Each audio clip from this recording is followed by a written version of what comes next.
Welcome back to Solynod Hex, everyone. Today we're holding session number 370, and today's session is sponsored by our patrons and donors. Thank you very much, patrons and Thank you. donors. Yeah. We wouldn't have dynamic lighting without them in this game.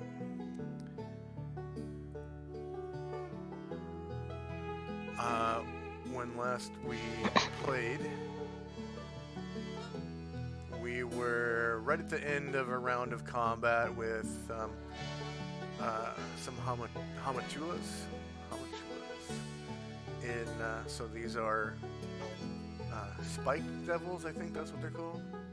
I'm going to disable animated graphics while we're in the dungeon because the dungeon is just too big to support that. And we'll slide right back into Tintabula, the sunken city in the sand. It's the cursed city of the ancient worshippers of Set, the god of evil and desert storms. We're serving their eviction notice, though. Yeah.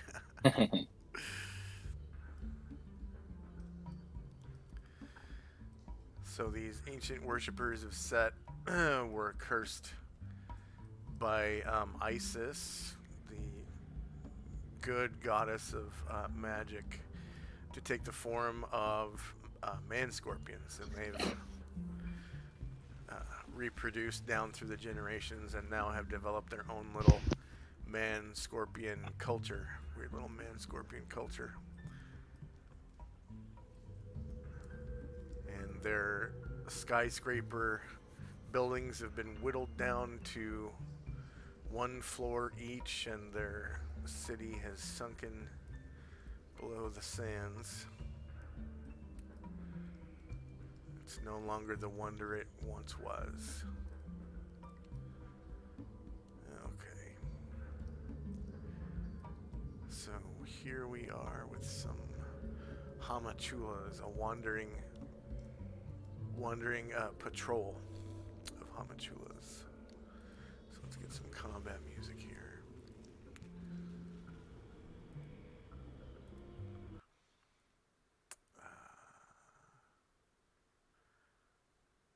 So we're in Upper Seba. So we've got this sort of African-esque soundtrack. Upper Seba is my sub-Saharan, well, I guess all of Africa and most of the Middle East are represented in this continent.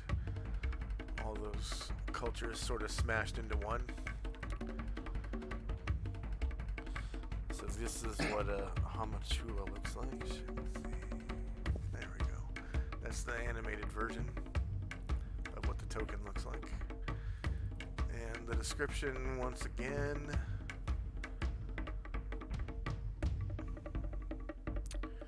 They're large humanoids covered from head to toe with sharp barbs right down to their long, meaty tails.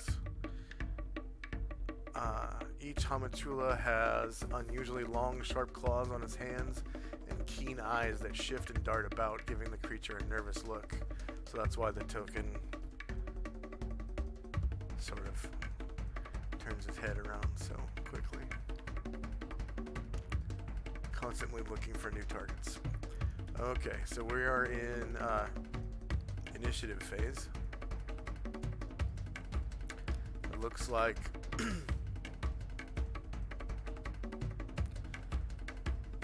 Anatar, Varen, and Musashi and Jim are on the forefront of the fight.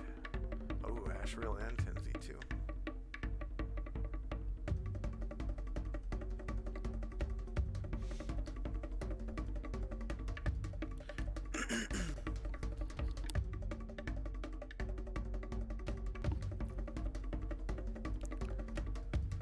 Anatar begins casting a spell. Anyone viewing him with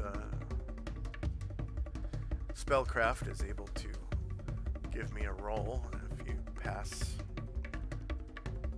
I'll tell you what that spell is.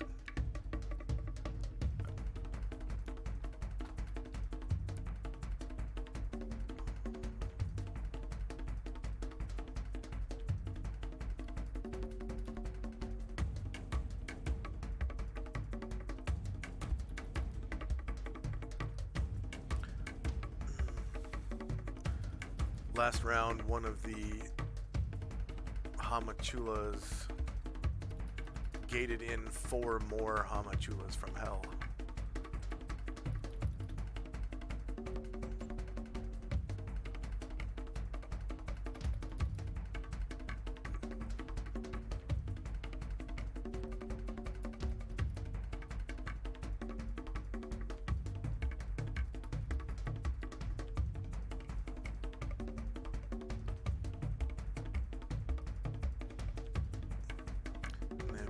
From inside this building here to the northeast of the party.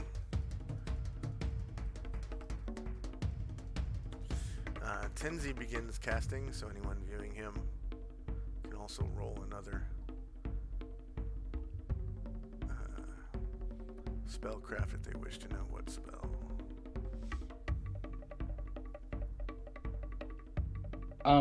Josh, wasn't there a couple enemies near me, Chandra?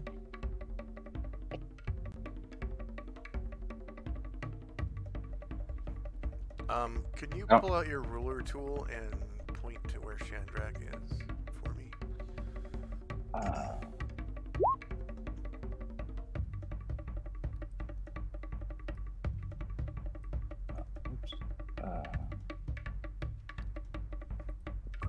Which one is the... Sorry, I don't think I've used the pointer tool. The ruler. It's the ruler. So, Looks like a circle with a comb. yeah, the comb is it's an actual stick with Ruler. ruler lines on it. Is it supposed to be on the side? It's I just see. below the layer tool, or not the layer tool, the pointer tool. You get the pointer, a paintbrush, magnifier, and then the ruler. Yeah, on the left side where all the tools are. Oh. That's your tool menu. So it's a circle with a little ruler inside of it. Kind of looks like a cone. Snap to center? I don't care. Just use it to point where your character is. I can't see where your character is. Okay, I see you now. Okay. Because I don't see any enemies, and I thought there were some. So there's some fire drakes right here. 1, 2, and then around the corner there is a Hamachula here and here. You can't see this one though, I'm sure. Okay. But but I can't see the fire drakes though. I should be able to see them near me, shouldn't I? I saw them last session. Yeah, they are down here. Okay.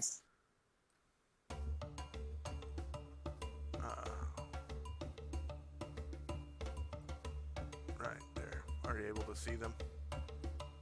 I see where you're pointing, but I don't see them. The tokens aren't on the map. Okay. They are for me.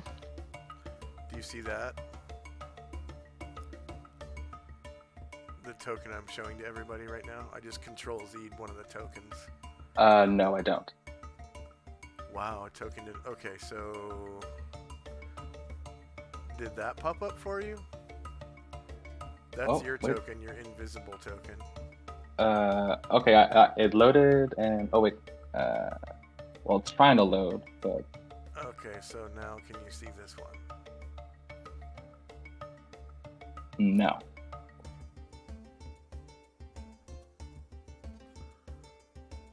Well, fortunately, I haven't rolled initiative for the fire drakes yet, so I'll just type them in.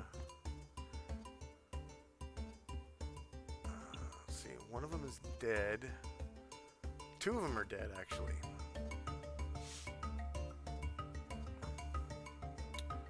Okay.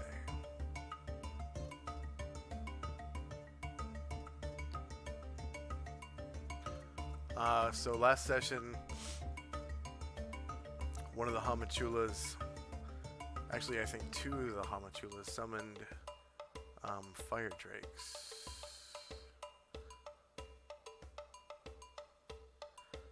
Which is a dragonet,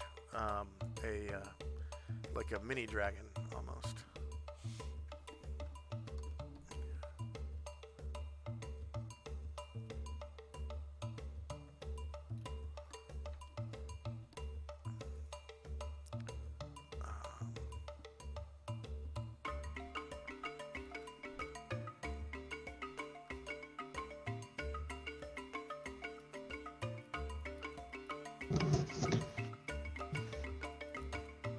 Weird.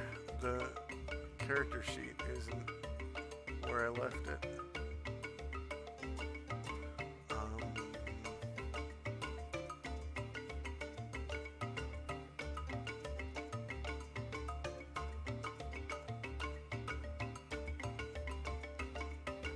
Or is it? Let's see.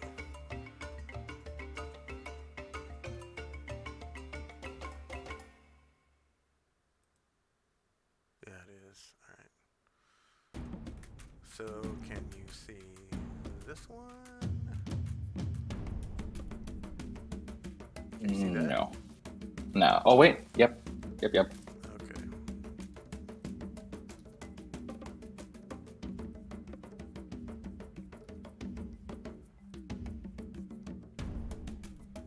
So someone's still using, at least on my screen, someone's still using their ruler tool.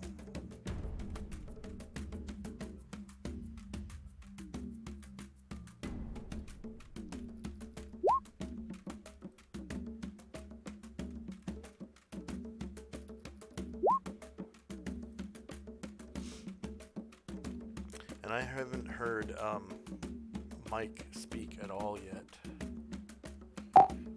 I'm here. Oh, I've rolled all initiatives. There you go.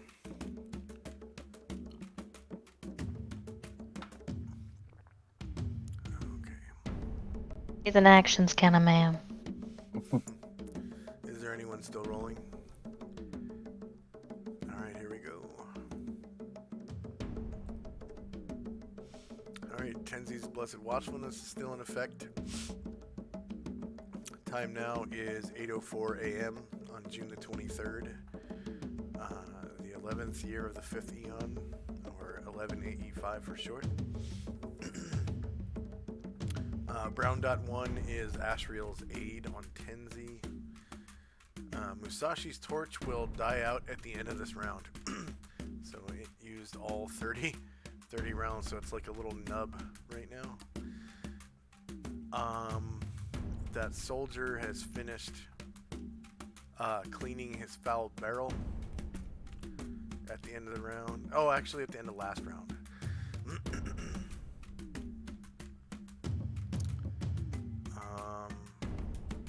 And I give you guys experience for the Hamachulas you slew last session, right? And the Believe fire so. drakes. Yes. Okay. So I'll delete them from the turn order.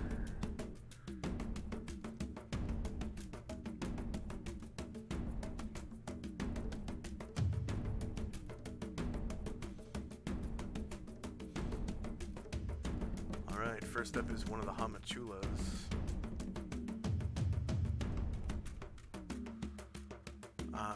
It's the one fighting Ashriel. So here we go with the right claw. If I recall correctly... Okay, does Ashriel have weapon resistance? Yeah. Is it +1 right now? I think it's +1. I'm going to double check here. Or is it +2?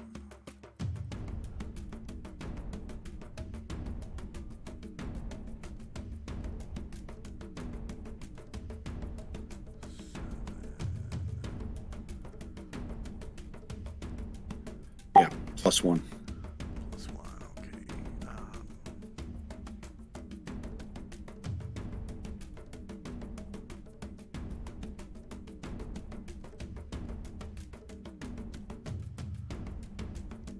Weapon.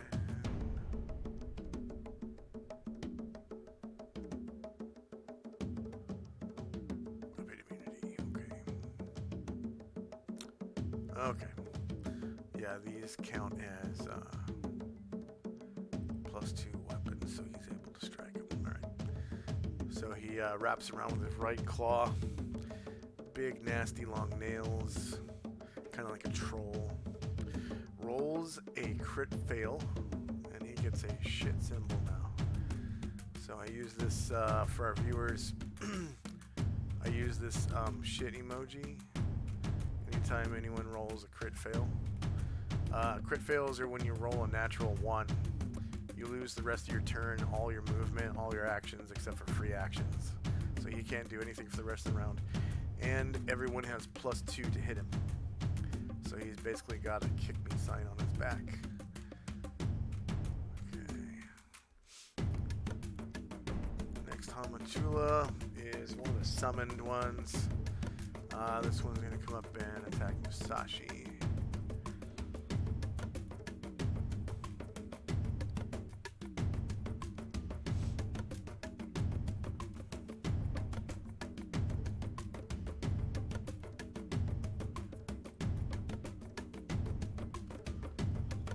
Nasty right claw. Comes around and misses Musashi because of the kote. So Musashi is a samurai. He's wearing what kind of armor? Splint mail. So the traditional samurai like Oyori armor. And then he's got these kote sleeves, which are kind of made of like a heavier material than the rest of the armor. Almost like chainmail that's covered in like silk or something.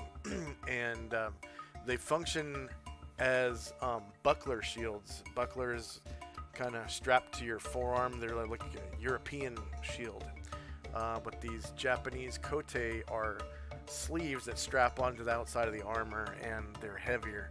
The benefit is you can wear 2 of them versus 1 buckler, and buckler can only be used to deflect 1 attack per round, but if you have 2 kote, you can deflect 2 attacks per round.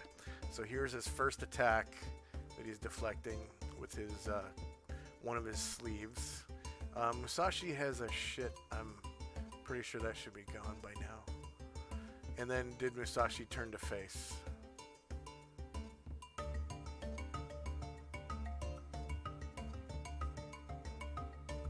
I forgot to ask. Michael, did I lose you? No, I'm trying to figure out which way I'm facing right now. Am I facing towards Varen? Or I'm facing towards the one in front of me. Okay. But if I turn, You can turn 45 degrees. Yeah. If you... oh, right. No matter what, it's going to be shieldless unless you actually face the guy. But then you bear your back to 2 different Hamachulas and would take 2 attacks. So it's your choice. Take a hit or 2 hits. I guess. he'll just stay the way you. Okay, so this does hit then. Doesn't take away any kote blocks because it's from the rear. And you only take 3 damage from the claw. So you feel this razor sharp claw digging into your back. And then the left claw. Ah.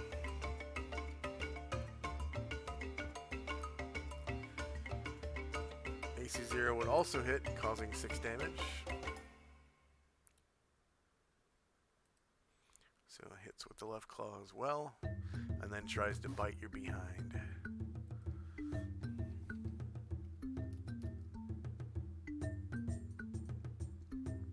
AC 8 is a miss.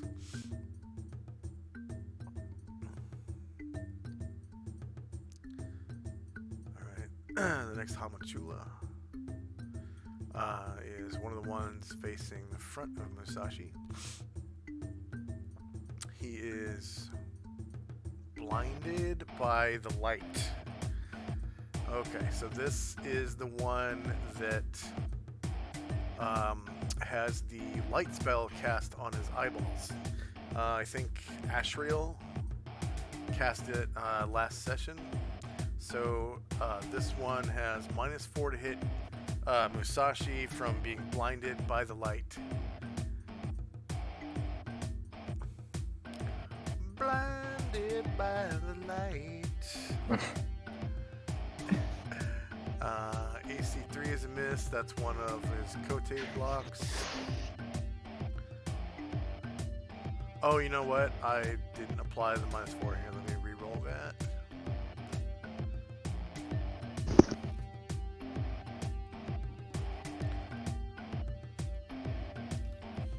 -4. Okay, and the left claw. So their attack pattern is claw, claw, bite. If both claws hit the same target in the same round, they automatically hug the target like a bear. Bears have that mechanic as well. So essentially they're fighting like bears. And they cause automatic claw damage every round. Okay, AC 10 is a miss on that left claw. And then he comes around with a bite at -4 as well. Actually, it should be -8. I'm sorry. I'm not going to re-roll those misses. I'll give you those misses. So -4, -4. Bam, bam. AC 2 is a miss. Because, wait, you are now shieldless. So that gives you -1. Yep, that is still a miss. Alright. And another Spike Devil. Is Musashi only attacking once?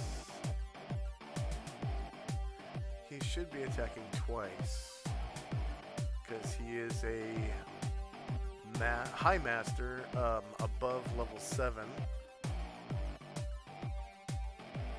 But his initiative lines are right next to each other. Are you running away or Michael? No,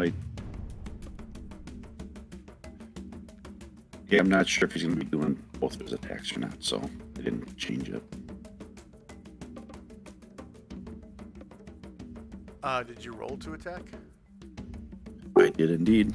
Okay, so we're just going to change this to 107.21 and plan on him doing his attacks. And I'll slide this down to the correct area.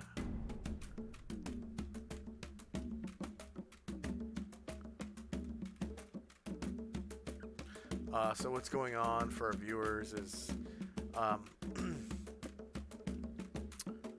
warriors are able to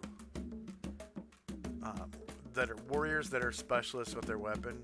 When they get to level 7, they get 2 attacks per round with the same weapon. So they actually use the same weapon twice, and that means they need 2 slots on the turn order tracker, because the first slot is on their normal initiative that they roll. And then the second one, because it is a true multiple attack, occurs after everyone else is able to take an action.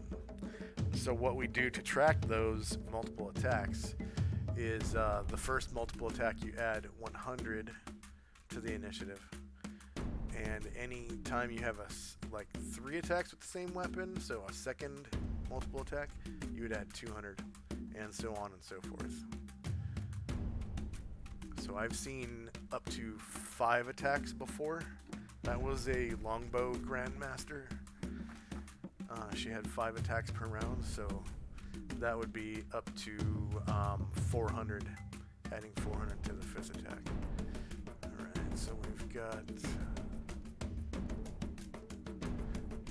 another Homunchula. This is one of the ones that was summoned last round on top of the treasure hoard. This one steps over to attack Ashriel. It is facing both Ashriel and Tenzi. And it will attack Ashriel for now with its right claw. At -4. So the reason I'm giving it -4 is it is inside this black circle, which represents Anatar's protection from evil. Double effective protection from evil spell that's always active. So because it's double effective, anyone inside this circle that is evil doesn't get -2 to hit, but -4 to hit, because a normal protection from evil is -2. Okay, so AC 12 misses. Left claw to Ashriel. -4. 10 misses. And the bite.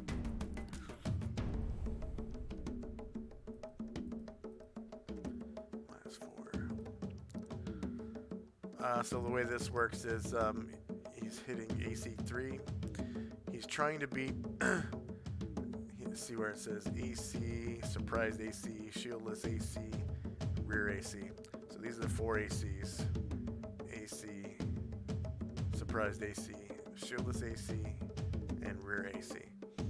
You got to roll under these numbers. He rolled a 3, so that misses the frontal AC of Ashriel, who I believe has a shield, and that's why he has -3 AC.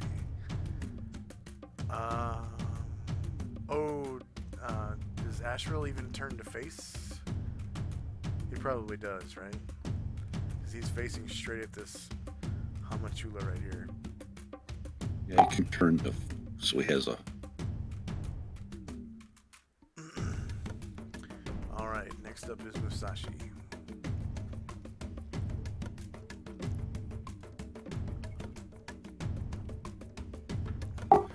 You hear a KI as he prepares to swing at the creature in front of him.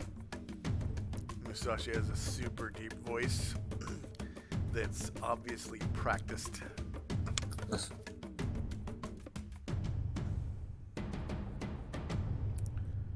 And he is attacking this one with a yellow dot right here.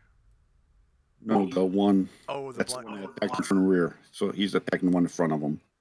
Yeah. This one. Okay. You do, if you attack the blind one, you do get +4 to hit. Yeah, of blindness. we'll see if we can dispatch the one in front of us because it's already been wounded.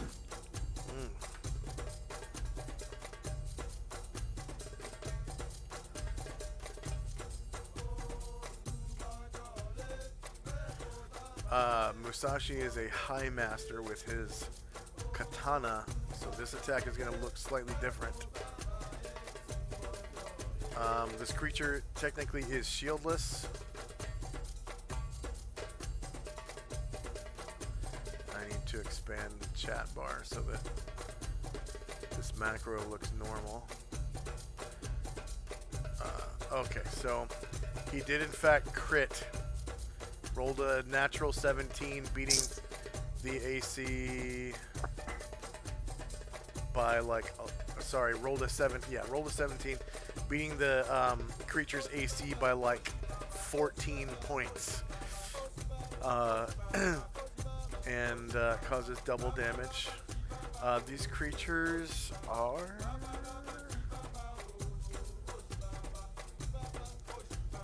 medium, 7 feet tall, so that's right on the border with large. So unfortunately, it only causes 22 damage, but you are able to dispatch him. Go ahead and describe how you do so.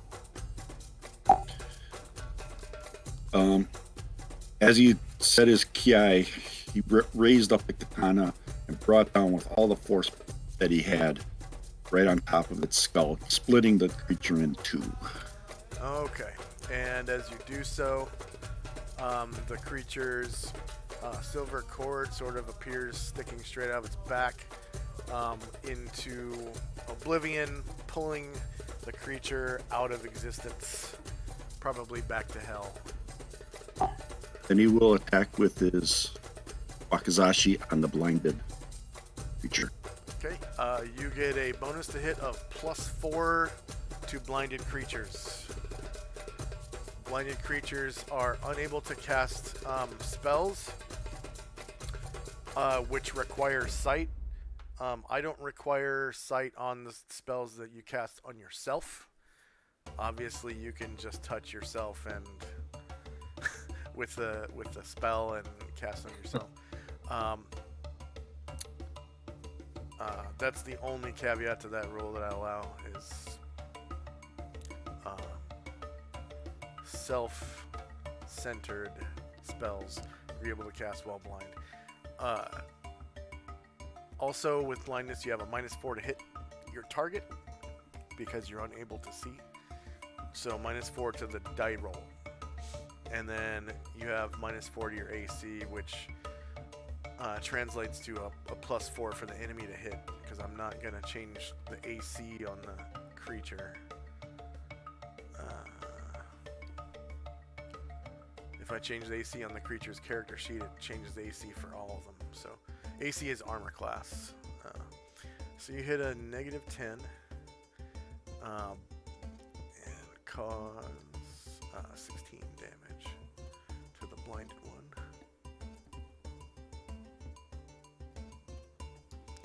And it survives, and it's now Ashriel's turn. Ashriel's move. Ashriel cast Sanctuary on himself. Sanctuary. That's the one that requires a spell save to attack him. Yep.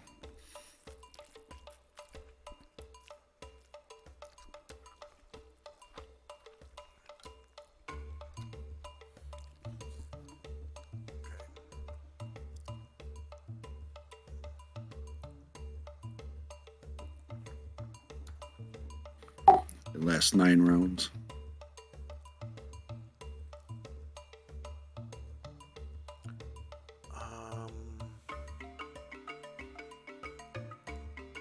Go ahead and give him.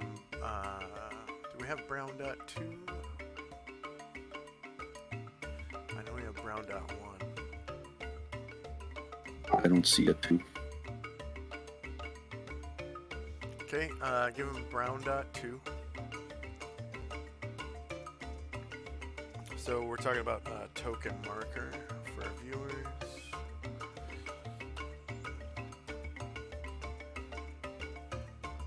And that's Ashriel. What was the name of the spell? Sanctuary. Sanctuary. Spell save to attack.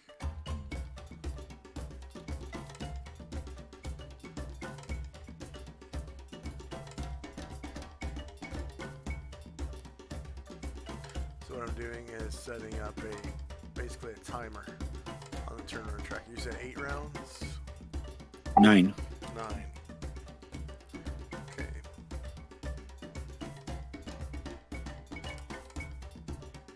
And Ashriel is a warrior, so he doesn't get XP. Next up is one of the fire drakes.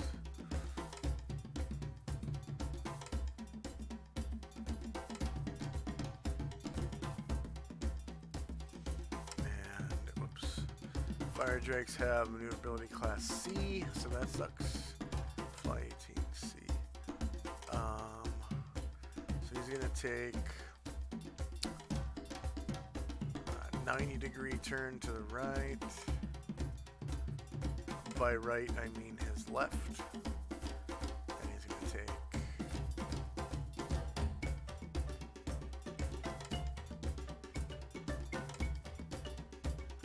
11 squares of movement, which is more than he needs to stay aloft. And for some reason, my fire drakes don't have infravision.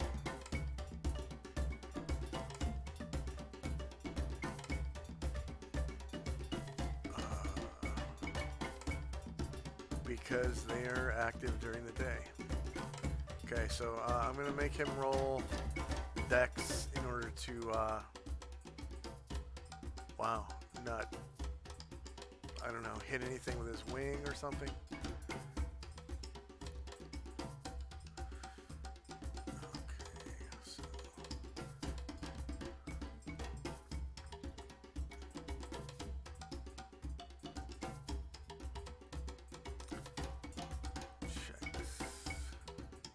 Oh, I bet it'd be something like when you're walking in the dark, you don't trip, but you kind of get turned around and you're not actually going straight.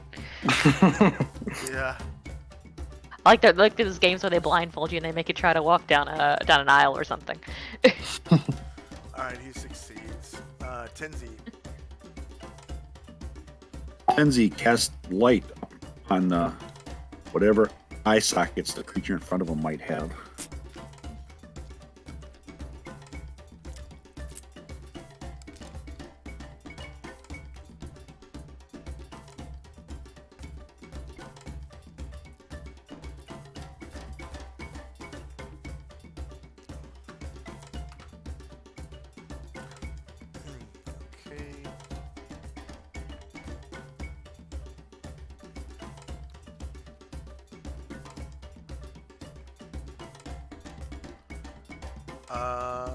And he,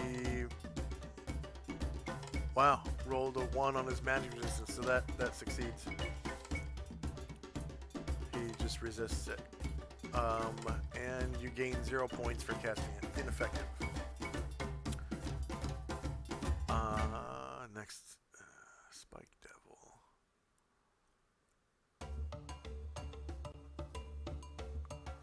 Is the one you just cast on. He's facing Tenzi. Right claw. Oh, let's see. I'm gonna try to block. I'm gonna try to block all 3 of his attacks. All right, go ahead. You have to hit AC 4 for blocks, right? Yeah. Okay.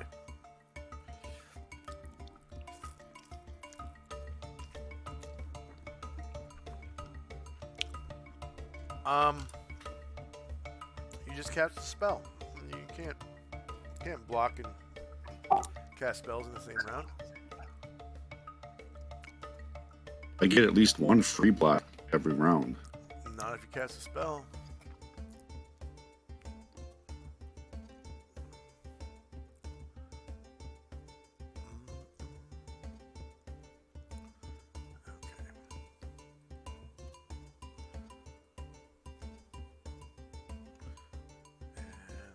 Not in the aura either. AC 5 is a miss.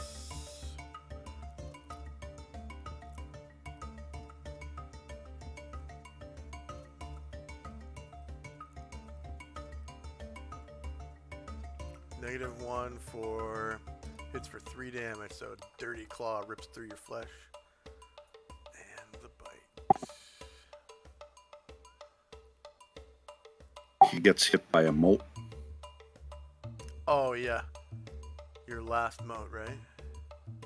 Yep. And he takes 3 damage of his own. That's a good spell. Yeah. And the bite.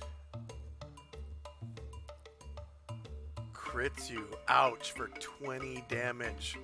Critically striking you. Probably in like the shoulder, so it just barely misses your heart. Ah! You guys hear Tenzi scream. In pain. And that was 3 damage from the moat.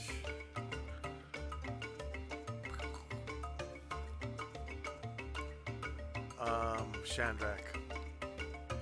Shandrak is just gonna keep putting his face to the ground and trying to hide.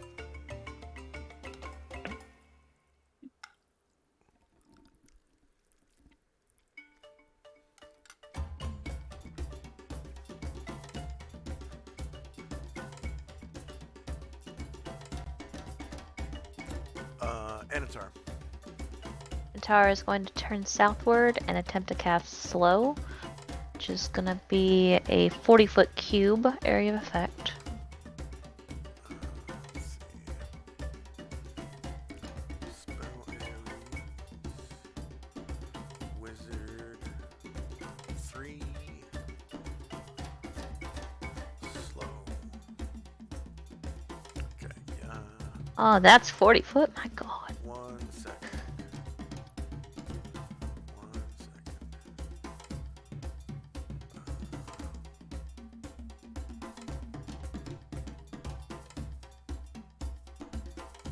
Red circle. 0 feet.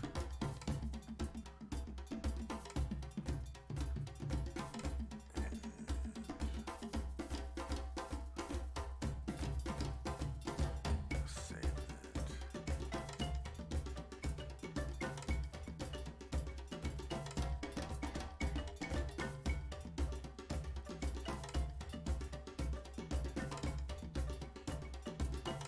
Oh, you're unable to see that circle, aren't you? Just a second. I can see it. You see the red circle? Okay, good. Is it finished? Yeah, go ahead and Okay. move it. Alright. So, I've been trying to read slow, and it doesn't... I can't tell. Is it one of those where you can choose who's affected and who's not, or just if you're in it, you're affected?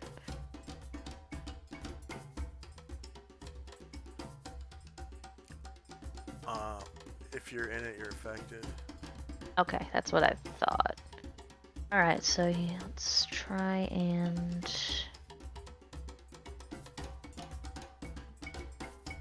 What's that look like? It's just one. Yeah, it's bigger than I thought it was. Yeah, 40 feet is 8 squares. So Yep, bigger than I thought. Let's see.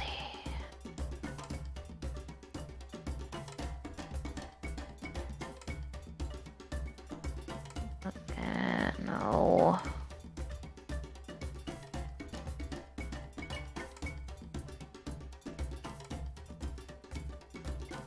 I guess we'll do there. That should get 2 of them, and then he'll have to turn this direction.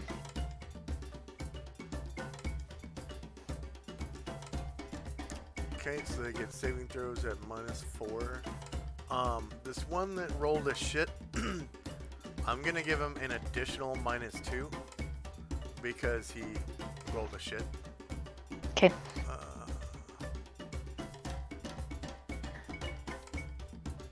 Saves, spell, -6, and warrior 7. Alright, so he fails and he's slowed. That's a turtle or a snail or something. Yeah, I think snail? Yep, there it is. Snail, and we'll put a 4 on there. And then this guy saves versus, whoops, saves versus spell as well. Oh, I forgot magic resistance. Magic resistance. Slow. Okay, so he definitely failed. The one with the shit definitely failed. So this one gets magic resistance as well. Slow. And he resisted. So the one with the shit was the only one that was affected by the slow spell. And Anatar gets 75 points in each class because he's multi-classed. Yeah, that's correct.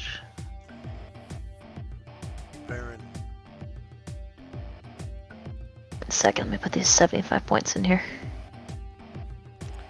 So for our viewers, Varen is celestial, type of celestial called Ashura, which is, I guess it's an Islamic demon, but a Buddhist angel of anger is what you can call it. The angry angels that thought they could buy their way into heaven as a mortal. So I guess I'll go ahead and attack the one that just gated in behind him.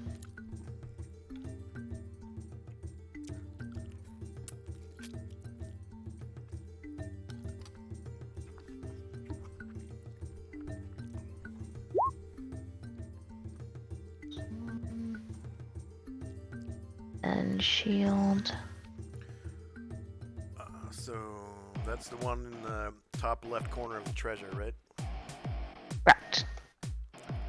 Okay, so that's 11 damage. That's shit. Okay, Baron rolls a shit.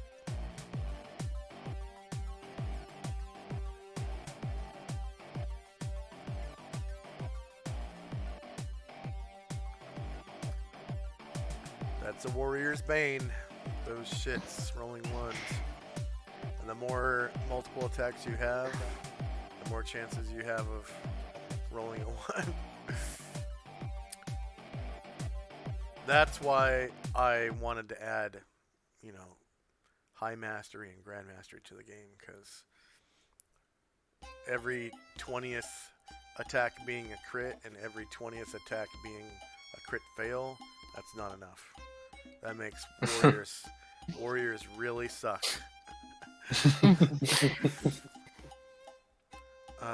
Jim. Alright, so Jim knows his club is ineffective, so he wants to get in a position to heal. And he saw Tensei just really eat it. So he's going to withdraw. No, hold on. Withdraw to...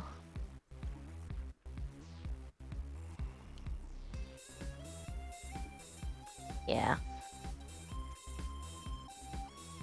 Here.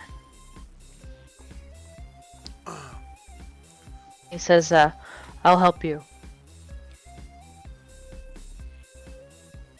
Now, are you sure you don't want to get right next to your target? Because if you take Oh, because then it'd be a attack of opportunity. Yeah, you're right. If you take if you Okay. cast a spell to heal somebody, take a 5-foot step, you are susceptible That's a good point. to taking You're right. attacks of opportunity once you step back. That's a good point. Alright, yeah, he'll stay there. That'll be it for Jim. Now you have access to 2 targets. You're in a target-rich environment.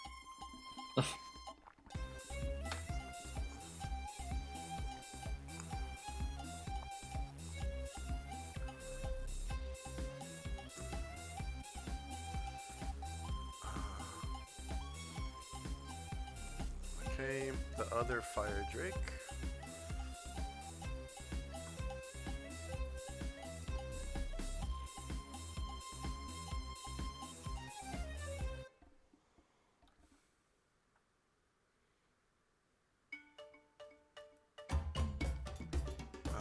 Is also going to take a turn 90 degrees.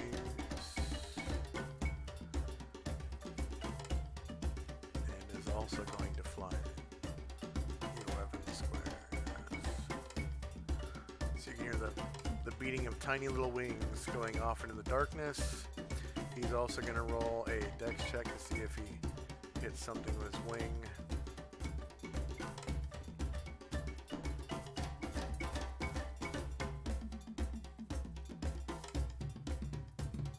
Ooh, fails and hits the ground.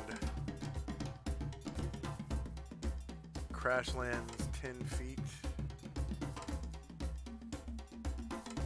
Takes 2 damage. hear this fire drake eat it. Around the corner. No flying for you, son.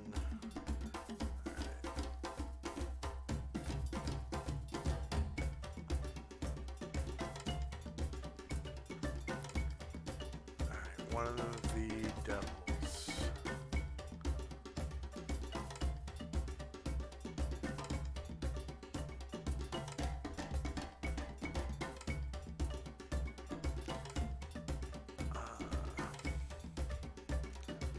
This is the one that did not get slowed. And he's got pink dot. What is pink dot? I think that might just mean he's been gated in. Yeah, No, yeah. yellow is gated. I think he's the We one have that two different did the gating. gates. He's the one that did the gating.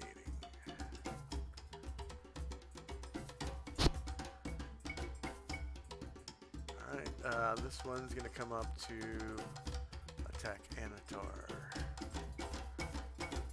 Oh, he can't, that's right.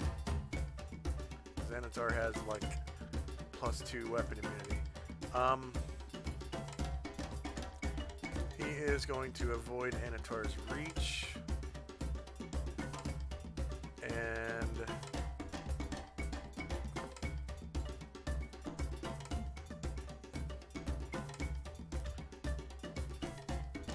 come through here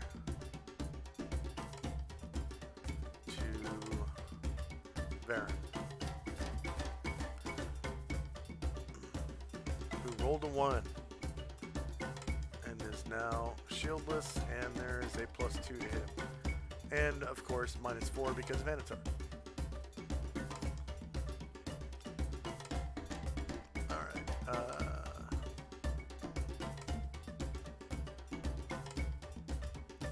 so attack. He only gets a -2 to hit. So Bite Claw. I will allow Varen to turn if he wants, because that's a free action. Free actions are always free, even when you roll a shit. So, oh yeah, he is facing him already, right? Yeah. Yeah. Right claw.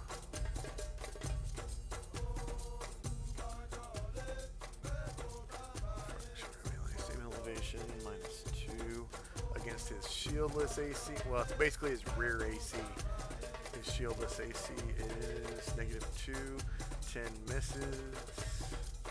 So he has no chance to hug. He still has a left claw and a bite. Comes around with that dirty left claw. Probably the one he uses to wipe. Nasty. Ew. -3 hits for 5 damage. Not that claw. And the bite.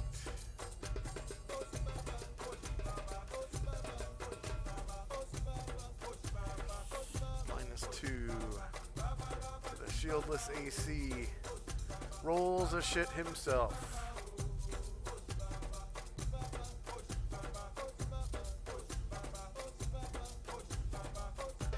Asher. Alright. Asher is going to come around.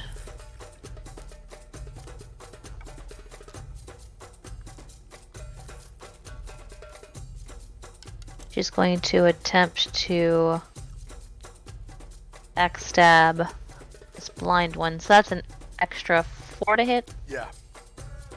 Oh, actually, it's backstab, so it's just. Oh, yeah, so, okay, so backstab, target, +8. Yep. +8 to hit. She needed it. 1 hits, and you caused 33 damage. Okay, go ahead and describe how you slay him.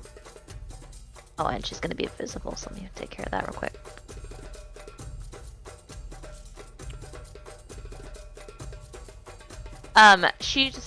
She slices through his tail, so his tail like opens up like a lobster tail, and you can see like the white meat inside, and he just bleeds out and buckles. Well, he's kind of like a spiky bear, so it's red meat. Oh, never mind.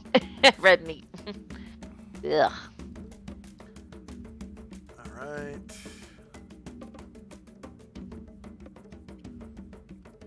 The next one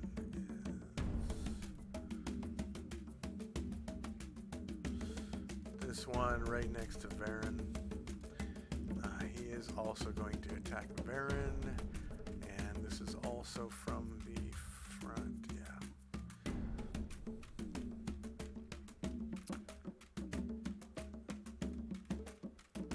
Comes around with a nasty long-nailed right claw. Front, shorter melee, same elevation. Only -2 because Varen rolled a shit. To Varen's shieldless AC. Hitting exactly. Varen takes 4 damage from that right claw.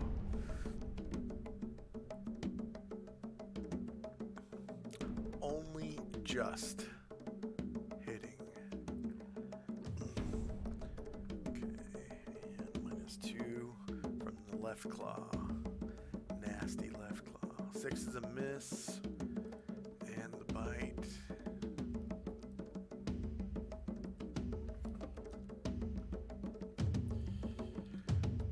-2 to hit.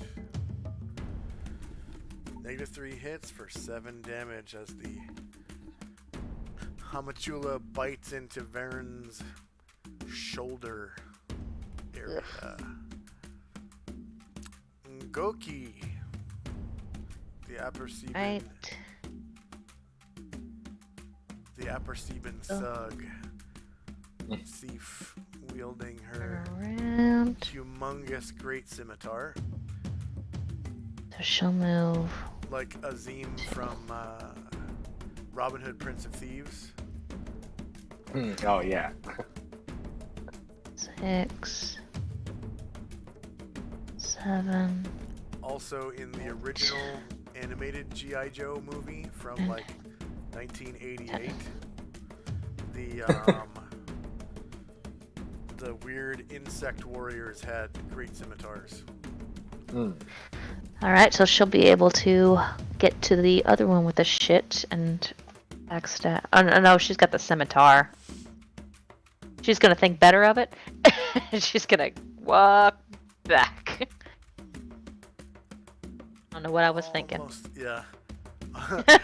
She almost is. If you have someone cast a bless spell on there, it'll turn it into a +1 while yeah. the bless. Yeah, because you can use bless in 2 different ways. You can bless. I always the area forget of that. effect, which blesses your friends if they're not in combat already. That is.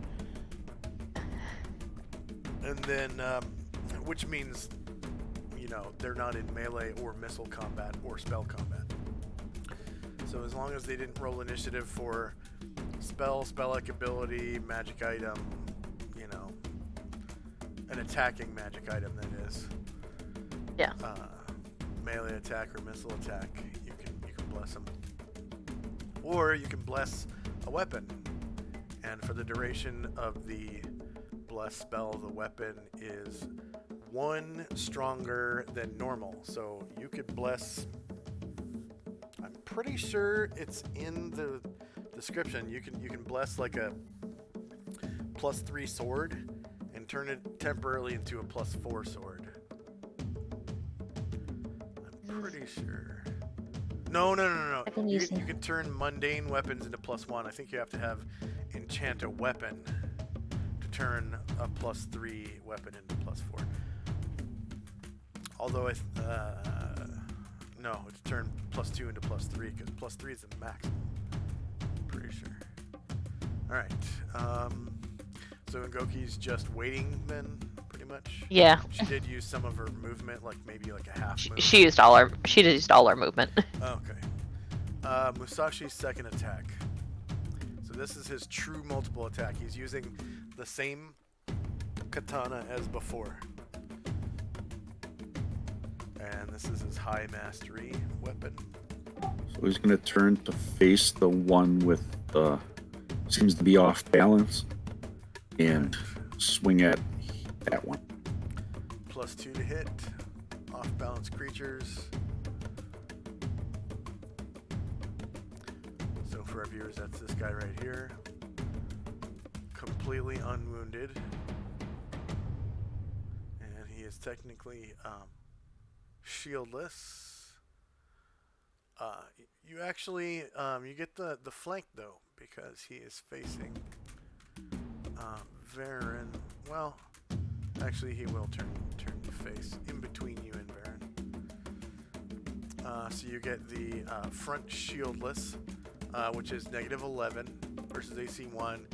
Definitely that hits, causing 19 damage. So for our viewers, we got this -19. So you can see the players can see the green bar, so I don't have to explain which monsters are more wounded than others.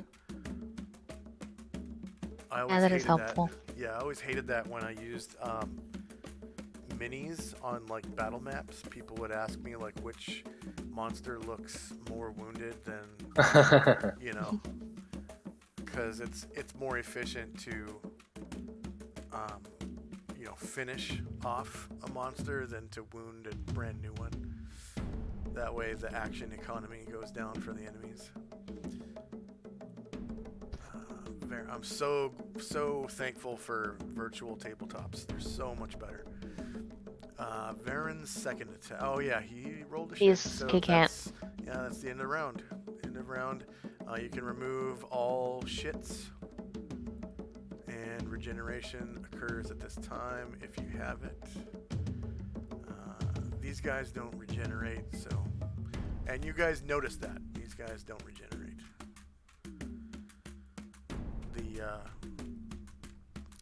The other Beatizu, the stronger ones that you guys have come across, the Pit Fiends and the Cornugons, they regenerate. And you guys notice these ones don't. And neither did the Bone Devils from last session. They did not regenerate as well. You can go ahead and remove Varen's shit.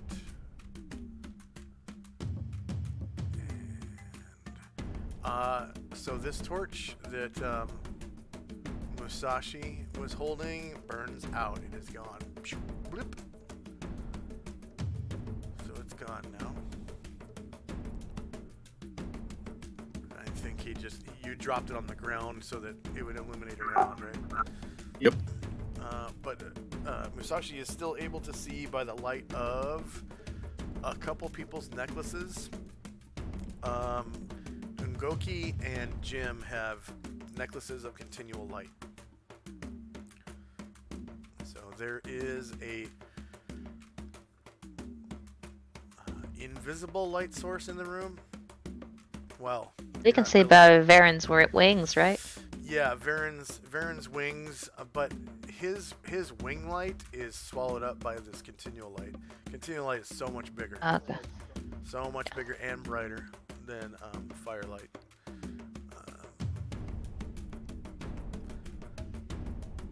Okay, so now is initiative phase. Varen still has that shit though, so you can remove that shit. I'll fix that. Let's see.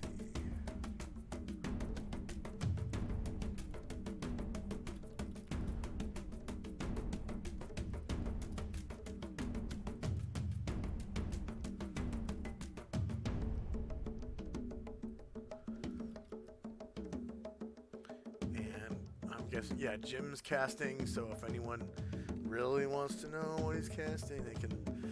It's kind of obvious what he's casting, but if anyone really wants to know, they can roll Spellcraft if you have it. And on a successful Spellcraft, I'll tell you what it is.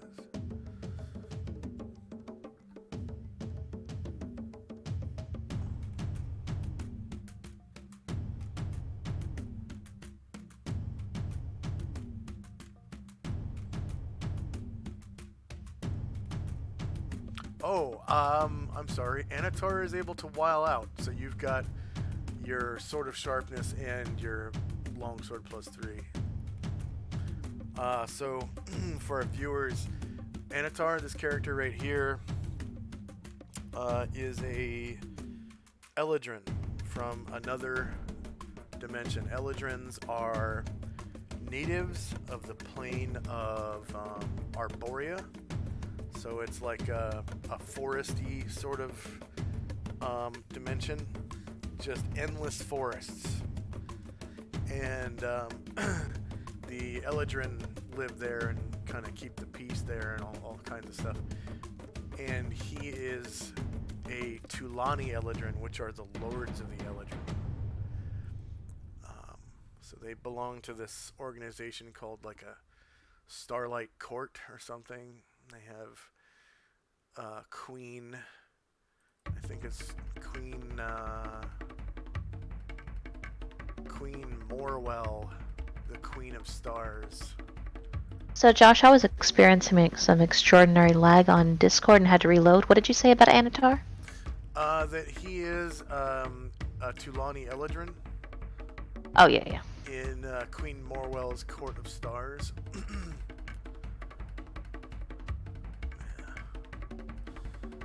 And so whenever there is extraplanar creatures I did around, forget to ask about that, yeah. he's able to what I call while out, which means he turns into his natural state, which is And- a 7-foot tall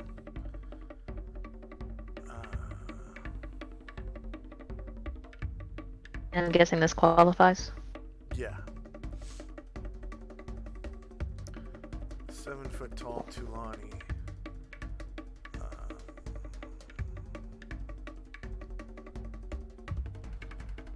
So I can't remember what he looks like when he's Tulani.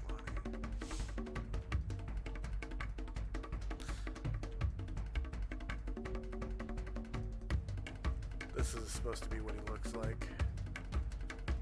His picture. Can't remember if he turns pasty white, but this is his token for when he changes shape. Sort of like a king. And in one of his hands he holds this invisible sword. It's like a plane of force that functions as a sword of sharpness +3. Swords of sharpness are able to, if you roll high enough on the attack roll, they sever a random limb. And I think the head might be included, so you can... I can't remember if it's the head. I can't remember. So he now turns into his native form and is able to use that sword of sharpness. Okay, looks like everyone's done rolling. Here we go. Time now is 8:05 a.m. Bunch of spells. Musashi's torch is gone.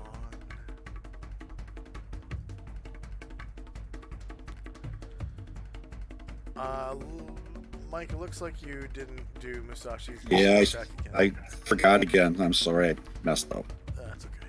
Go ahead and fix it. And we'll do. But it is Musashi's move first. You'll swing at the same one he did last time. With a loud yay. So what Mike is talking about when he says "Kiai" is this samurai ability. They have the ability to raise their strength to the maximum for a human for one round. Only samurai can do that, and they can do it for an amount of rounds per day equal to their level. So he's level, what, 8 now? 7 or 8? 7. So So you can do it 7 times a day. And 1 round is equal to a minute. 1 round of combat is a minute. So 7 minutes a day he can, and you can you can do it outside of combat too, to like rip doors off their hinges or like bend bars on gates or jail cells or whatever. All right. So did he attack the wounded one? Yes. Okay. Yes. And that is shieldless, of course. 2 versus 1 is a miss. He rolled a 2. Wow. I thought it was a shieldless one, so that would be the -9 against armor class 1. Shieldless is 2 versus AC 1. You're looking at shieldless flank. He'll follow with his Wakizashi. Okay. Against the wounded one.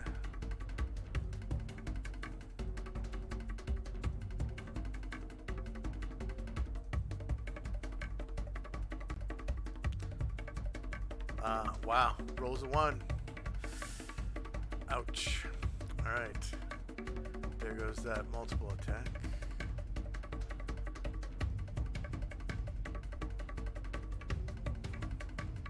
I guess some part of me knew I wasn't going to need it. Yeah. There's so many ones these last couple rounds. And a couple of crits too. At least one Yeah. crit. I don't remember if it was an enemy on a. It was an enemy on a player. Yeah. I think it was a player on an enemy as Ten- well. I think it was 10Z. one of each. Okay. A large number of crit failures and successes. Yeah. Mostly because of high mastery, I think. Didn't Tenzi score a high mastery? No, Oh, he did cast not. a He spell. did not. Who was it? I don't remember who it was. Alright, next is a Spike Devil. That's the one that's slowed. So he's not going to do anything this round. This will be his off round. So the effect of the slow spell is oh no, you do okay, so you get half your normal attacks, half your normal movement. All your attacks are at -4 to hit. People have +4 to hit you.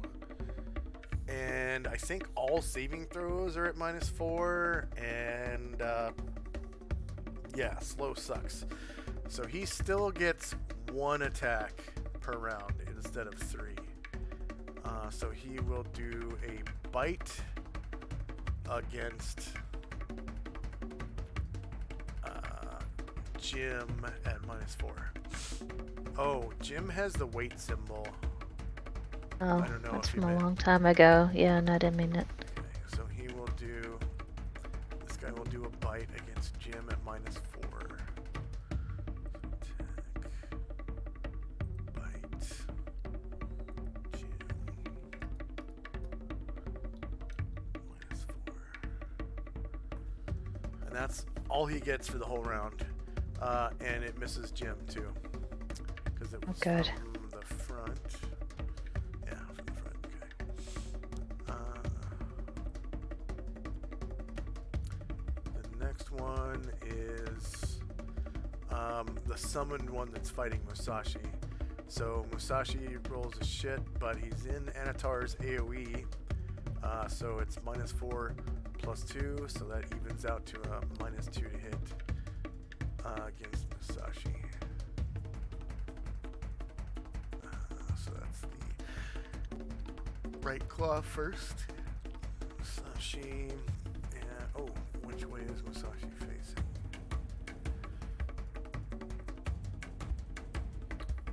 He's facing him. Cool. Okay, so here's the right claw. Musashi. Front shoulder melee, same, and -2 to hit. 1 versus his Kote, so that misses. Wait, it should be. No, it should be a shieldless. But that's still -1, so that's a miss. Okay, left claw.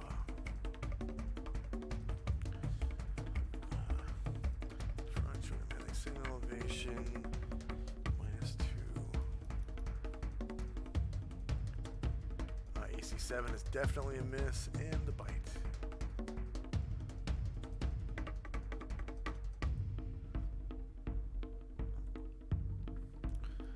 Front shoulder melee signal elevation, -2.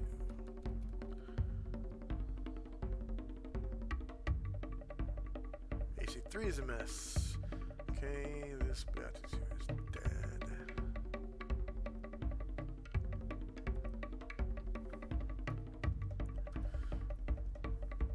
So in second edition, this is Advanced Dungeons and Dragons second edition. They gave the devil race an actual name that they call themselves. They call themselves the Beatitude race. Other people know them as devils. Beatitude is a name that's pretty much only used by them and people who know them.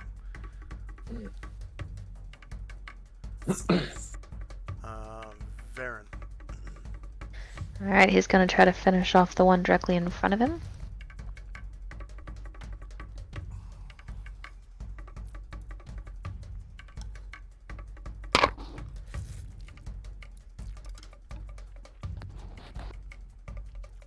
And if he's still up, we'll go shield. That's the one with the pink dot? Yep. Okay. Yeah, he survives.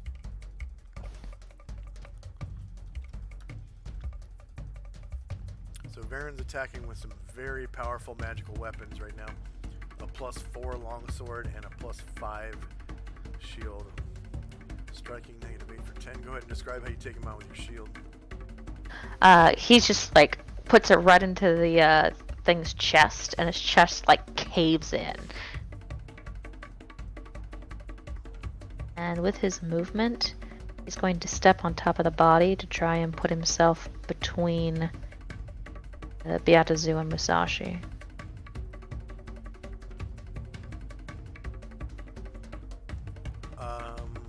This one to the south of you can still reach Musashi. Go ahead and step back for a second. Okay. I think he already went though. Yeah, he did.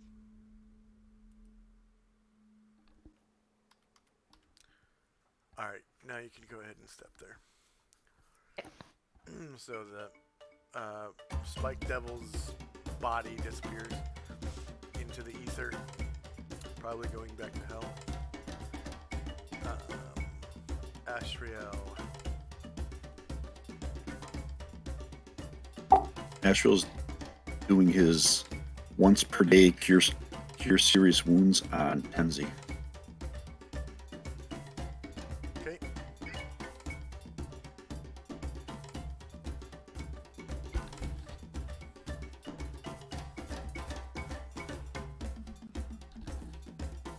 I thought I made that maybe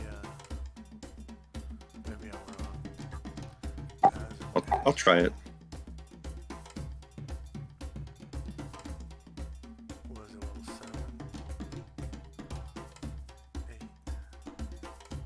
6, 5.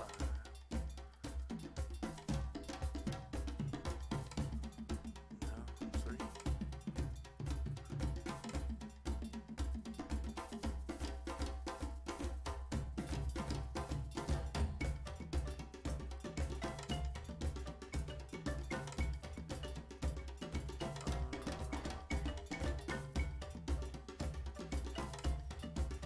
Yeah, never mind.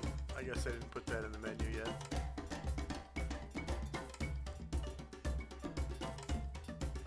That's a 4th level spell. You're serious? I think so.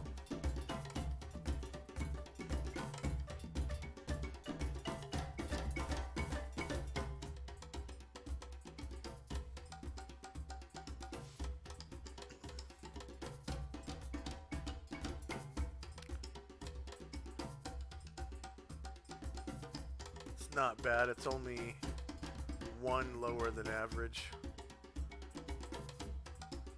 It's 2d8 plus 1. The average would be 10. Yeah, so it's two lower than average.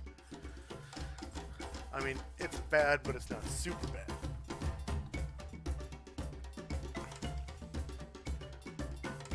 I always roll bad on my good healing spells. Asher. Alright, so Asher's gonna go. 1, 2, 3, 4. And attempt to backstab this one.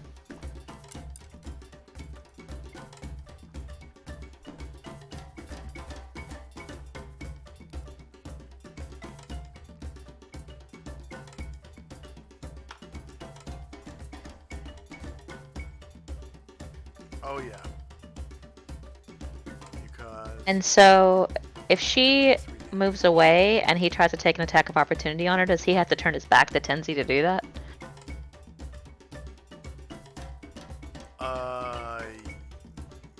yeah. Cool. That's what I was hoping.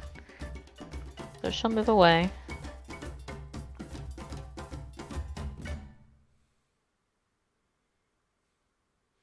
Yeah, he does not turn to face anyways, so he doesn't want to turn his back to Tenzi.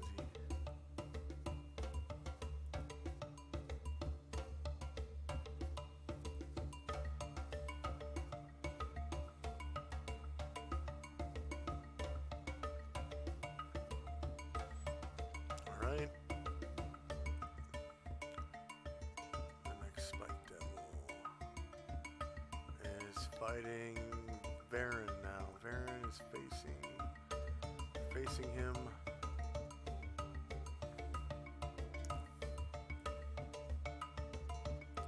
Right claw against Varen. And it's -4. It's a miss. Left claw.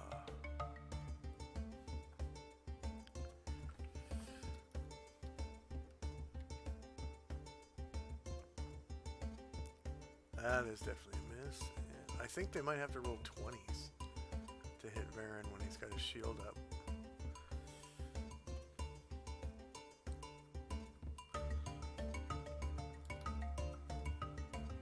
Yeah, I'm pretty sure. Anatar. Right, Anatar will. What's it gonna take for him to step onto the dais? Is that a climb check or like half his movement or something? It's literally just 1 step up. It doesn't count as any kind Oh, of okay. harsh terrain or anything like that. It'll come for this one. It doesn't even give a height Oh. advantage. Okay. He'll attack first with sharpness.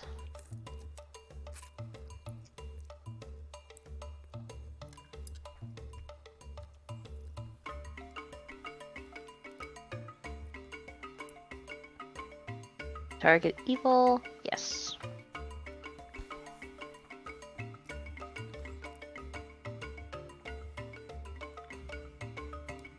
Oh yeah, -8, 15, +3. You have to roll an adjusted 19 or higher with a sharpness weapon. I think that's what we said. Okay. So that is, you almost cut off one of his limbs, but you cause 24 damage. Go ahead and describe how you kill him, actually. with 24 So it damage. doesn't cut off his limb. It kind of like hits bone, but then he like slice in the thing's shoulder. Then he like slices away so much of the tendons and the skin that this is an exceptional amount of blood loss. Okay.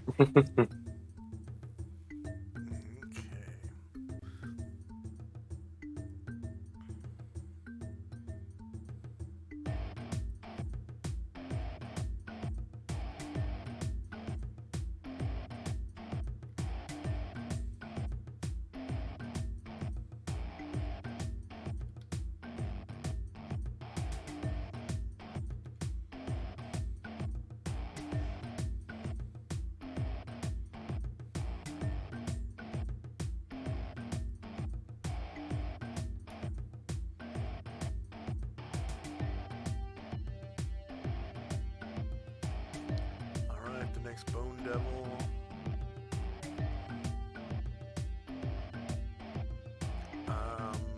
Is the one I think that was fighting Tenzi. Yep, fighting Tenzi. Tenzi is facing away from him.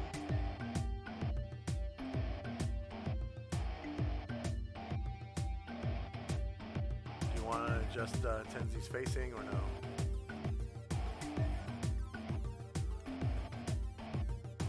I guess.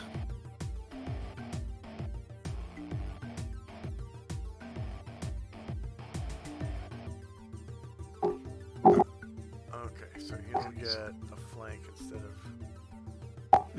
Will I be able to use do a block on him? Yeah. Or two? Wait, no, because it's your flank. If you turn one more square, you'll be able to block. But then you lose.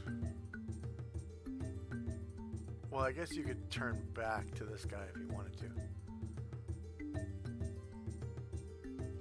But if you face straight north, you'll be able to block.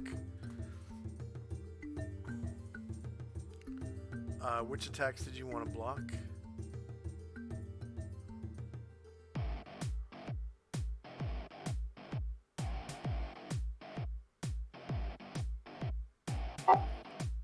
All three of them. Okay, go ahead.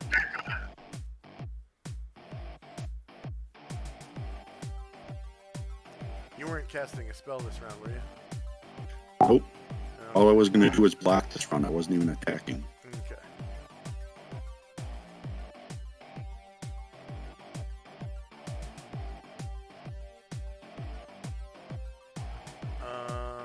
Okay. You blocked his right claw.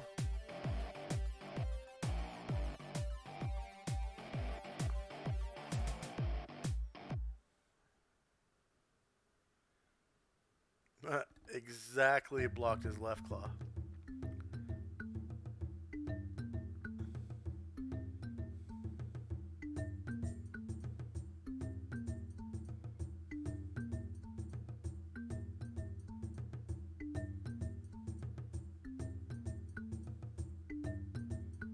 And exactly block his bite. So the Beatazu leans in, comes across with his right, and you block it with one of your sai. And then his left, you block it with your sai.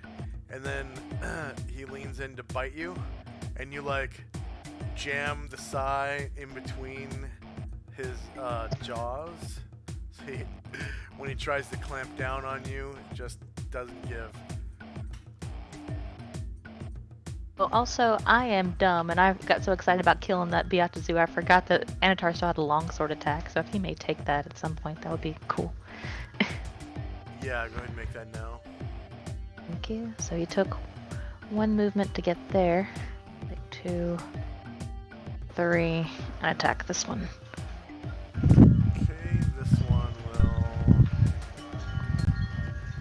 turn 45 degrees to here, so you get the flank. Flank it is.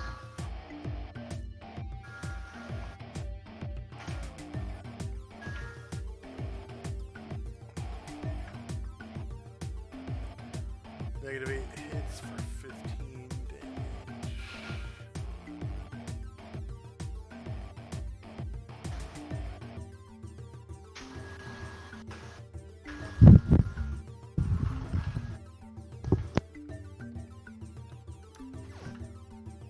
Alright. Sorry, can you guys hear my wind chimes? I can close the door. Yeah, it's windy too. Okay, yeah, sorry. Yeah. I thought for a second that you were like breathing hard into your mic, but then I realized No. it's a wind. Yeah, I'll chime. close the doors. It's like our last nice day of the year. Oh, it's sunny? It's overcast, but it's like 70. Oh, okay. Wow. Alright, so the wounded Spike Devil in front of Tenzi is going to attack Tenzi. If you move, turn 45 degrees left, it won't be a flank, it'll be front. And you don't take an attack of opportunity for doing that either. And I'm assuming you're all out of blocks. I have one left. I forego all my attacks this round. So Oh, yeah.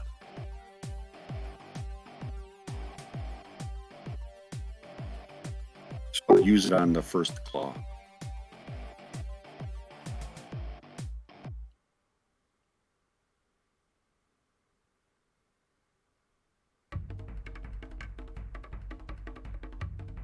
All right. Yeah, you block the first claw. And he comes around with his left claw. -4.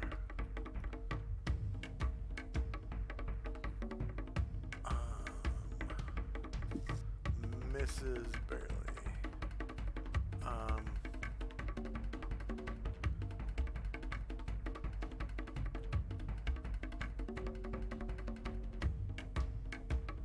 And the bite.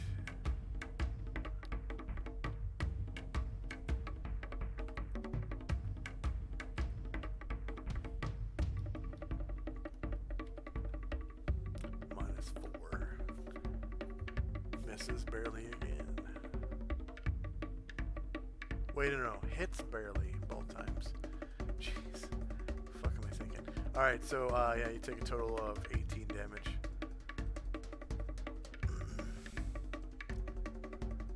Alright, Ngoki. What's Ngoki doing? She's looking around to see if she can see the fire drakes. You neither see them nor hear them anymore. Alright. She's just waiting. Oh no, I'll tell you what she's gonna do, actually. Since there's nothing else she can do. She's gonna go ahead and step onto the dais. And she's going to attempt to hide in the treasure.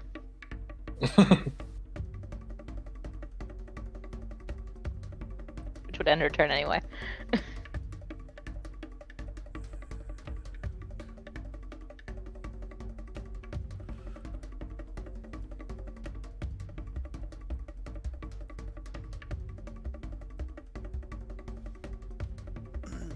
So for viewers, Ngoki has a magical ring of invisibility and inaudibility, which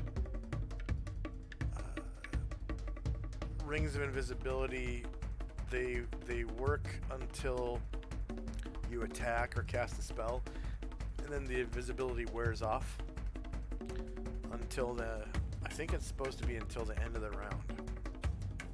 And then you become invisible again. But it allows thieves to backstab every round. Whereas normally a thief can only backstab as long as they're successful at killing their targets with their last backstab. Right? So, and what she's doing right now is she's both using her ring of invisibility and also her thief ability to hide at the same time. So what that does is as long as she kills her target, she will not become visible. So that makes it so that the enemies cannot attack her unless they somehow otherwise detect her. So let's see.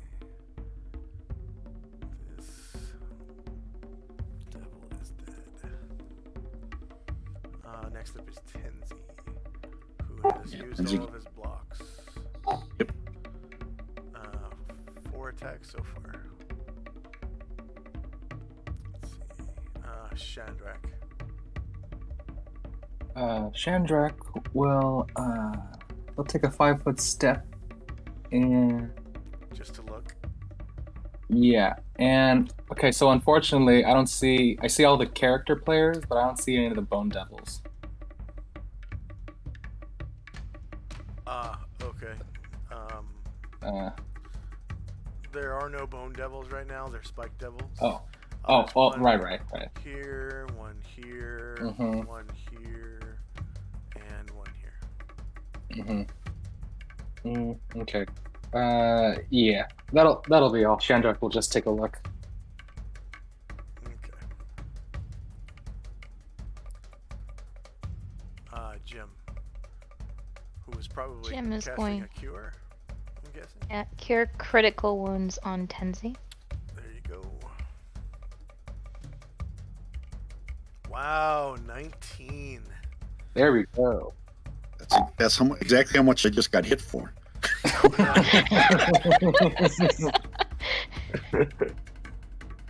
That'll be 500 points to Jim. Jim's level 9? Yeah. Wow. Wow. And he was just like level 2 when you first got him or something, right? Yeah, something like that. Huh. I got my money's worth out of having a little cleric. Hell yeah. Specialty priest, yeah. Let's see. Musashi rolled a shit. Baron. Yeah, Baron gets an attack. Alright, he's gonna go. Move this necklace.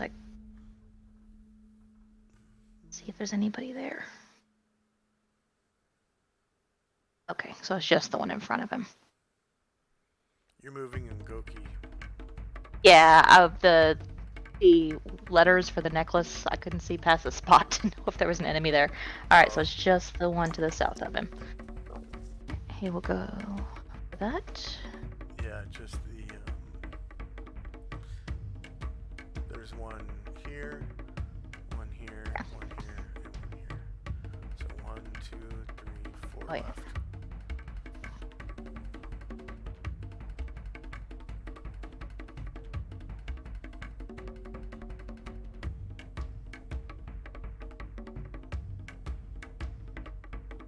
Oh, I forgot to adjust this guy's initiative by 4. Supposed to get him on his 4 to, well, a +4 to initiative because they're slower. I'll have to do that next round. They get a penalty of 4 in like everything. Rolls to hit, initiative, AC. Varen hits a -10, causing 16 damage. Yes.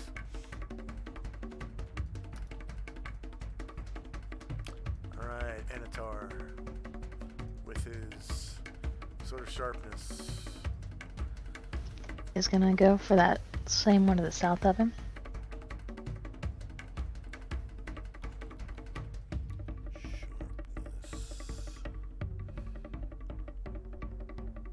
Is evil. And it's a miss. Okay, so opponent is normal or armored. Modified score to sever is 19 or higher. Opponent is larger than man size, 20 or higher. And Okay. opponent is solid metal or stone, 21 or higher. Makes sense. So these are normal / armored because they're not large and they're not solid metal or stone. And That'll miss. hit AC4, yeah, that's a miss. Baron, his last. Go for the same one that we did last time. The one just south of him, right? Yeah. -6 hits for 15 damage, and he survives. Whew. All right. Gotta will live that one. Yeah. End of round, you can remove Musashi's shit. None of the Spike Devils have shits. Amazing. This one that has almost no health left, that's fighting Musashi and Varen, is going to roll morale.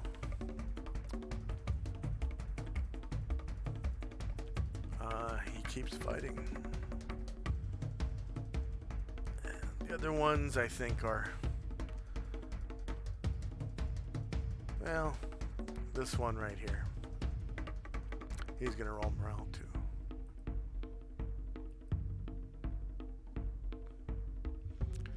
they all keep on fighting. Okay, initiative phase. Anyone with magic invisibility ring becomes invisible again. So that's Asher. Yeah.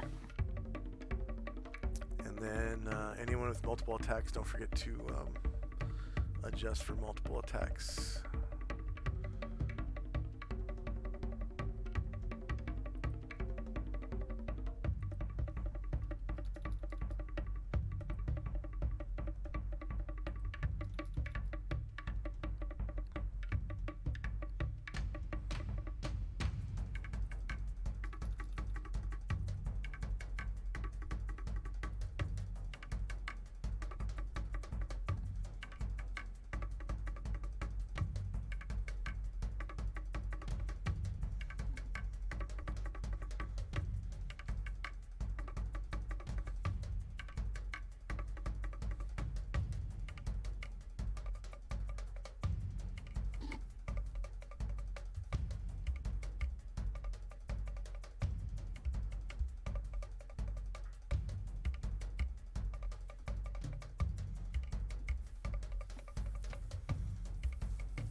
And I did remember to add 4 to the slow guys initiative.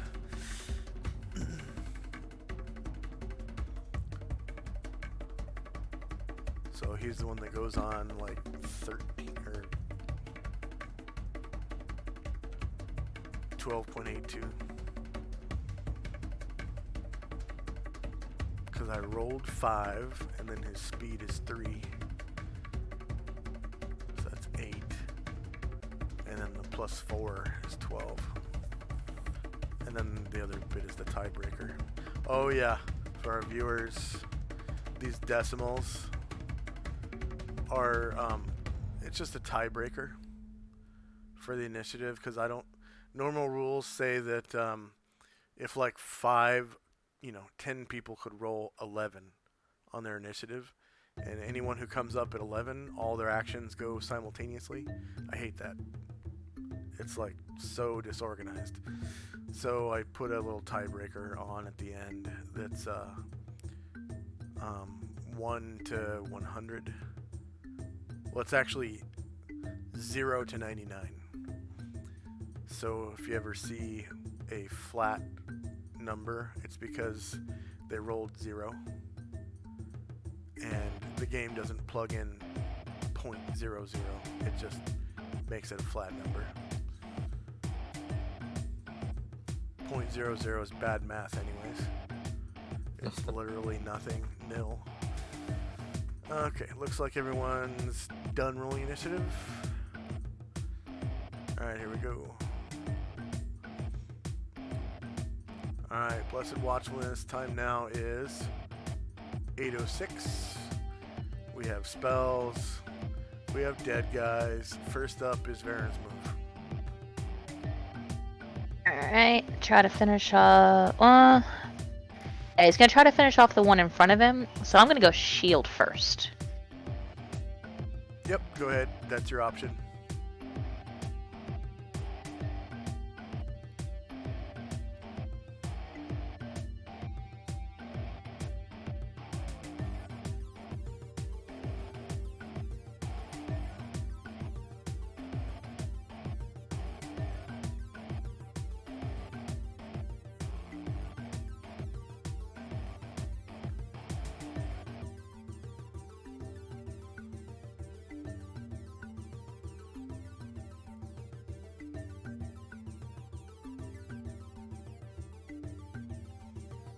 Alright.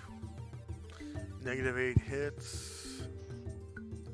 And 9 damage. Go ahead and describe how you take him out with your shield. He like drops to a crouch and he hits him like in the kneecap, and you can hear the crunch. Ooh. And his leg goes the opposite direction. Yeah. And then he's going to step over the body. So 1, 2, 3, 4, 5.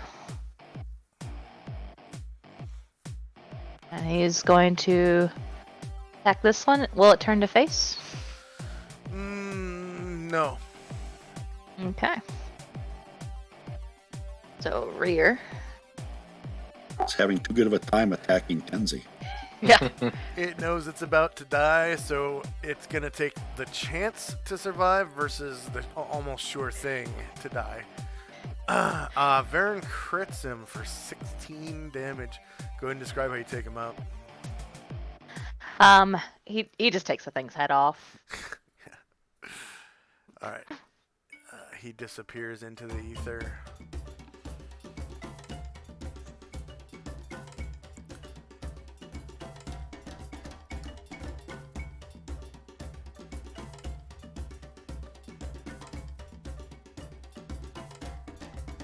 Tenzi. I'm foregoing all of my attacks so I can block. Okay, Musashi. Only 2 targets left. You got the slowed one and this one. Sasha will move up onto the next to Anatar and attack the one in front of Anna.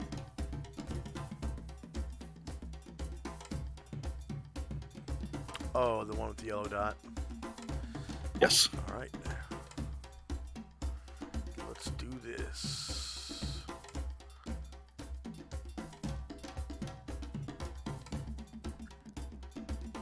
All right, -3 hits. You cause 16 damage, and he survives.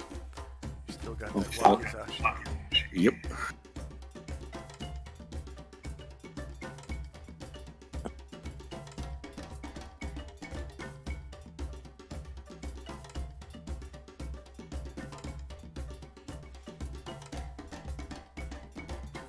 You're not a high master with your Wakizashi. Oh, rats.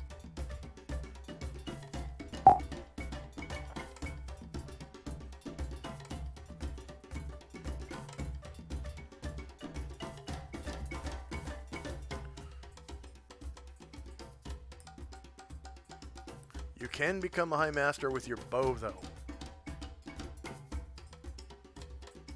That's the cool thing about samurai is they start off as specialists with 2 weapons. They are always katana specialists and they're always daikyu bow specialists. And because they start out as a specialist, they can advance to mastery, high mastery, and grand mastery in both weapons. I'll allow it. So eventually Musashi is gonna be his AC will always be pretty shitty. Like, this is about as good as his AC is gonna get, unless he gets magic kote or magic splint mail, or rings of protection, or bracers of protection, bracers of AC, whatever. You can wear cloaks too. But he's gonna be like a damage god one of these days. Especially with the bow, because he'll be able to do 5 attacks that do D10 damage, but he can apply Ki to it. So it's plus he can use magic bows and magic arrows. So eventually, with that bow, he's gonna be pretty formidable. All right, AC 6 does not hit AC 1. Sorry about that. Anatar. Anatar's gonna go regular longsword first. Regular longs. You mean The one- longsword +3? Yeah, sorry. He's Yeah. gonna go longsword. I'm sorry. He's gonna go longsword first and then sharpness. Okay. Yeah. That is your option. To the one to the south of him. That definitely is your option.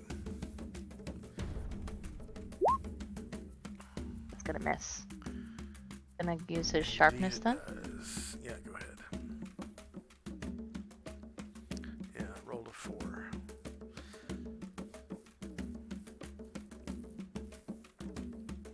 So these attack rolls are, for our viewers, they're rolled on a 20-sided die. So you want to roll high on attack rolls. -4 hits. You cause 27 damage. Go ahead and describe how you destroy the shit out of this guy with your. He like plus two disembowels him, and so when the umbilical cord pulls him back, you can see like entrails that are flying, like behind him through the air like a kite. Yeah. What? Alright.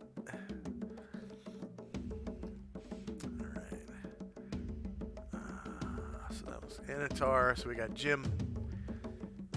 Jim's gonna. One guy left, and he's slowed. Oh, he's gonna cast Cure Serious Wounds on Tenzi. Scrolling up to where there it is. Okay.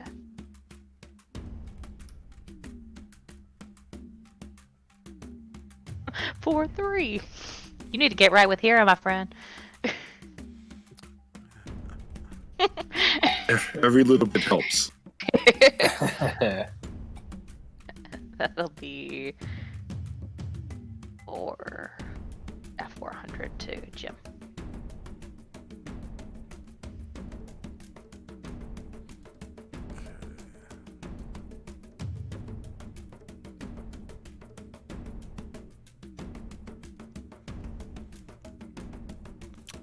Asher, who's now invisible again. 1 second, I'm making sure I check that spell off. And if you attack the slowed guy, you get +8 to your backstab. That's what she's gonna do. Okay.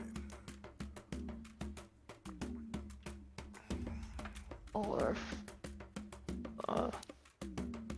yeah. She gets times Let's 5 make a try. backstab damage with a longsword. Maximum damage to a medium creature is 8. So if you roll max damage, you can do up to 40 damage plus the strength bonus or magic bonus from the sword. She doesn't have a strength bonus to speak of, but her magic bonus, I think, is +4. Is it a +3 or +4 sword? I can't remember. +3. +3. +3 Alright, is so- nothing to shake a stick at. It's one No. away from the highest requirement to hit magical creatures, which is +4. Take the hit. I think Demi-Lich requires +4 weapons. Alright, Invisible. you hit -8, causing 23 damage. Go ahead and describe how you take him out and finish combat. She just sticks it right through his like the base of his spine, and he like reels back, and like falls and hits his head on the ground. It wasn't even from the sword wound.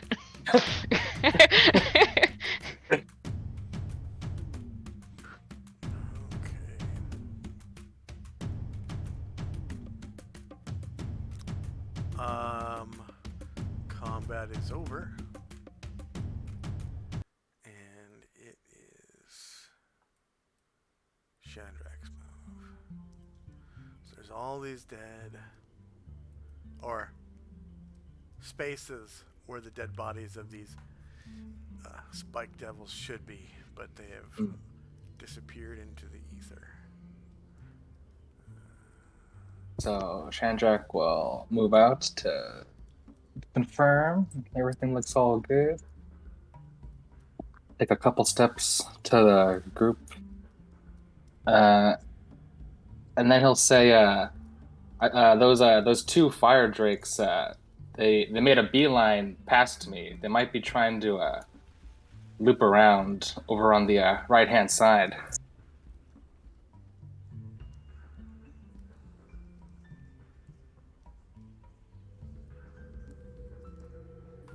Asher looks around and let's use the listening skill.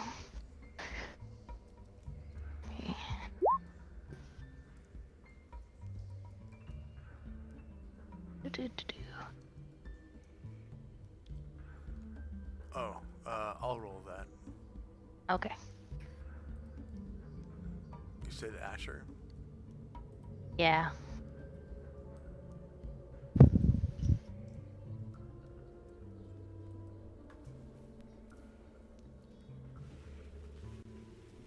Alright, you hear neither hide nor tail of those two fire drakes. Asher shrugs and says, well, let's be careful, and we'll take them out if they come back. Can I also attempt to listen for them?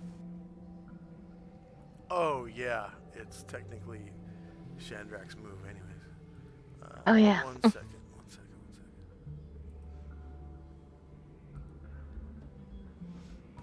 Yeah, you hear no fire drakes. Okay. Chandra will nod and say, okay, but keep wary of that hallway to the right hand side of the room. Yeah, that'll be all for Chandrak this turn. All right.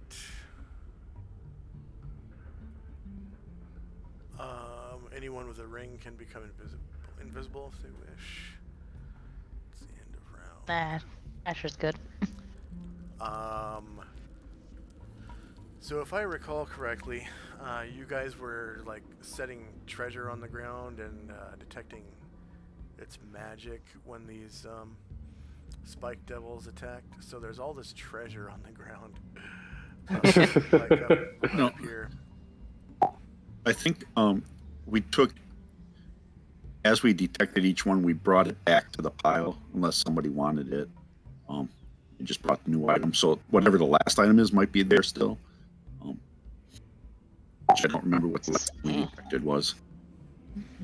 I No, think we the were last counting. one We had was the just halberd. finished counting silver. Last one was the halberd. Yeah. And we finished right before the surprise round, didn't we? Counting the silver. Counting, yeah. I'm Yeah. pretty sure you did. Yeah.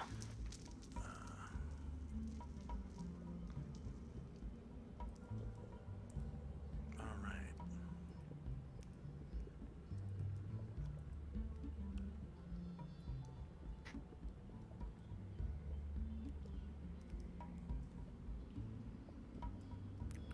So first up is Tenzi and Company.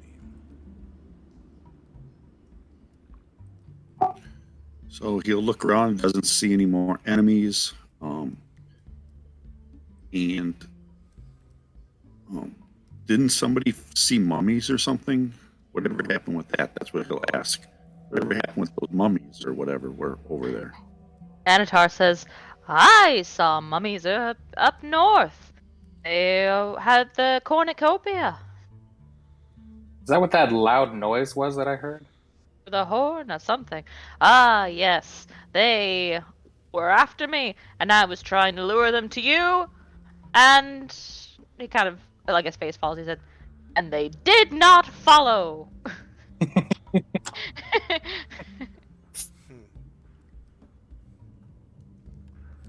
But there were many mummies, and across the hall, more man scorpions.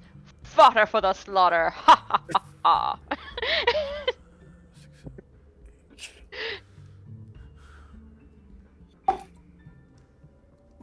Tenzi looks a little thoughtful at what just transpired with him getting all bit by these devils, and says, I'm not sure if I'm up for taking on mummies anytime soon.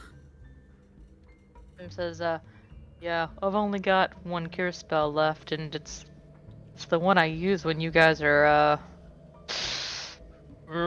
close to death. So, I'm just about tapped out for the day. Well, maybe it's time to collect our spoils and get back to the tower then. Asher says, I've been or actually, I'll just say it on Asher's turn. So that'll be it for Tenzi. Okay.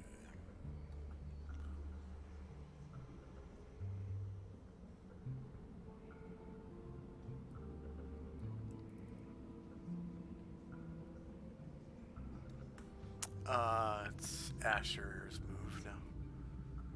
So, Asher says, I've been thinking, still pretty early in the day, and I know Varen memorized a couple of dimensional folding spells.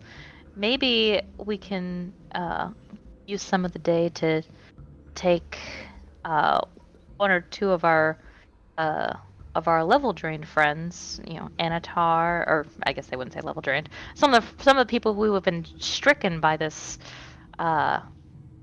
this Touched by the wraiths. yeah, but touched by the wraiths and Brine Druid got touched by a white. I wonder.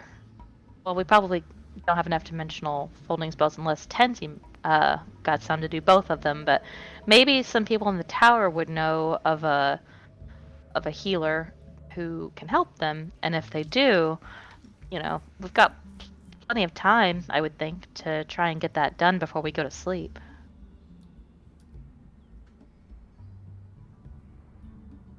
That sounds good to me. Tenzi does have a dimensional folding as well. Well, look who just got 30,000 experience points. Oh my god. So Asher thinks, and she says, "So if you gated us to the ivory dagger, and Varen could gate us, or not gate us, if you could use a dimensional folding to get us to the ivory dagger, then Varen could get us from the ivory dagger to or to the healer if it's somewhere he knows, and then he can use his other to get us back before the night. And we could pick up Brine Druid and get him helped as well." Excellent. And so she's going to go back to the dais, and for her action, she wants to appraise the blue stones, the blue gems.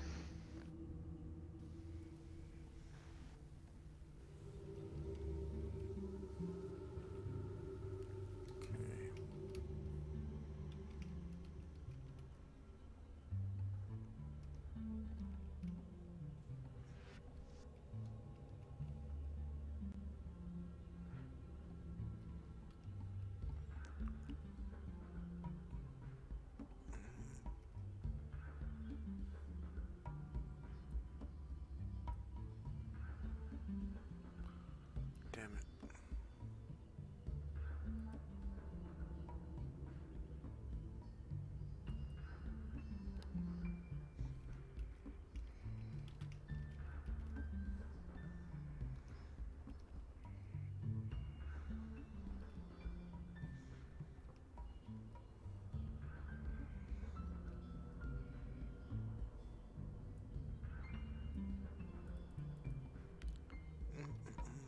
Just doing XP right now. Yeah, that's fine.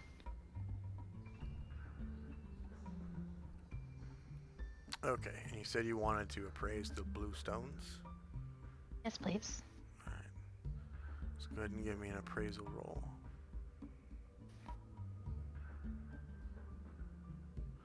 And we had...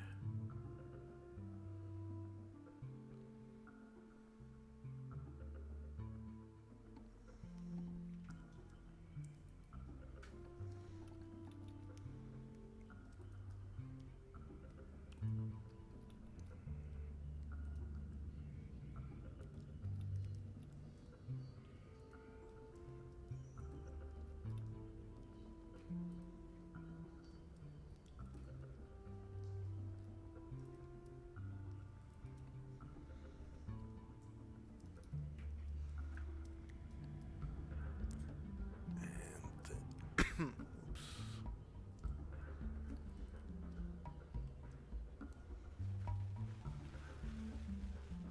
Alright, so you determine that these stones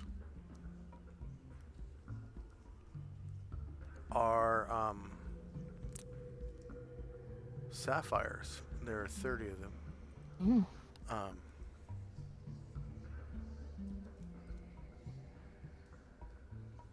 no.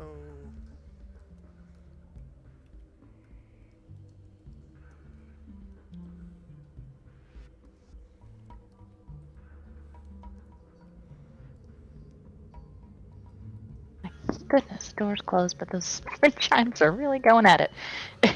Alright, so sapphires are...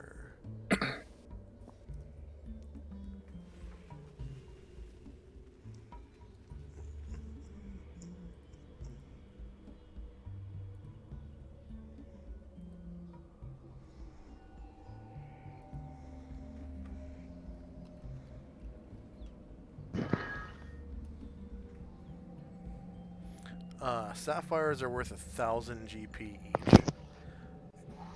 So 30 sapphires comes up to 30,000 GP.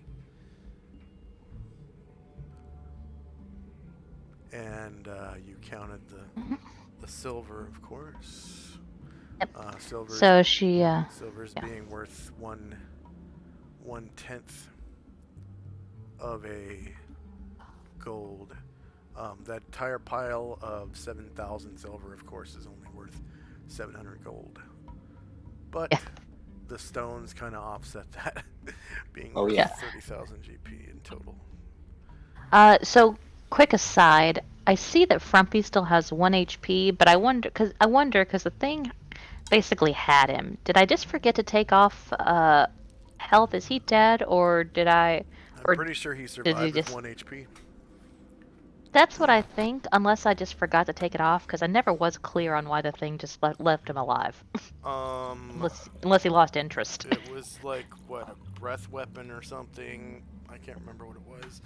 No, it was a Did like 17 spike damage? devil who had him in a bear hug, but then Asher Oh. attacked him.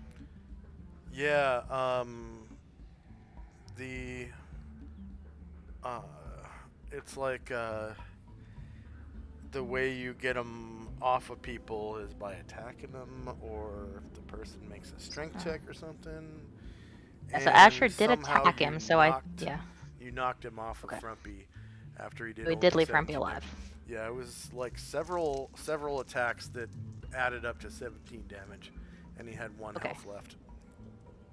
I just wanted to make sure that I was understanding correctly. Mhm. So Asher says, if we want to take the silver, Frumpy looks, well, not great, guys, but he can he can get it back to camp.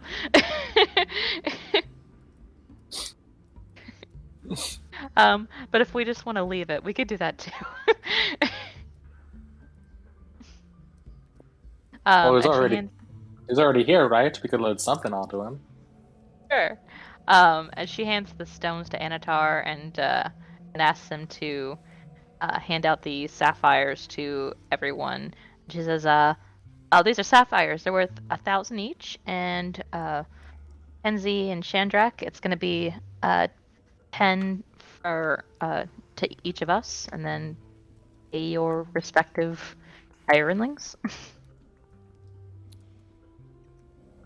And she says, and based on the count for the silver, that's 2,333 silver each.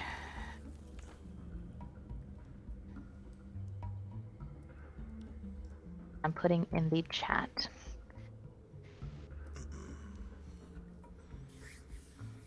And it's 50 gold pounds to 50 coins to a pound, right? 50 coins and stones to a pound, yes. Okay. So you have to add up your coins and stones. Yeah. So the 7,000. By stones, I mean gems, not actual stones. Right. Yeah. precious stones. And let's see.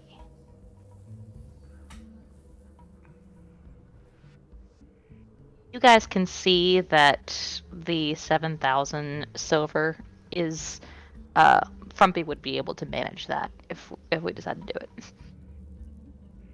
So if you wanted to start loading him up, he can handle it.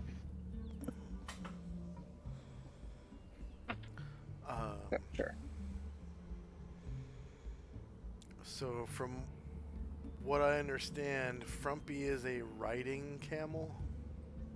Because he doesn't have a pack saddle on him.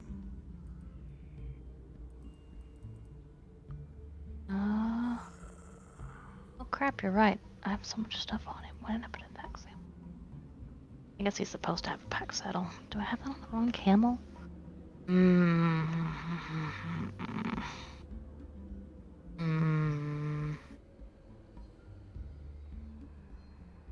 Let me see if I have a riding camel who has a pack saddle he's not supposed to.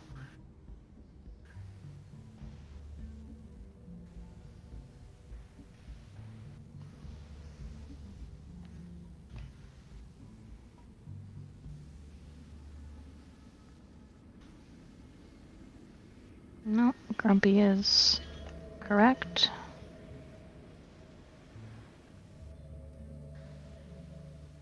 And where's Lumpy?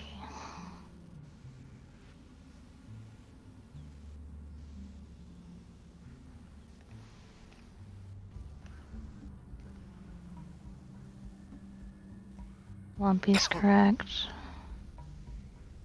Dumpy. Yeah, Frumpy is the one that Anatar rides. That's a riding. Hmm. And Oh, okay. So I accidentally gave Dumpy the riding saddle instead of the. Lumpy is your. Yeah, no. pack. Dumpy is supposed to have a riding saddle. So yeah.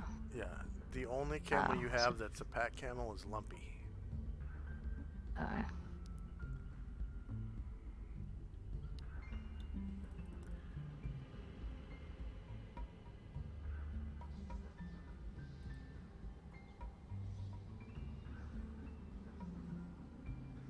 Yeah, he's wearing a pack saddle, and you've got Yeah. him. You've got him Yeah. carrying Quite a bit. So he's supposed to have a pack saddle. 293 pounds. Yeah. All right. So Asher says, actually, we brought the wrong camel. Sorry about that, guys. We can come back. So does that mean you duplicated all the treasure that's on Frumpy from Lumpy? No, I have 5 camels, and I meant for 2 of them to be pack camels. I'm just trying to remember which ones. Okay, so you have Grumpy, you have Dumpy, you have Lumpy, and you have Frumpy. That's it. You have 4. I also have Sunny. Oh, from A okay, gift yeah, one. that's a new one. Okay, Yeah. that's Sun. Yeah, Sun. That's a riding camel. Sunny. Okay. Unless you put a pack saddle on him, which you did not. I used to have quite a lot of pack saddles. I guess I must have dropped one. So. Maybe it's on Lumpy.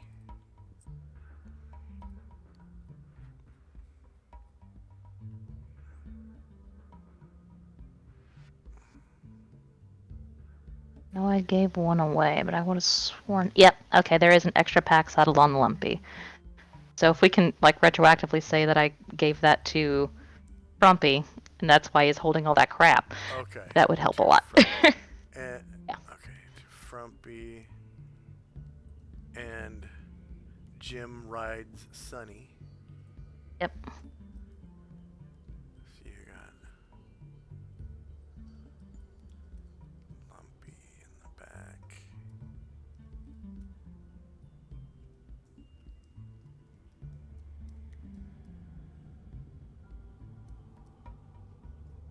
Alright, I'll put. So what does Anatar ride? Does he ride on Sunny with Jim? I had Asher and Anatar riding the same camel. Oh wait, Karangor is not here, so. Yeah. Oh, Asher and Anatar ride the same camel? Yeah. And then Okay. I guess Varen can have one and Jim can have one. And I guess Ngoki now can ride with Jim. Okay, so now Frumpy is pack saddled. So Yes, I'll change thank you. his form to a pack camel. I will add that weight to him.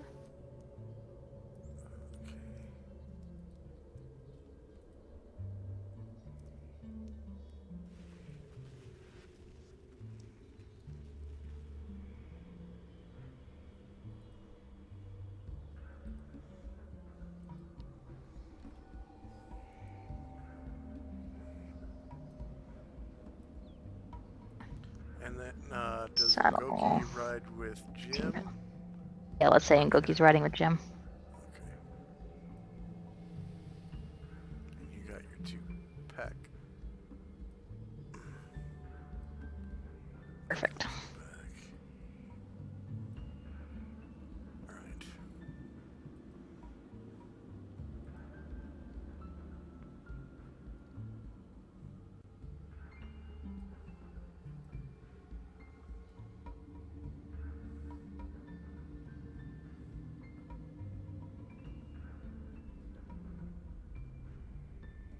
Asher says, "Oh no, I was right the first time. You can put the silver on Frumpy." Yeah, Found the saddle. there is a there's a pack saddle on Sun D and Sun Ni. Uh-oh. Sandy is now Shandrak's camel. He should have a pack saddle. Yeah, he put a pack saddle on. Sunny, actually, Sunny doesn't have any gear, so we'll need to acquire a riding saddle for him.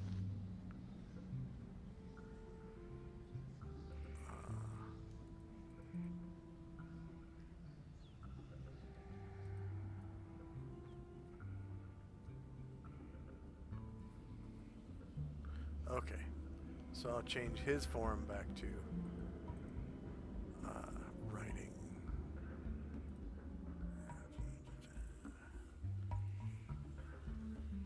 Because at some point you turn him into a pack, but you didn't add the stuff to him.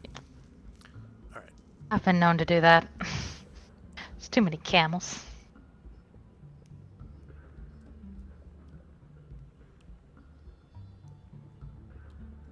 Yeah, sometimes at night, when Asher's not on guard, you can see her just like moving crap from camel to camel, and you're like, "What the heck is she doing?" And she doesn't seem to know. Alright, so I'm just going to delete this frumpy and paste this one. Thank you. So that's what a pack camel looks like. It actually has a pack saddle.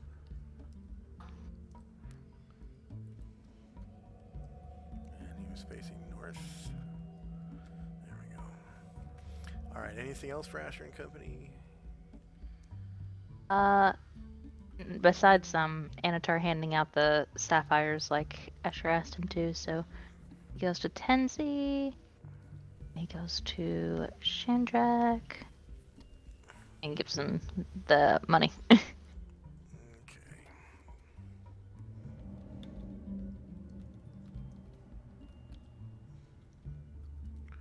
So that's 46 pounds worth of silver.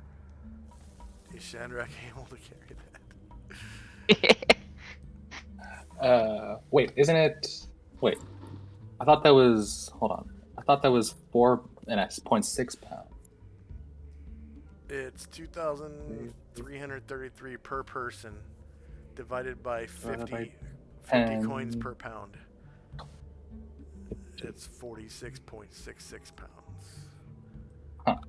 Well, So that Asher would put says, me at. Asher says Go that ahead. you can put it on Frumpy and get it back Put to it on camp, Frumpy, and then put it yeah. on your camel. There you go. Yeah. Anything else from Asher and Company? Now that's it. Alright, Shandrak and Company. Shandrak would like to pick up the quiver that we found in the treasure pile that still has a couple arrows in it, and he'll take that and he'll bring it over to Ashriel, and he'll also take out the wand that I found, and I'll put them both on the ground, and I'll ask Ashriel, could you do the same and see if you can see any magic or anything in these items? He already did, all of them. Oh, I don't remember him doing the quiver. Oh, the quiver. Yeah, because Shandrak took them before Yeah. while he was invisible. So yeah, I don't think we did those. Oh, yeah. But he detects magic at will, right? Yep. Yeah. Okay.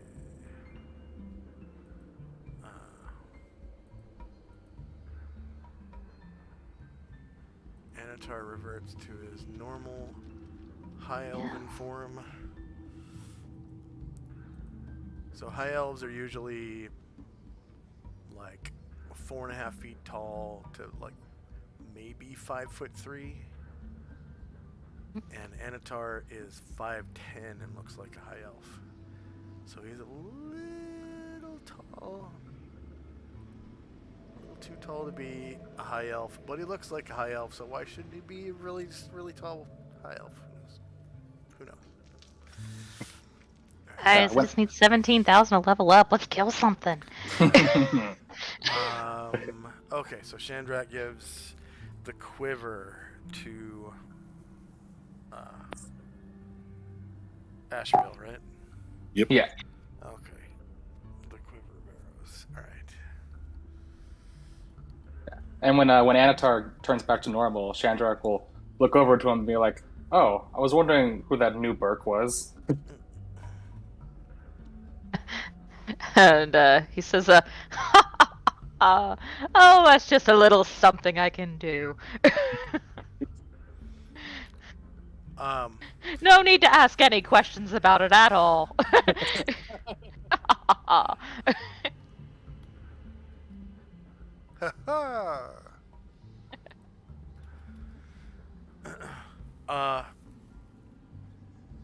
So Ashriel, Shandrak hands you a quiver that's so full of arrows. If you tried to pull one out in combat, it would spill arrows all over the place. It would pull them all out. It's like overstuffed by one.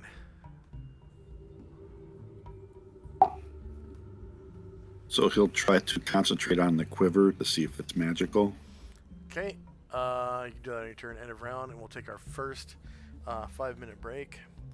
For our viewers, I got a 3-minute break for you, so you're not just looking at this for 5 minutes while we're going to the bathroom. And we'll be back in 5.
I'm back.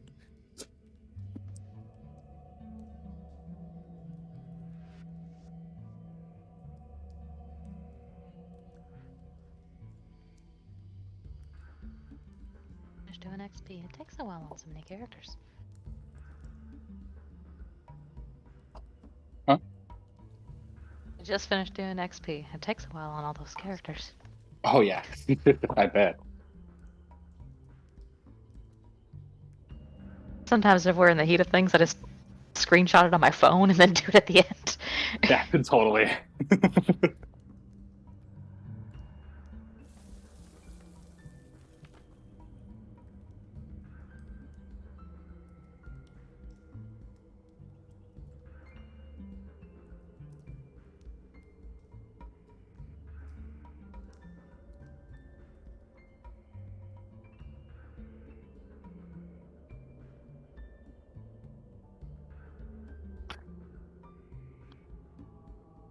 They got some other NPCs you know about that can remove level drain. So the nice thing is that just since I've been playing, we have been to 2 sizable cities. And I know Varen went there too, and should be able to safely gate us there. One of them I know has a pretty famous priestess. I don't know if she has the right specialties to serve our purposes, which I'm hoping, since they're from that same city, that some of the NPCs up in the tower may know if she's good at Yeah. that sort of thing. Or if, and Varen's been more places, because that player was part of the group before I was, so Varen's been more places than Asher. So maybe even Varen, if I, ask him, might know something. I'm not certain that's an option, but there's some people who may be able to know if we have access to someone in that manner. I'm back. Hello. Is Tenzi back? He is. Alrighty. So time now. 6:08, or sorry, 8:08 a.m. First up is Tenzi and company's move. Ashriel is detecting magic on the quiver. Okay. Cast detect magic. Take a look at the quiver of arrows.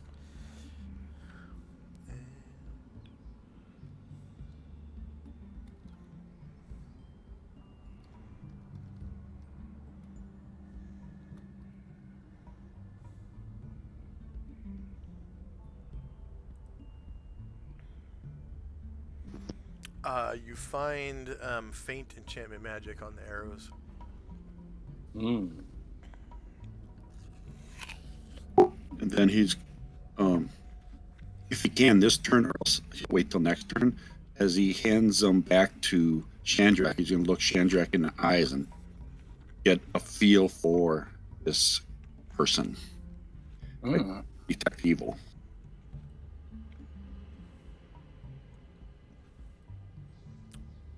He can do that on his next round. Okay, will do. Otherwise, I think the rest of us, I handed out I divided up the silver and the jewels amongst myself and my team. So I'll be doing that this turn, I guess. And that'll be it. Asher and company. Anatar is going to cast Cure Light Wounds on himself. And the others are going to start loading the silver onto Frumpy. Oh, that's Wizard. Chandrak. I will load my share of the silver onto Frumpy. Okay. Roll charisma, Chandrak. Sure.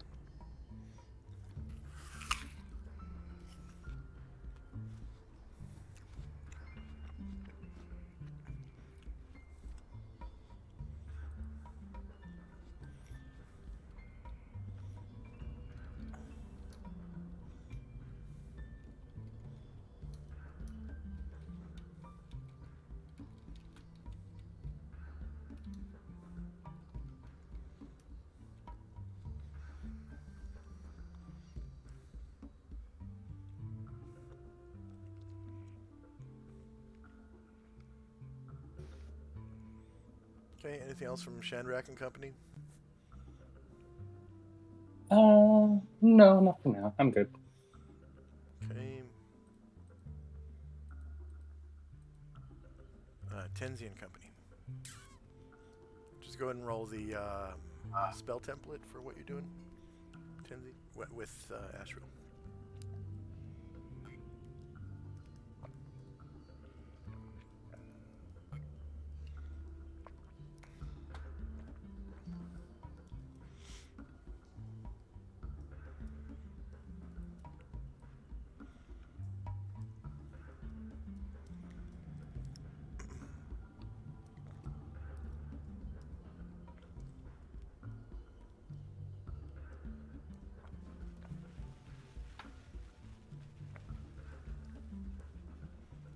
Mike, are you there?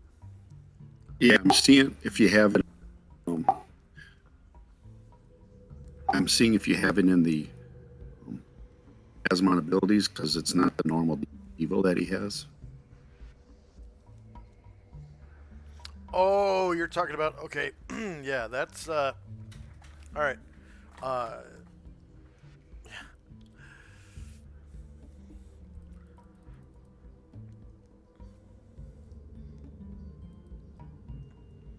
You actually don't detect anything coming from Shandrak.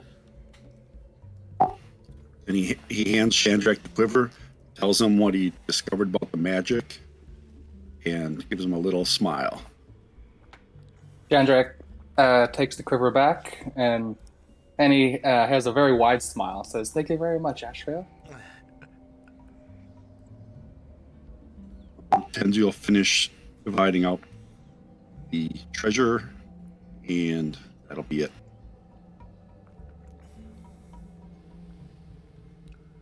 Okay.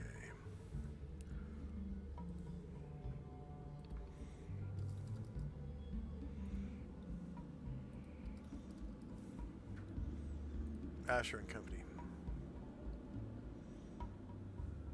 They 4 people spent 1 round loading treasure onto Frumpy. That's all it takes. Trying to think how many rounds that would. Okay, that'd be cool though. That's all it takes. Shandrak will So be able to. yeah. All those Asher characters will go said.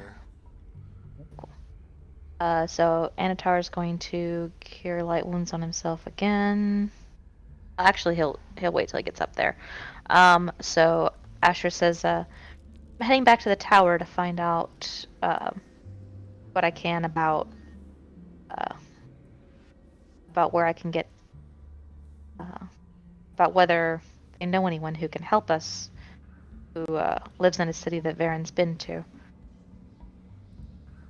And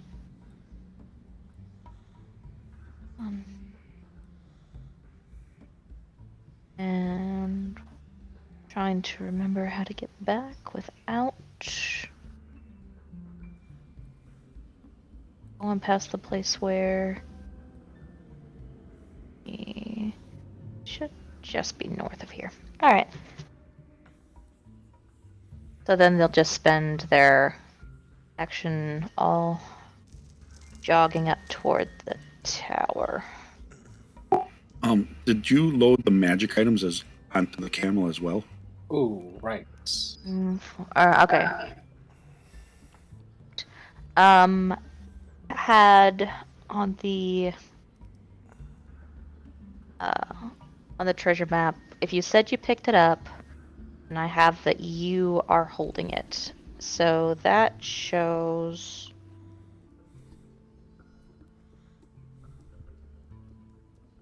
Yeah, there's still several items that no one is holding. Okay, so instead of heading north, Anatar will load the small chainmail onto Frumpy. This is probably going to overload him. Let's see how much more space he has.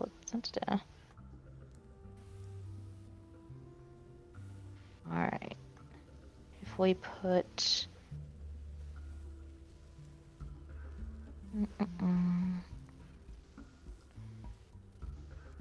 Collected.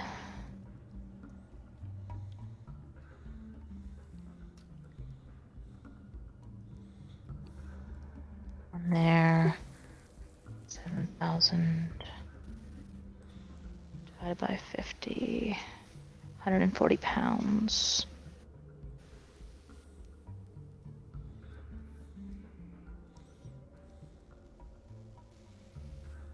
What's his encumbrance? He could take 21 more pounds before he's overload. Before he starts to get slower, which we do have time for. So, how much is the?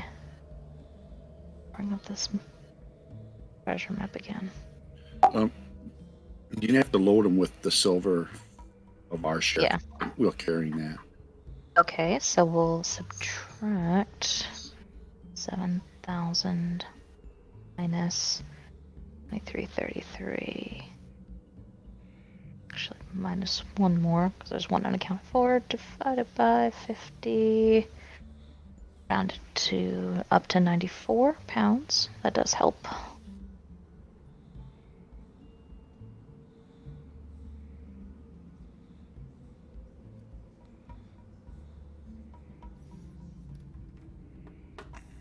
So, small chainmail with the faint enchantment magic. What would that weigh? Let's see. I got rules, gear and equipment, weapon and armor data, and then you go all the way down to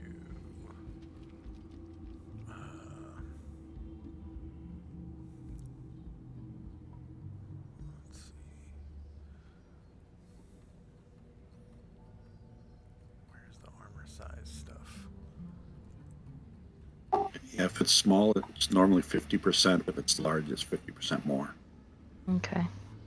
So I think chain is like 40. So if it's small, it would be only 20.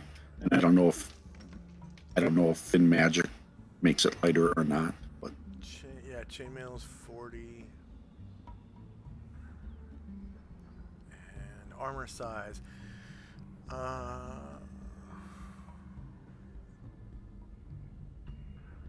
Armor size also affects the weight of armor. If the optional encumbrance system is used, the weights listed on the table are for human-sized armor. Small armor weighs half the amount listed, while large armor weighs 50% more. Yep. Okay. So normal is 40, so half is 20? Yeah, half is 20, yeah. So Anatar loads that onto Frumpy. And then the large... Magic armor and weapons are weightless when you're holding them. Oh, when you're holding them. I thought it was just when they're worn. Or wearing them. So he can carry the magic ones with no weight? The magic, if it's in a pack or your backpack or a pack or something, then it has weight. Okay, that's what I thought.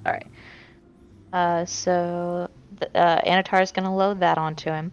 The large plate mail. How much is large? How much is plate mail normally? So we'll have to double that. Plate is 50 pounds. So it's 75 pounds. It's not doubled. Okay. It's 50% more. 75 pounds. 5. Varen will load that onto Frumpy.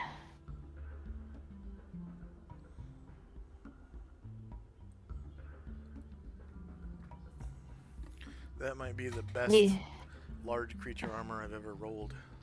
Plate mail. Nice. Medium field plate. So how much is field plate? Field plate is 60 pounds.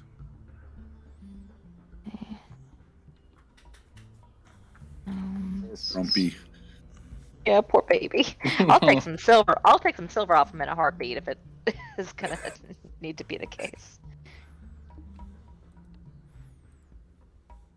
And remember, all forms of field plate, you can sleep in them. Right. And go to the bathroom and reproduce and all that stuff. So, buckler. When Asher picks up the buckler, she says, does anybody want this thing?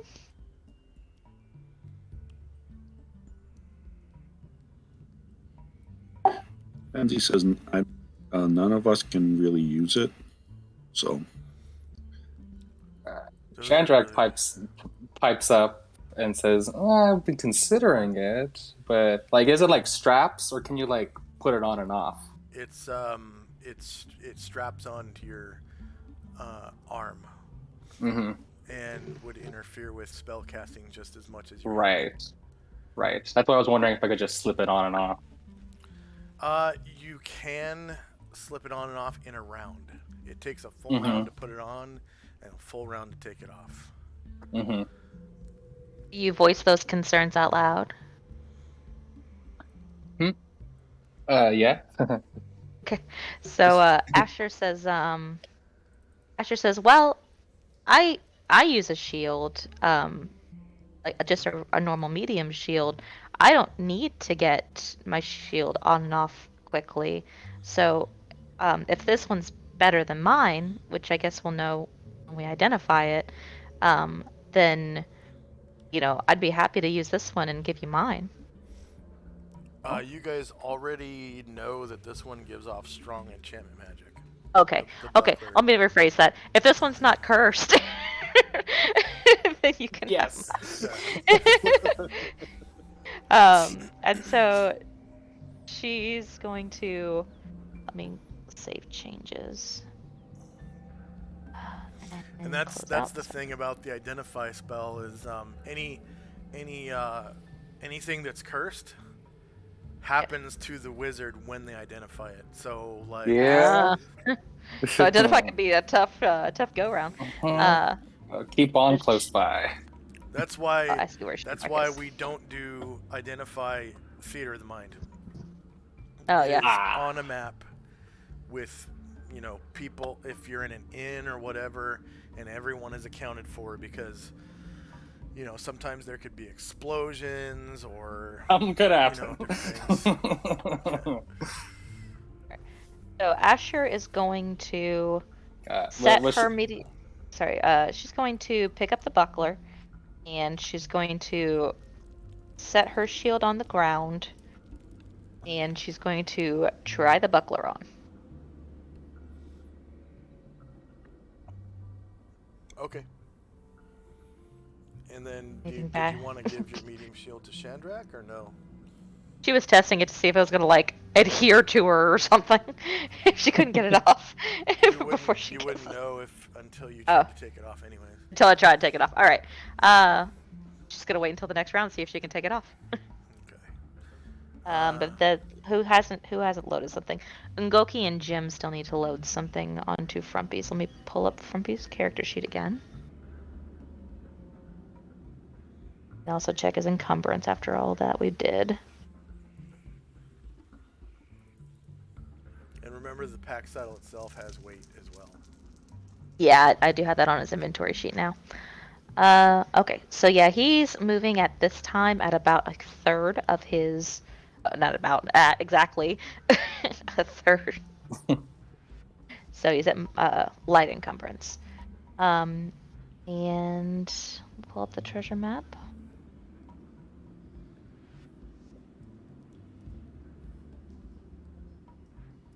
So now that buckler is held by Asher. And it looks like you got a belt pouch with 2 potions. So that's 2 pounds. Okay, I'll fix that.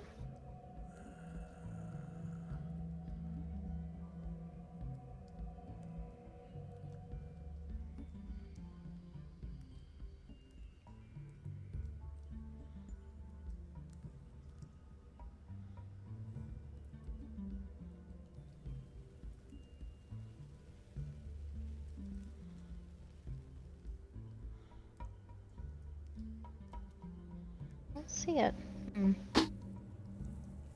I want Asher. Yeah, it's 2 pounds. You already fixed it. Cool. Alright, so. And the helmet with strong divination magic. Was it, Jim's going to hold it up and say, no one claimed this one. Hey, it looks like you got a longsword high quality dim enchantment on your pack saddle.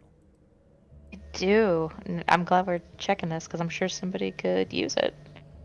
I know Do you one know person who where that could. came from? Yeah. Uh, no. Yeah, you didn't put any notes on any of these. Yeah. It occurred to me I'd be carrying it around for a year.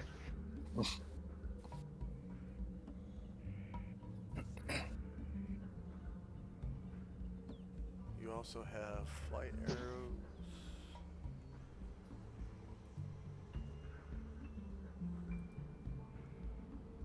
Belt pouch with 233 platinum coins does not weigh 2 pounds. It weighs 1, 2, 3, 4, 6 pounds. Okay. I should look at this stuff more often. Because it would have to be a large belt pouch. Oh, and that hemp rope is Filigree gone. We mug. used that and we didn't pick it back up. A mug would be at least a pound.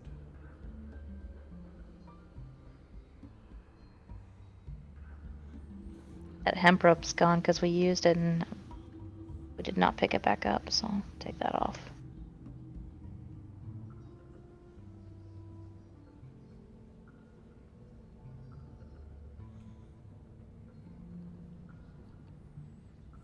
So yeah, Jim picks up that helmet of strong divination magic and says, nobody claimed this one.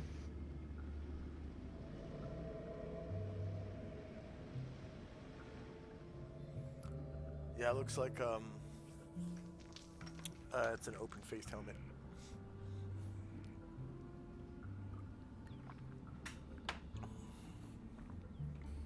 Anybody want it? Tenzi and Ashfield don't wear armor, and Musashi has a armor set, so she would not want to break by putting a different helmet on it.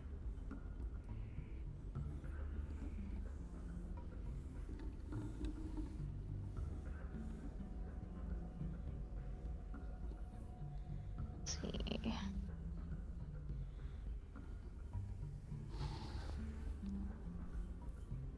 And Shandrak doesn't say anything. Well, no. Chandrak just says, well, we could just add it to the pile of things that need to be identified, and once we know what it does, then, we can see if we want to keep it or not. Through his open-faced helmet that he already has. Yeah.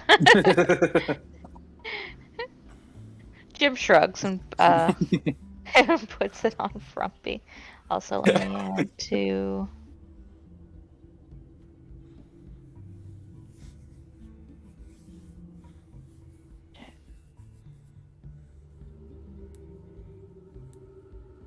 How much is the helmet? 2 pounds?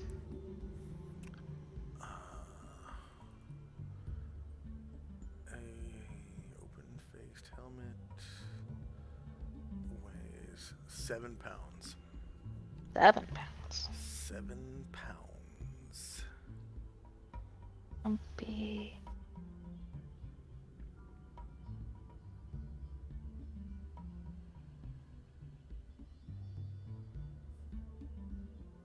The Hana.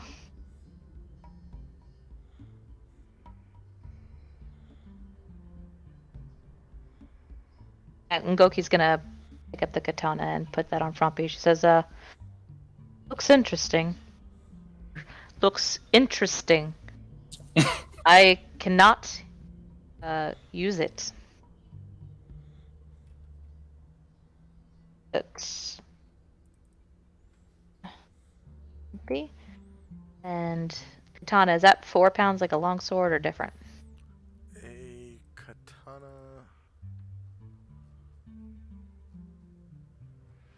Katana. Sword. 6 pounds. Wow, it's actually 6 pounds. yeah. Longsword is lighter than a katana. And unlike the other things I have on my camel, I'm gonna put notes here so I remember in the future where it come from. Katanas must have heavy tsubas or something. The thing that it acts like a longsword's quillins that goes above the hand. I think that's called a tsuba. T-S-U-B-A. Yeah, tsuba. They must have really heavy tsubas for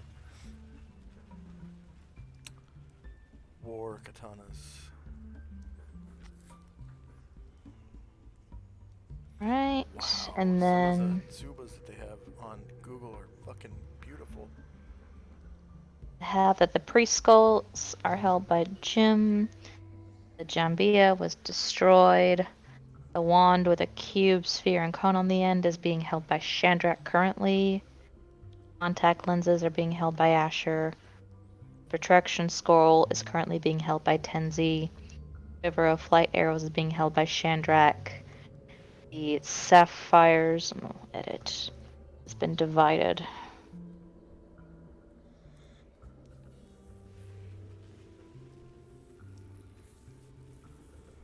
Silver has been divided.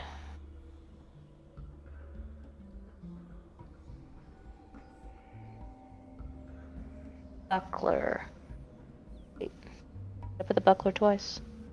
Yeah, I did. And the halberd. Okay, all of my people have already done something, but the halberd is the only magical item remaining that has not been loaded onto Frumpy or it being held by a character. And remember, the halberd was found to have overwhelming enchantment magic. Yeah, you're gonna want that. Mhm.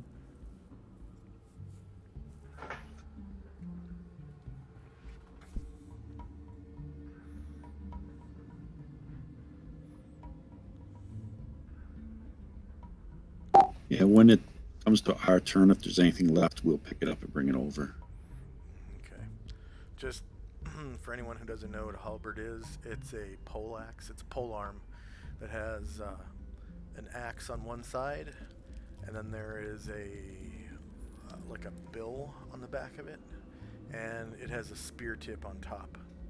So you can use it as a spear, as an axe, or as a bill. Bills are spikes that are meant to be used against armored soldiers. You can tear through plate mail with them.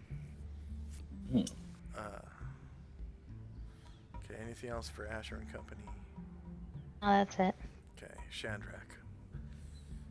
Chandrak will just replace the quiver on his back that has 2 arrows with the new quiver that has 13 arrows. Okay. That one that has 13 is overstuffed. Yeah. It has too many arrows, so if you try to draw an arrow from it in combat, arrows will go everywhere. Yep. So I'll have to take that out. But I'll just keep that in my backpack for now. Okay. Just word to the wise. You can have up to 3 quivers on at a time. 1 on each thigh and 1 on your back. Any more than that is just too much. Right, but I also have a longsword. Yeah. Yeah, 1 thigh would be taken up by a longsword. Okay, so end of round. So Ashriel's aid is going to end at the end of this round. And first up is Tenzi and Company.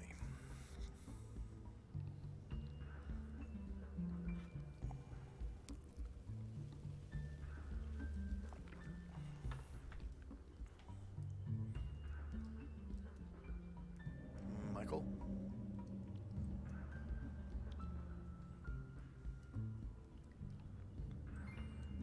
Does anyone hear Michael? Oh, No. Okay. I'm assuming he stepped away, so let's take another break. We'll get something to drink or something, a snack. We'll come back in about. Why don't we make it a 5-minute break? And for our viewers, I got these ad breaks. I'm gonna do an experiment and do. I'm gonna run the 3-minute ad break and then click on the 2-minute ad break and see if they add up. So we'll be right back in 5.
Sorry about that. I'm here alone and someone came to the door.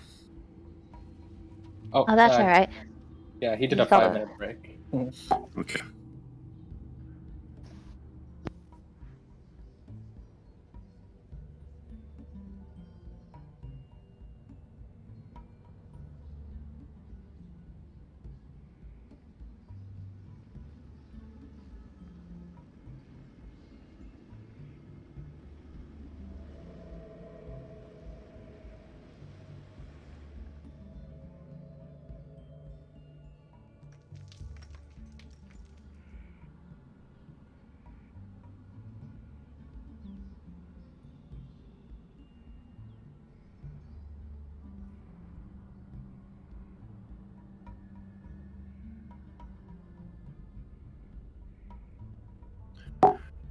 Yeah, and as far as that katana, Musashi could use it, but he would not because he has a paired set of katana and wakizashi, and that's would be dishonorable to not use the wakizashi.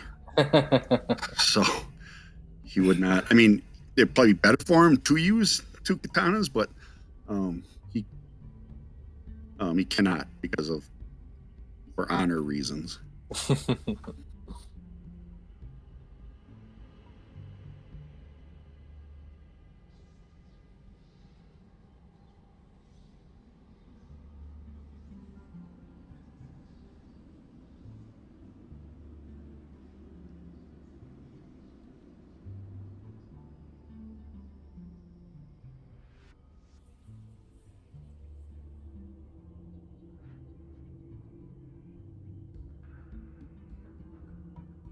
In fact, I was kind of wondering if you would like try to examine the katana to see if he could determine who the owner was, so that he could return it to him.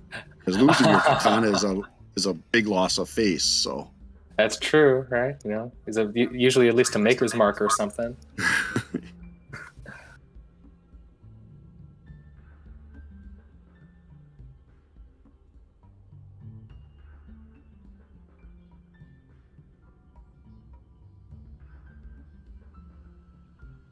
Be a fun little adventure. yeah, right. Quick poll. I'm about to have a piece of derby pie. Is derby pie a thing outside of Kentucky? I was literally about to ask, what the hell is turkey pie? So It's got like a chocolate caramel and some nuts, and it's sort of almost a. It's not really a crumble on the top, but it's more of that than like a solid surface. So no. Okay. ooh, sounds good though.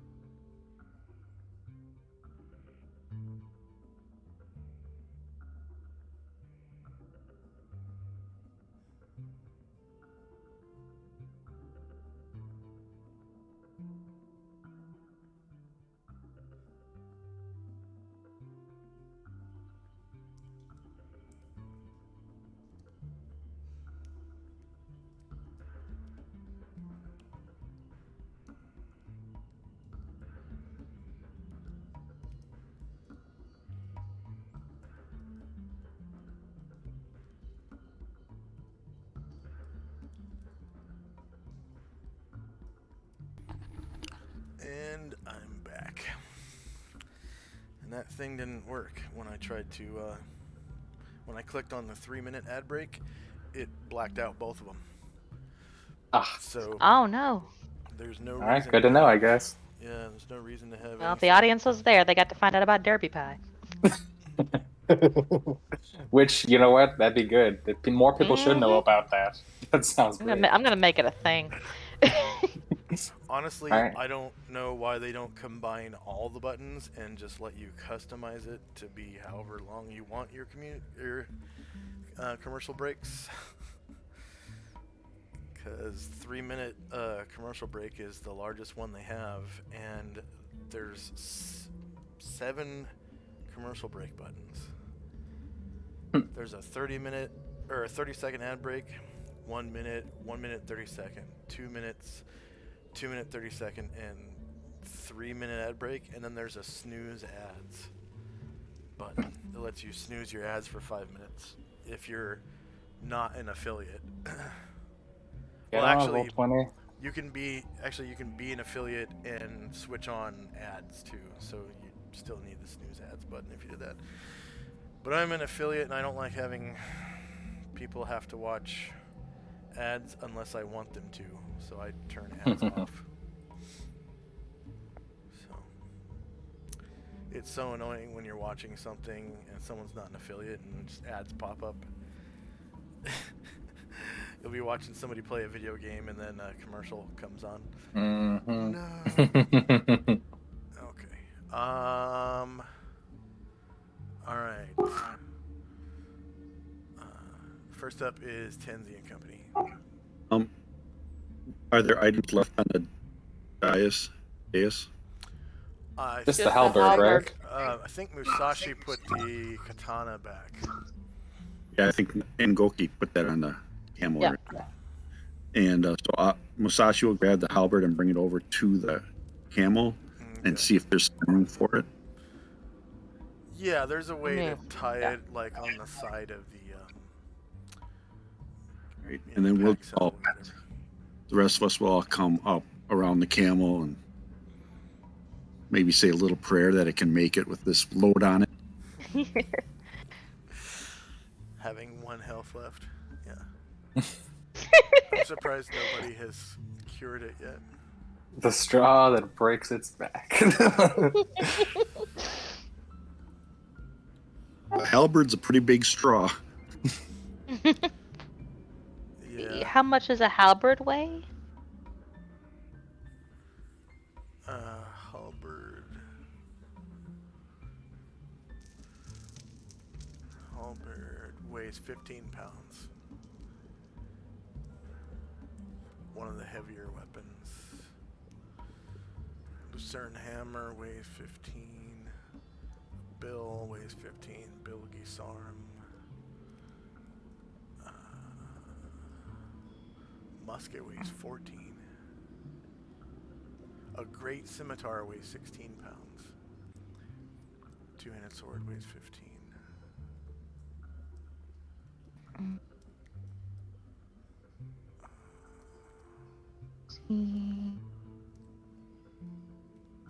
Oh, there we go. A matchlock musket with a rest weighs 20 pounds. So that's like a spear with like a tuning fork on it instead of a spearhead. And then which is sort of like a pintle for the musket. So there's like a little joint on the side of the musket that will allow the musket to swivel up and down. And then the pintle swivels left and right. And it's literally like a stick that you jab into the ground. And you have your matchlock musket resting on it. Okay, so with that weight, Frumpy is still at light encumbrance, so moving at 2/3 of his movement. Okay.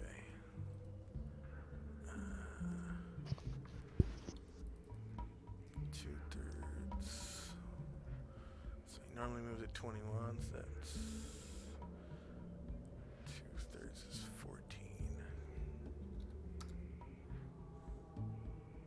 Whoops. Why did I do that?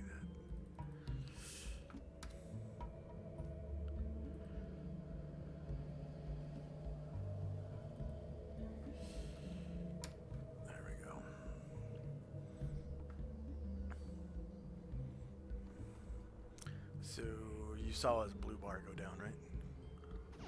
Yep, I see it. Okay. All right. Anyone else on Team Tenzi?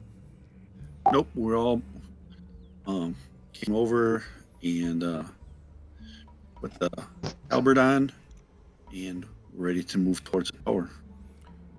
Okay, Asher and company. You try and be a lab cat. Alright, let's see. So Jim is gonna go ahead and use his last cure spell to heal Frumpy. Yes. So don't get hurt, guys. More from.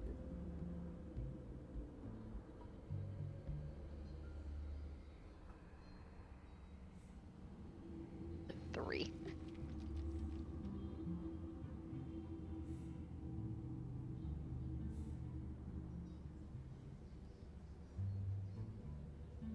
Of all the little horny stab wounds on him close up.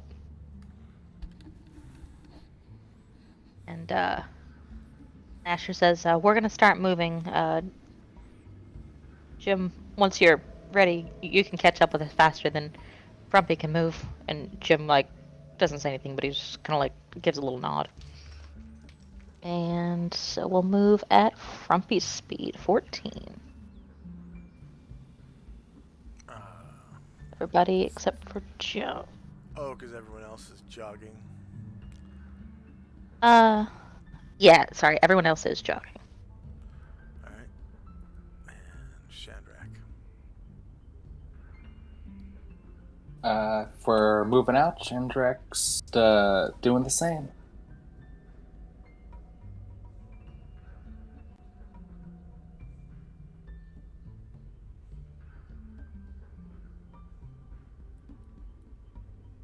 I'll get that far.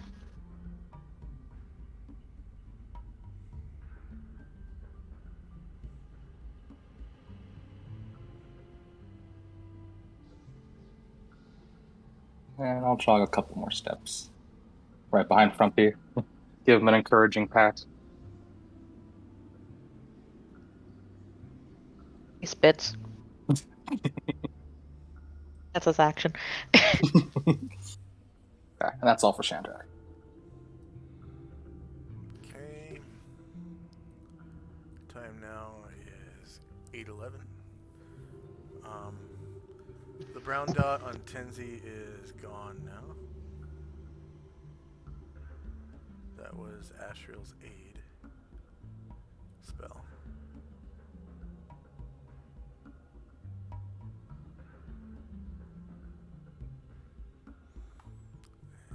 And first up is Tenzi and Company's move.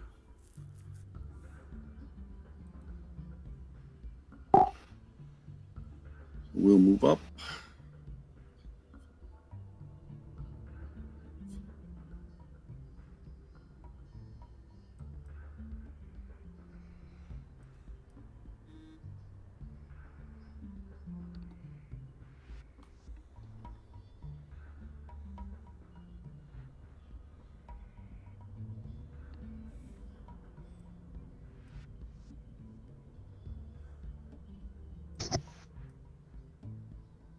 Today I found Loki on top of the refrigerator.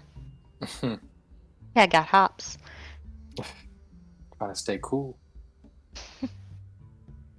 And that'll be it for Tenzi and Company.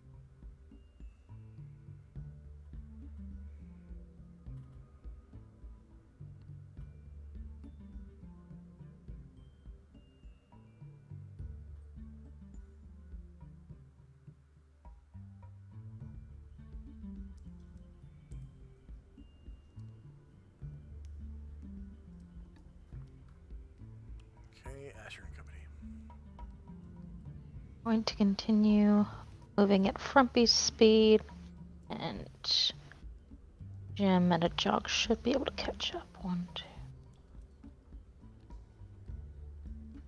10, 11, 12. It's a drop back at 10. Okay, so now everybody can take 14.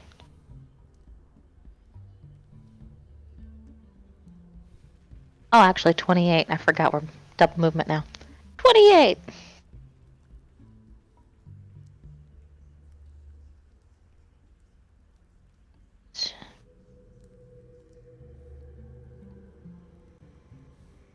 And 9, 10, 11, 12, 13, 14, 15, 16, 17, 20. We're about to cut up to that.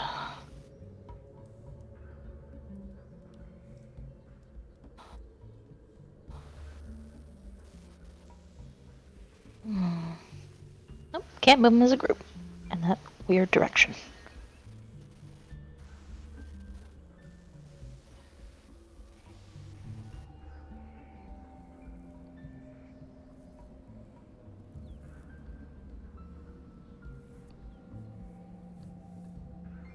Okay, anything else for Asher and Company? Yeah, they got 8 movement left. Alright, Chandra. Take Farron? It's Farron.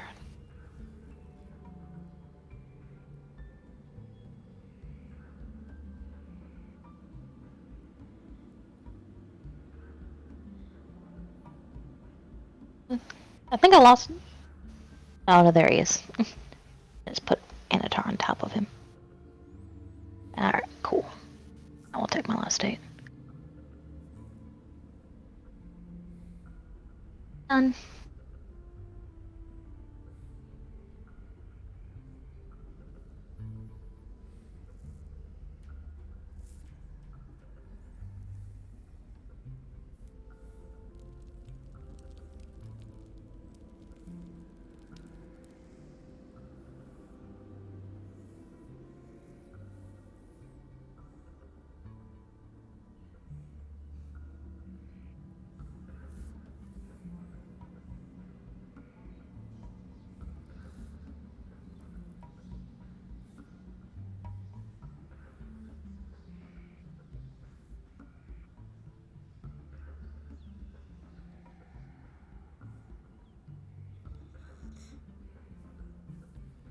Okay, is that it for Chandrak? Oh, yep. He's just gonna jog after him. Alright, Tenzi and Company. We will move out, following the group.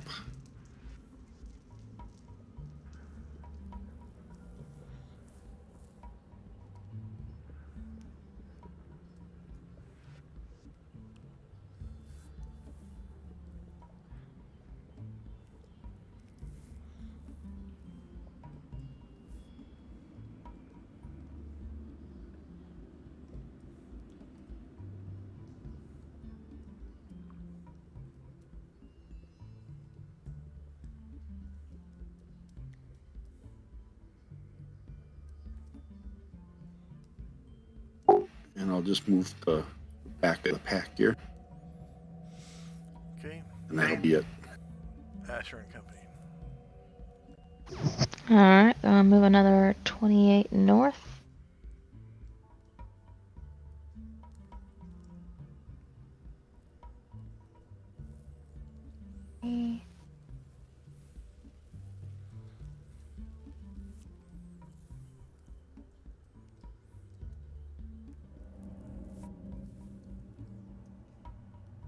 Alright, be careful here, because I got in trouble before. I thought I was going the right way.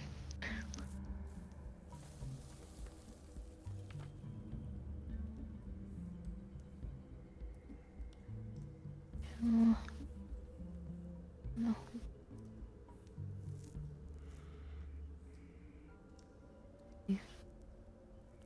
Mm.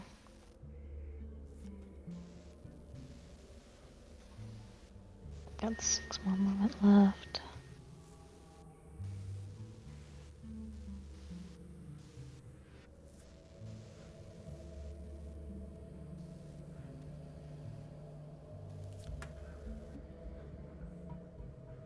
And yay, we made it!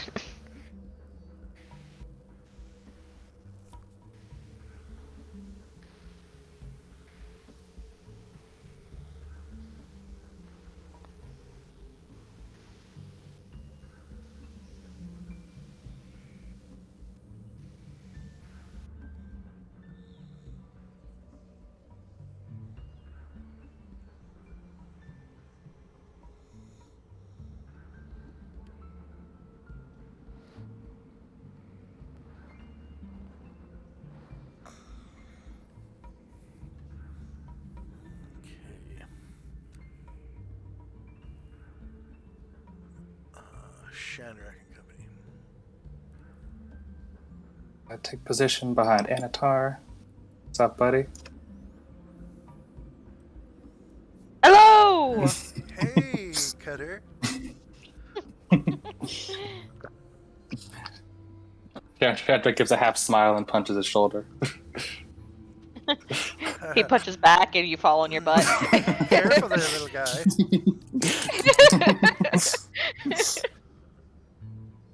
Shandrak gets up and rubs his shoulder.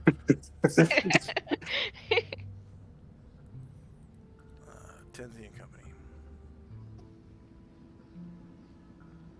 You need to move forward.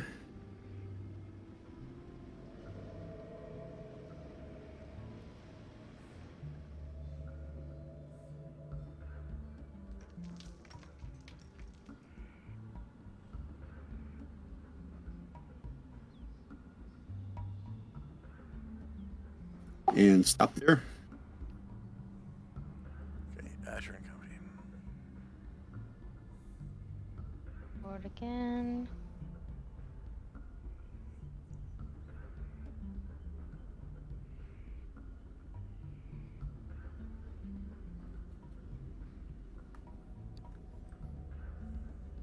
And Grumpy's gonna head a little bit over here.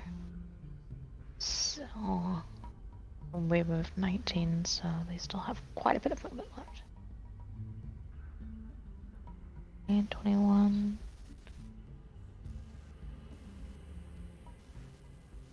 Something in their way. Oh, it's that hay pile. Is that the door?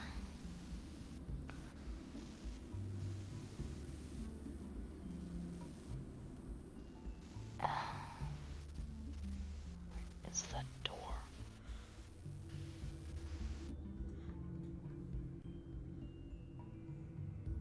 It's right in front Yes. of the welcome mat right here. Oh, okay.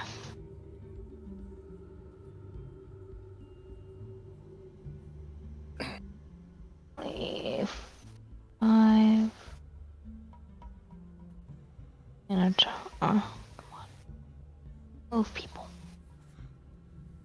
That hay bale still causes trouble. Oh, and Goki's gonna be visible again.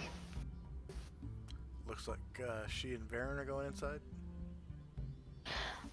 Everybody is going inside, and it looks like the furthest one out is Anatar, so it'll take him 28 to get inside. Sorry, at 28 movement, he'll be inside.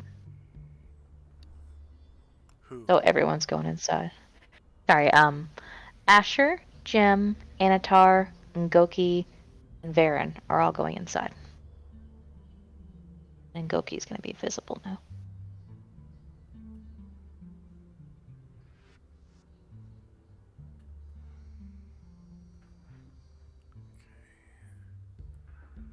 So Goki, Varen, and Anatar gonna be inside. Also, yeah, all three of those, and also Jim and Asher. Okay, I don't see. Oh, there she is.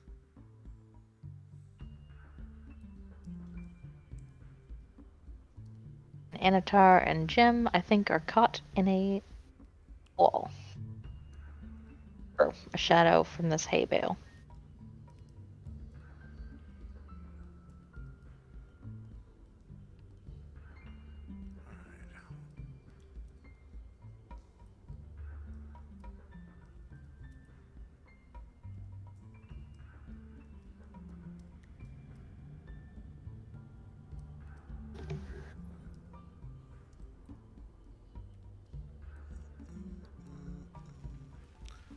So you knock at the door. Thorn door answers the door. So he's this big, like large-sized, 7'2", I think, lion minotaur-looking dude.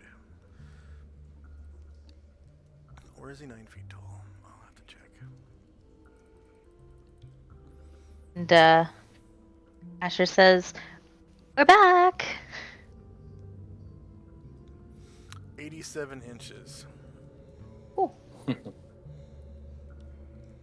Asher is going to walk over to where 7.25 feet tall. Yeah. she's gonna walk off over to where Adolf and On are, and she's gonna wave Varen over too. And she says, "I have a question. So, I have two companions uh, who have been weakened gravely, and it seems permanently, by enemies, and another, uh, fellow elf, who is dead. And I know that magic can do amazing things, but uh, I don't know some of the big players in the priest world. But you guys are better traveled than me. Do you know of any sort of well-known priest who or priestess who maybe could help out some of my companions?" On looks over at you like this. And he goes, did you try to perhaps ask the chroniclers in Megiddo? Oh, no, I didn't. Is she pretty good at that kind of magic? Or prayers? You know, the things you praying people do. The priests of Isis are good at all kinds of magic, except for one. Is that the one I need? The magic of chaos is foreign to them. Oh, I don't think that's the one I need. She looks over at Jim. Is that the kind I need? And Jim says, "No, no." Other than chaos, all forms of magic are used by the priests of Isis. And Asher Perhaps says, other "Excellent." than also the black necromancy. This is not a good thing.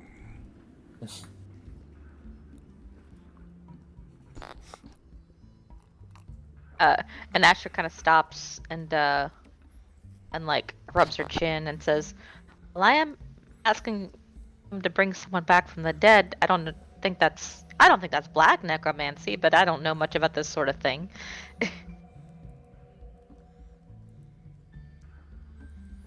No.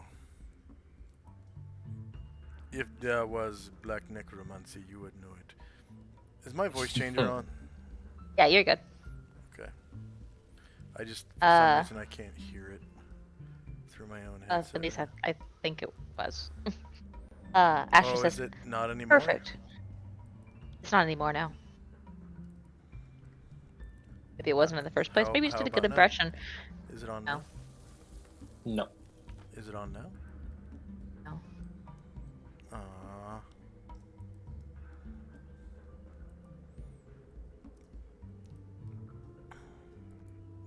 How about now?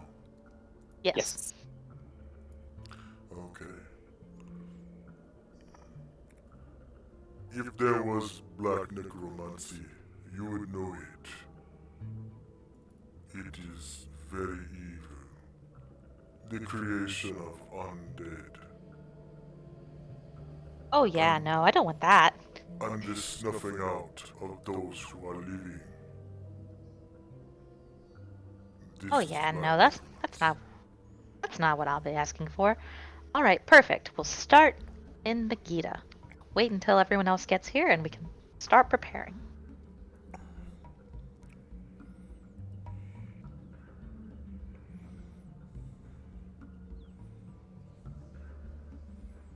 We spent like a month in Megiddo, so I'm thinking Varen knows that place pretty well. Yeah, you guys spent like 10 weeks or something like that. Yeah. In Megiddo.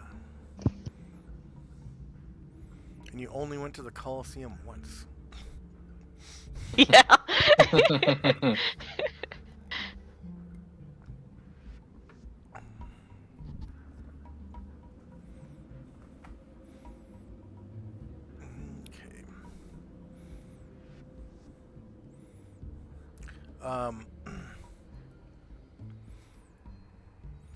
Also, Adolf pipes up and says,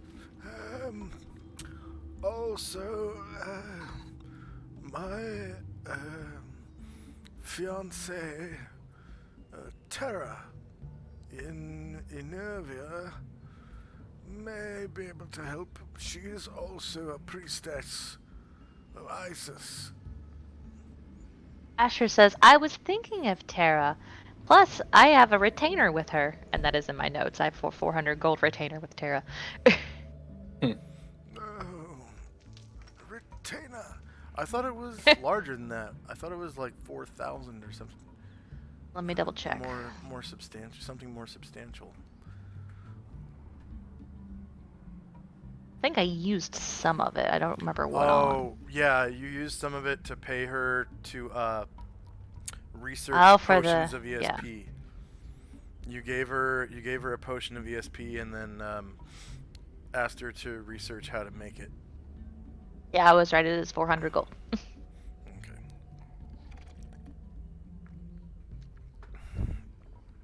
Ah, so you've met my fiancée. Oh, yes. She's lovely. Yes. I met her in Megiddo long ago, during the 4th Eon. How long have you been engaged? Oh, quite some time, since we both were young people. Asher says, I could plan your wedding. I would be really good at that. I suppose so. We've just never had the time to tie the knot, as it were. What with me always saving the world, and her with her priestly duties. She is the high priestess, you know. Oh, absolutely. Enervia. Yeah, I met her and she talked about how they like to burn gems. So we could burn some gems. We could have colorful streamers. We could have an impersonator of some kind do the ceremony. It would be great. Yes.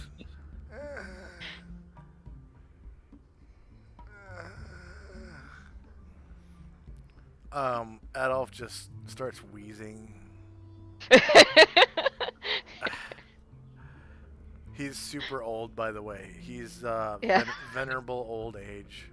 That was why she asked how long they've been engaged. He's in his 90s. I think she's in her 70s. But he says they've been engaged for a long time. Let's see, NPCs, Panoplia, West, Enervia City, Terra, Zimbabwe.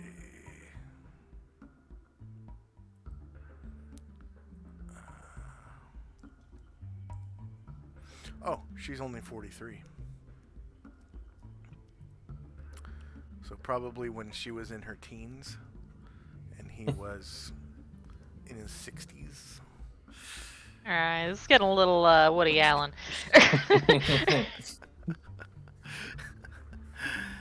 Hey, I mean, back then, Yeah, in medieval you're right. times, it was a little different. And if he hasn't than actually, now. and if he hasn't even married her yet, has he even consummated Yeah, the marriage? they're not married yet.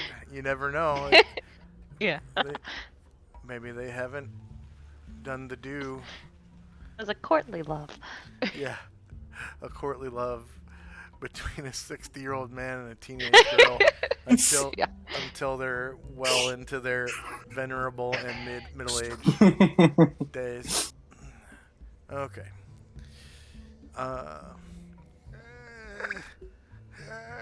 He's just wheezing like that. That'll be it for Asher. Right. Shandrak. Chandrak will make his way into the tower.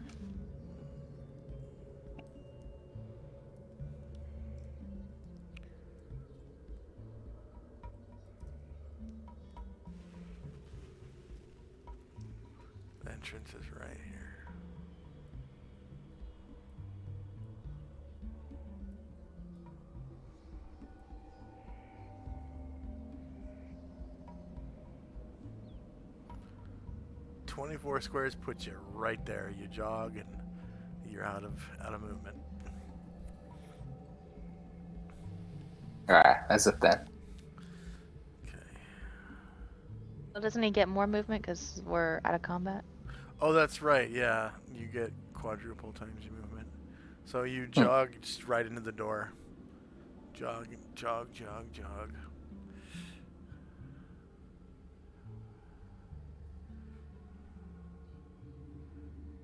And there's a big old party. Hey. Hey.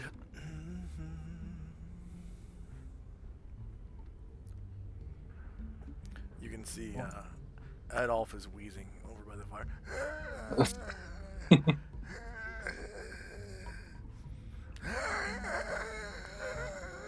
And Shandrak will go back over, over by the rug. And so, like a long time ago, this is like near the end of the rug was where we kept like my silver from that vampire. So Shandrak will take out his sapphires and he'll put 9 of them on the rug. It's a trusting soul. Well, just hey, I know there's 9 of them right here. So.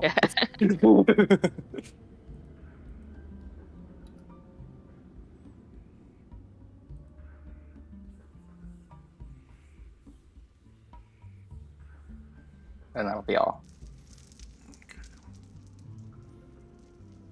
9 sapphires? Mm-hmm. Wow.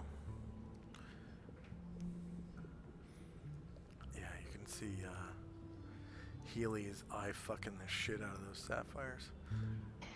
If I notice that, I might put them back in my backpack. Yeah.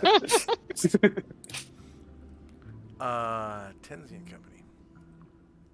Tenzi and Company will move up and enter the tower. Let's see where.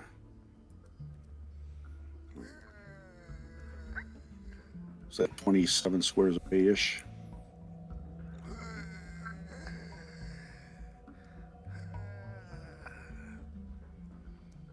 So I'll move into the tower.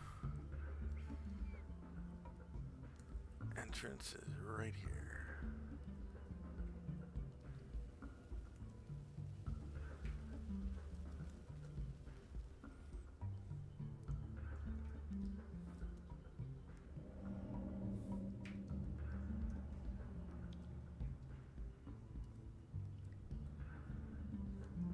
Apparently, I got Musashi stuck in the bush. There he goes. Okay. Musashi in the hand is worth 2 in the bush.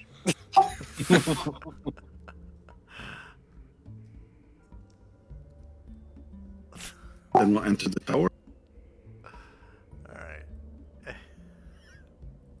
It's good timing. You get 500 points for that.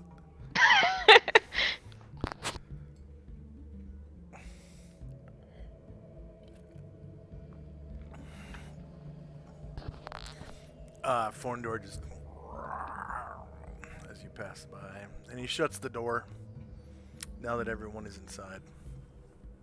Goes back to, I don't know, filing his claws on the floor or something. Tenzi will ask Asher if she's gotten the information that she needs yet. Asher says, yeah, we have a couple of possibilities. Probably want to start in Enervia City with the priestess Terra, since I've already had an introduction with her, and she owes me some service. That sounds very promising.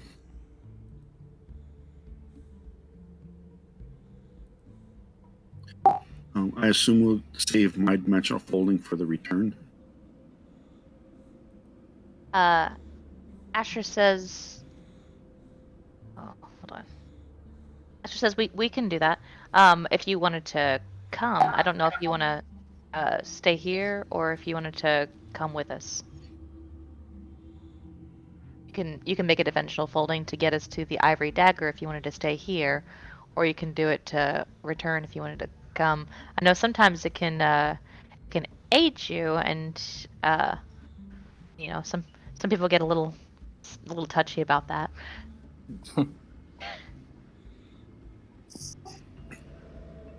I will think about it. And that'll end our turn. Okay.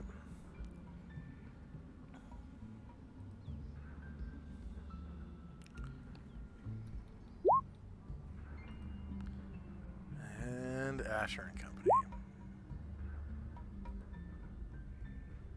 Right. So Asher looks around and says, "Goki, you should stay here. You're pretty hurt, and um, but we'll need Varen, of course, to do the uh, dimensional folding, and we'll also need a couple of people to carry Karen Gloria's body and Brine Druid. Uh, although Brine Druid is not very big right now. But what do you Um, want me to do here?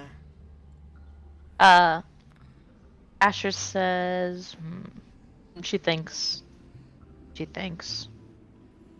There's nothing for me to do here.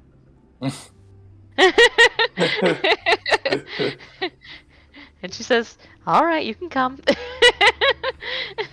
I was just worried about you. And she says, "All right, I'll head on upstairs, and You're not whenever." going to Megiddo.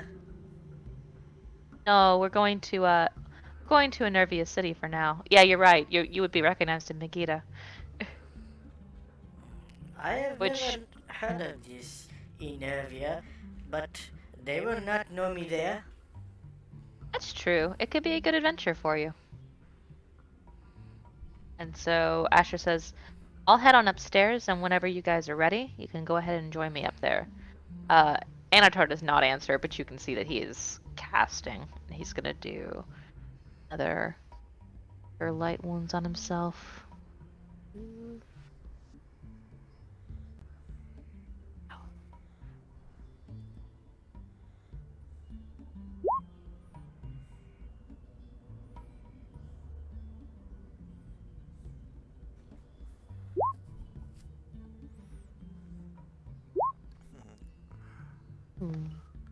Cure light wounds, Burke. Cutter.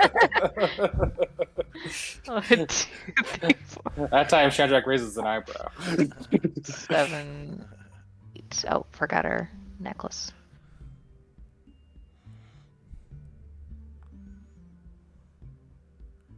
Ha ha! And Goki goes upstairs. 6, 7, 8, 9, 10. So does Asher. 2, 3,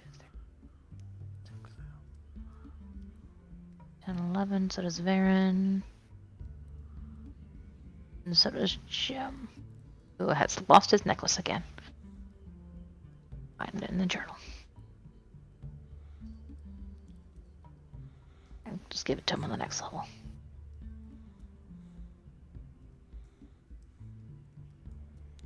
And you get up to the next floor. And there's just this big old pile of shit here. I think there's a... Oh, yeah. This door.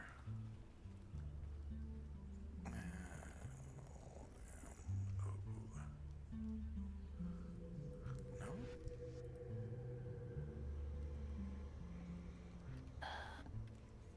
Of continual light. What's that shit? That is a pile of books. Oh, and here's the door. Oh, we already sent that to the Ivory Dagger, didn't we? Oh, right, yeah.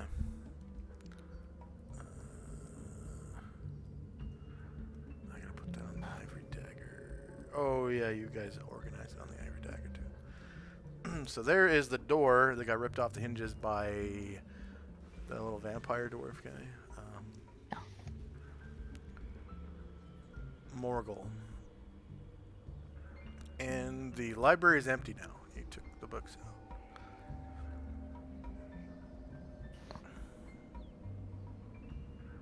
Loki. It's Asher.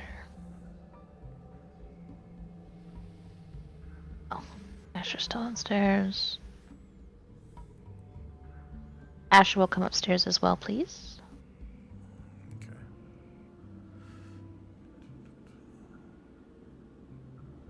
So this is the stairs up.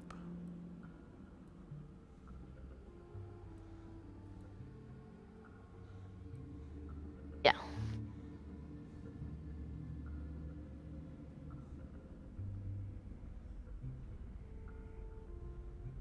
I don't see Asher's token on the stairs up. Oh, it looks like it's there for me. Let me. Still nothing? I'm gonna delete Oh, it I see and it. drop a new one. Oh, you do see it? Yep. There you go. Yep. Then she falls out of the tower.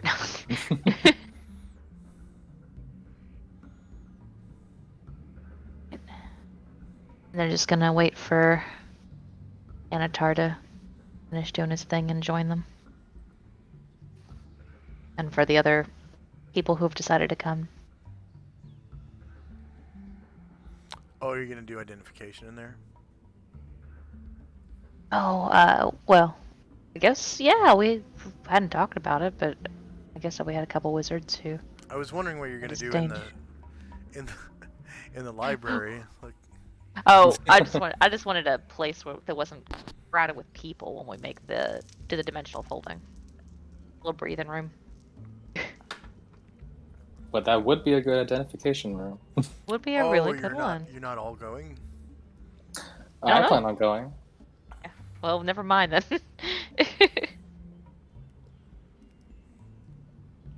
That's still a good place for it.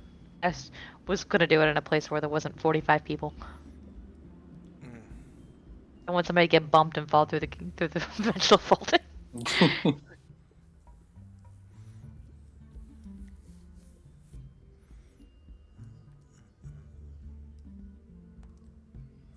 Okay, anything else for Asher and Company? Nope. Okay, Shandrak. Shandrak will make his way up the stairs.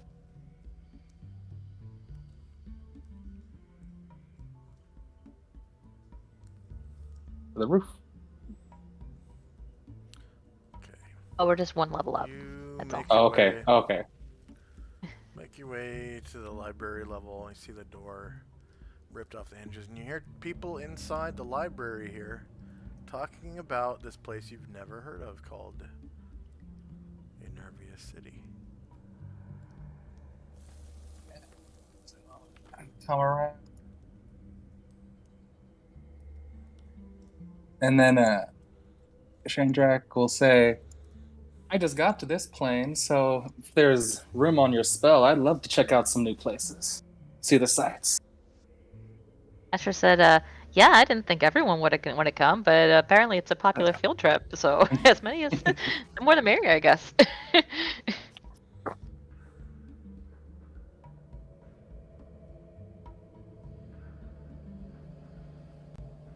And that'll be end my turn. I'll just wait to see what's going on.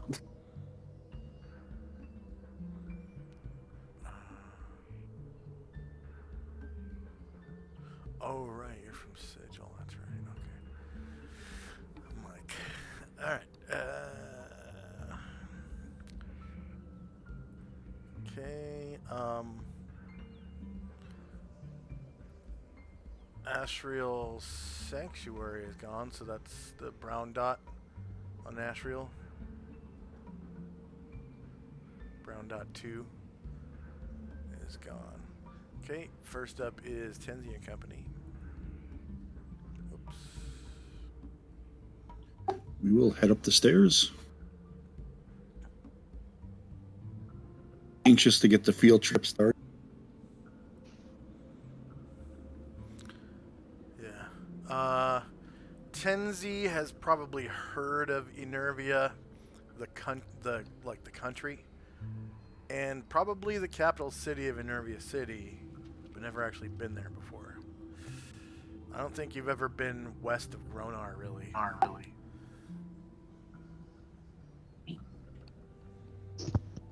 So we'll head up the stairs.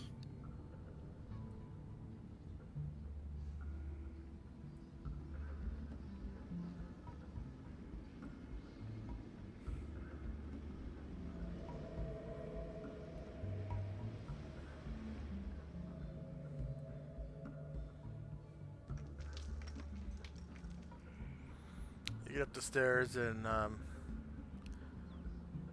you see this door that's been ripped off the hinges right here. And inside the room, people are talking about tripping out to Nervia City.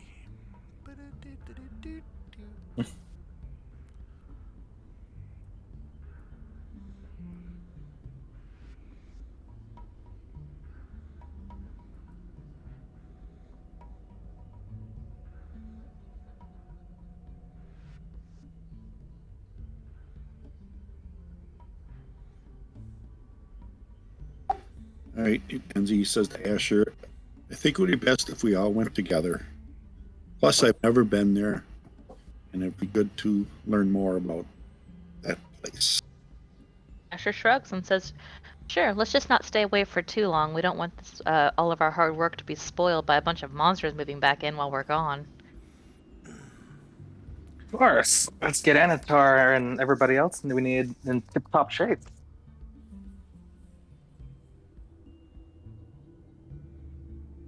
Right? Asher and company. All right, Anatar, seeing that he's only one left, is gonna head on upstairs.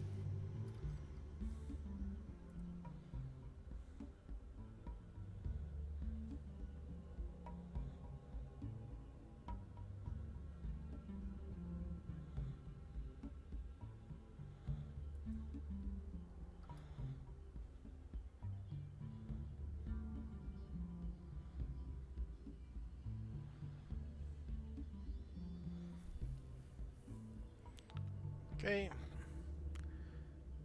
He gets up the stairs and sees Musashi and Ashriel waiting outside the door.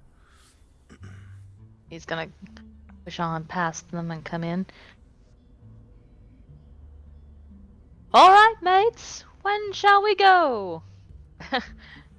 And Asher says, I guess we're ready." And looks around to see if anyone's gonna disagree.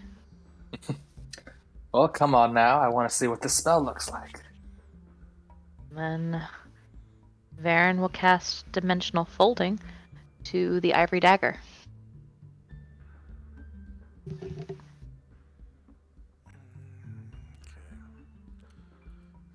Power. Priest. 4. Dimensional folding. Yes.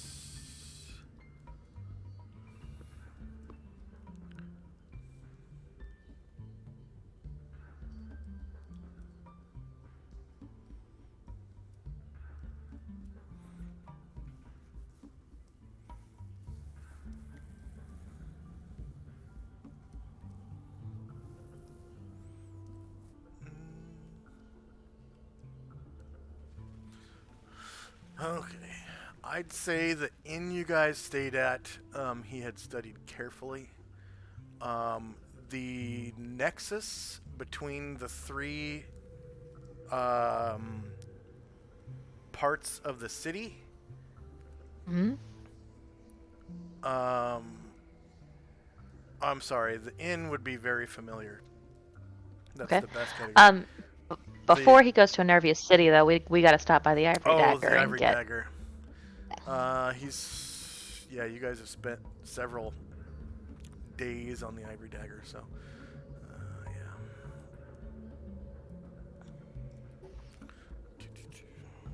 Copy and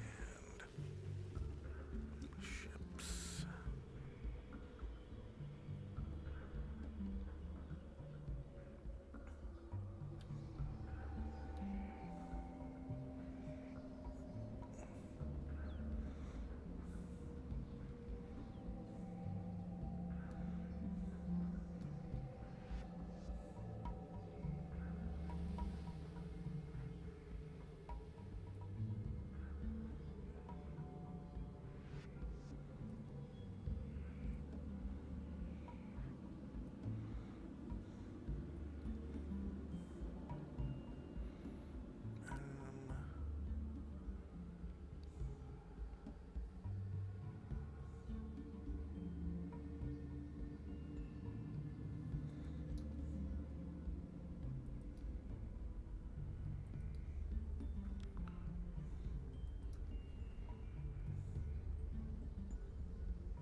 Oh, that's right. You left.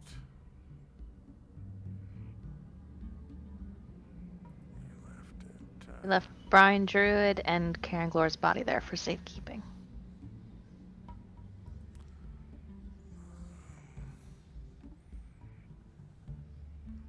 That was. Find. Tropical Mountains Aqueduct. Tropical Plains. I think you were on the plains.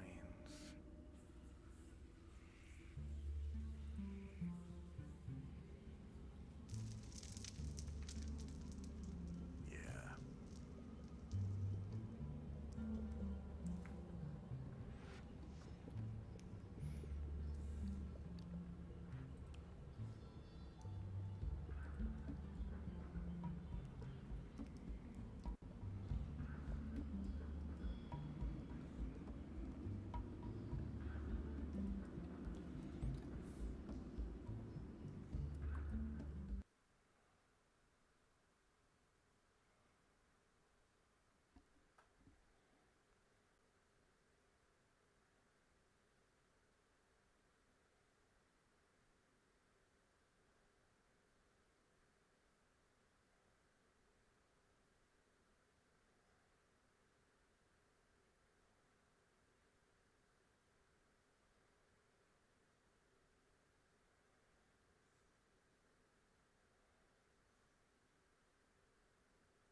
There we go.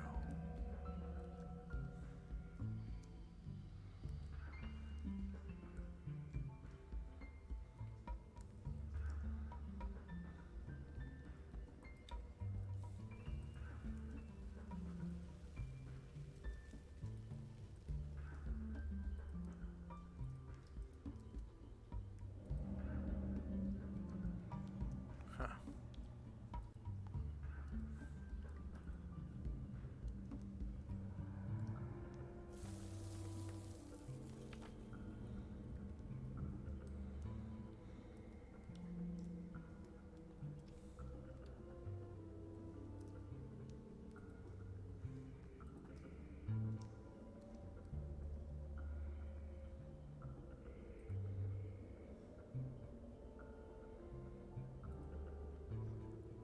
Okay, dynamic lighting, daylight mode on. Alright.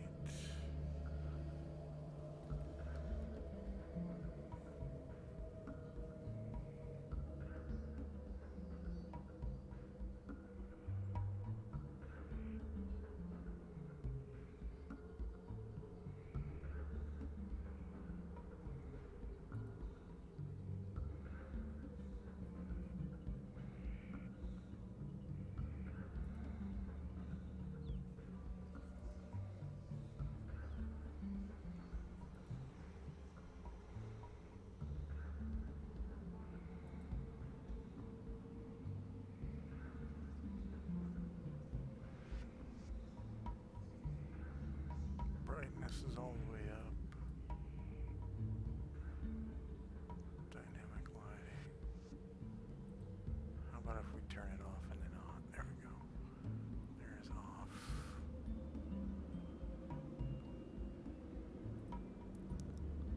Dynamic lighting on. Daylight mode on. Save settings. Okay, why is it turning dark?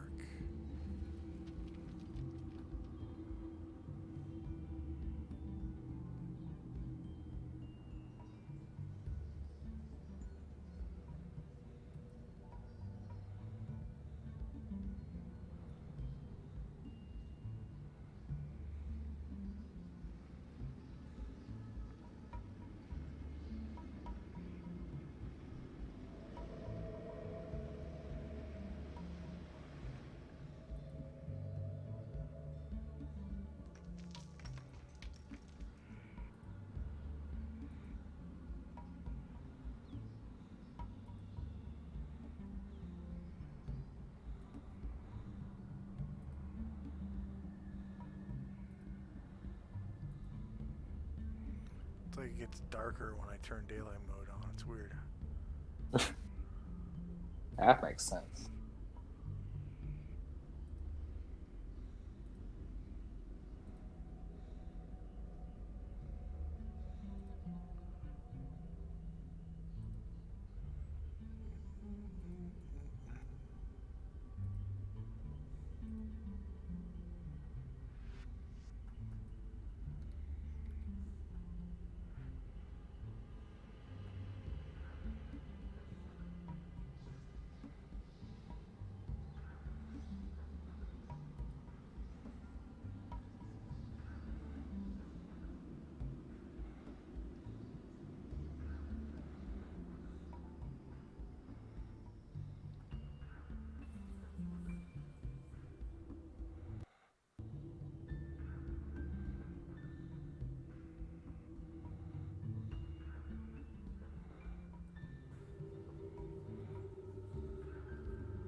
Okay, as soon as I put characters down, it becomes daylight. Alright, so now I gotta grab the crew.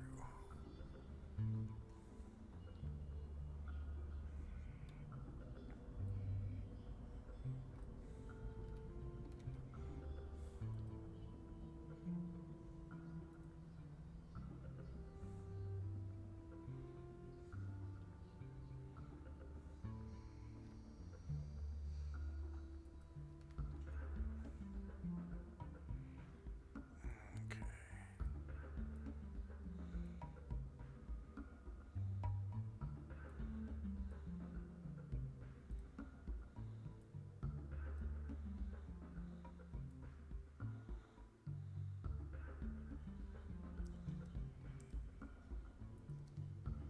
And Pop, you arrive with the ivory dagger.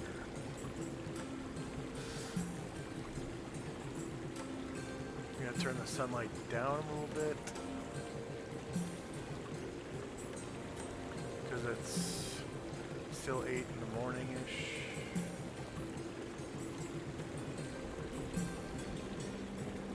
Ooh, that's too much. What? It's weird.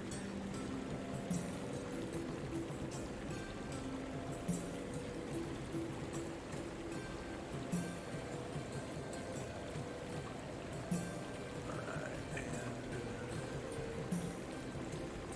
I think the boat was actually facing.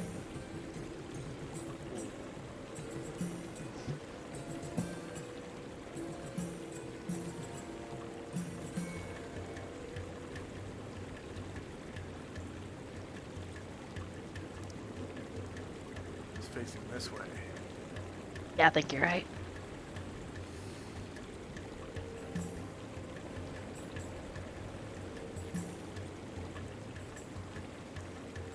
All right, so you guys look around. I think Tenzi was there for this, but Chandrak was not. So Chandrak, you're on the deck of a caravel. It's a rather small seafaring vessel for open sea. And you're in an aqueduct about 100 feet off the ground over the open plains. And Oh, wow. you can see far below it's like the dusty plains below. And the clouds are passing beneath the aqueduct. You're above the clouds.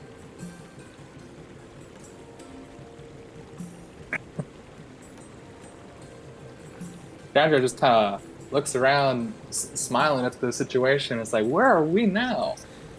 Also, do we have to roll to see if we age? This place was. Let's see. It was very. Oh, we have enough familiar. familiarity. Okay. Let's see.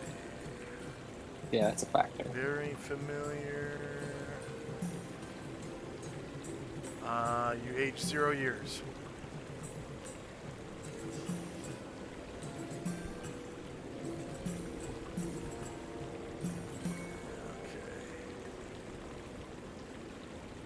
Okay. And All right. yeah, the your crew is still there. They've got the boat tied to the side of the aqueduct. I should probably actually move the boat down. So it's tied to the side like so.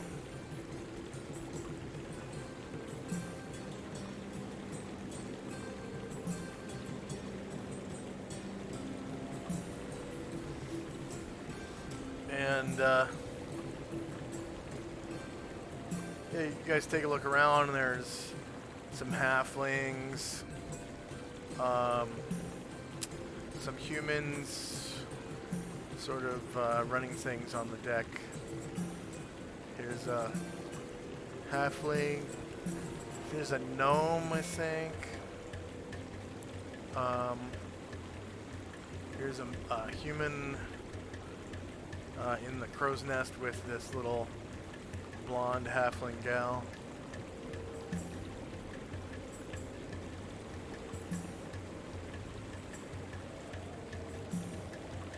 And I guess anything else for Asher and company? Asher just opens her arms wide and says, "Hi, guys." Tinneroth over here.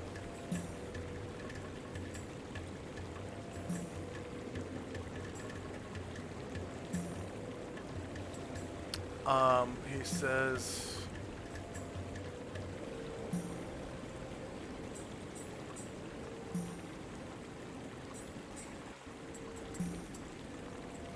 Hello, Captain. Good to see you're back.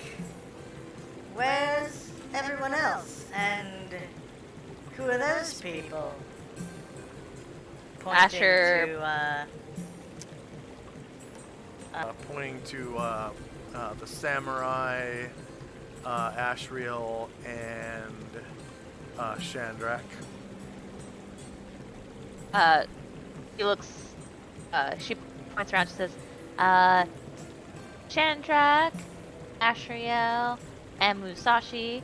They joined us down there in the in Tintabula, where we're still not done, but we're on a bit of a side quest to to help restore Inatar and Brine Druid." And she stops, and like her smile falls, and she says, "And Karenglor. I'm hoping they can help Karenglor."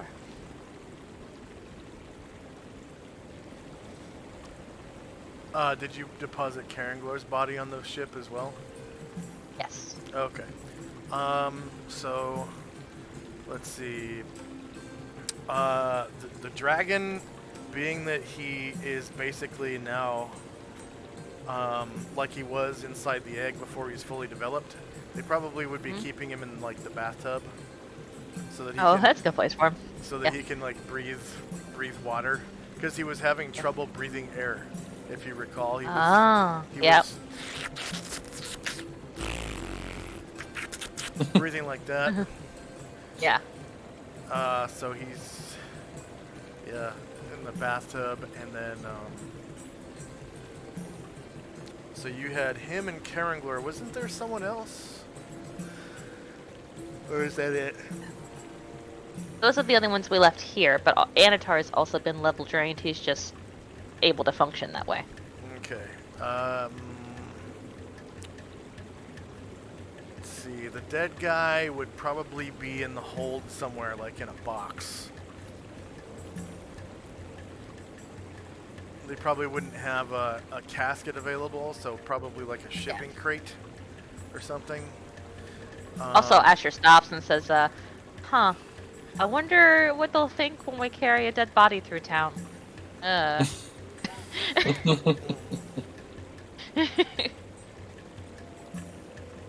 I'm sure there's been funerals before. Particularly a dead elf. Though perhaps we should just keep him in the shipping crate. Oh, good idea. We'll carry that with us. And then the dragon. Well, it's difficult for him to breathe air. We've put him in the bathtub for now. He's breathing river water I have a just pot. fine. He is rather large for a pot, I believe. Oh, well. Plus, they might think we're cooking him. Plus, he is still the size of a dog. Maybe he could just breathe on his own for now. Yeah, we'll hurry.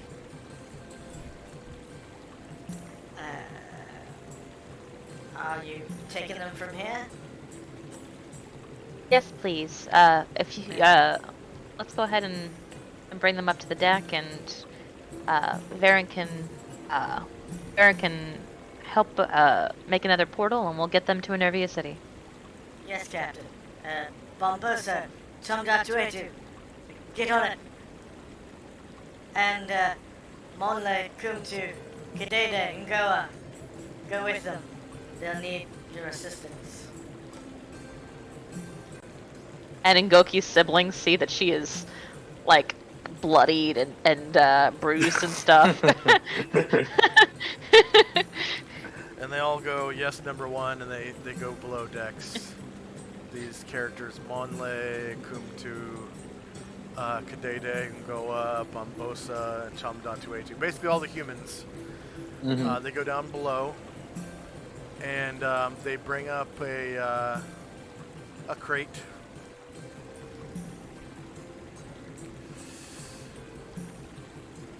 Looks like...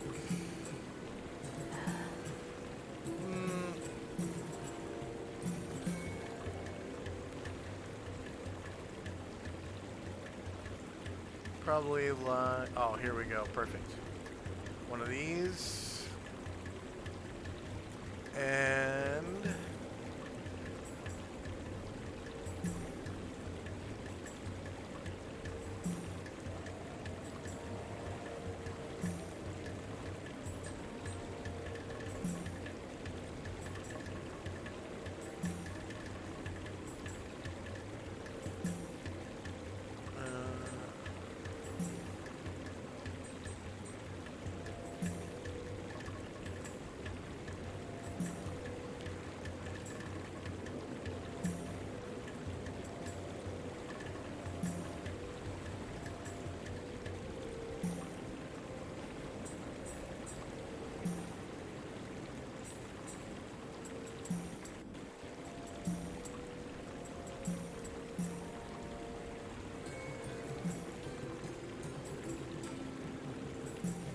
this weird looking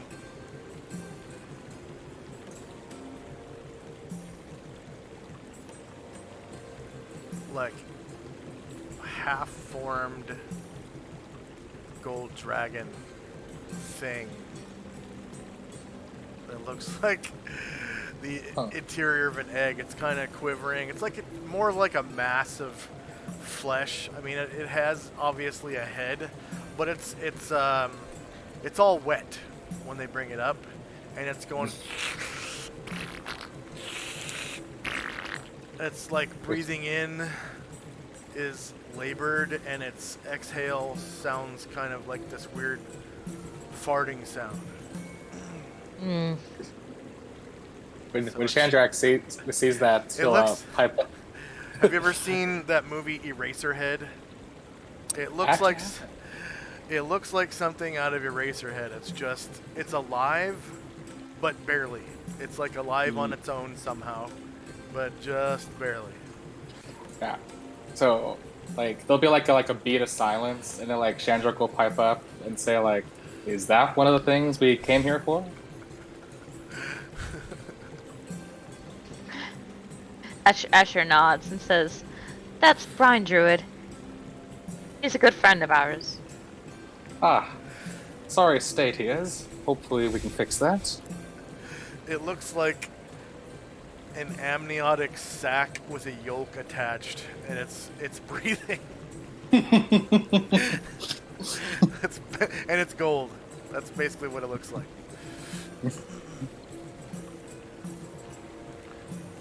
All right. Let's take another 5-minute break, and we'll figure out what we're gonna do from here. And for our viewers, a 3-minute ad break. We'll be right back in 5.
Yeah, it looks like it.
I'm back. I'm here. I'm here. And Shandrak.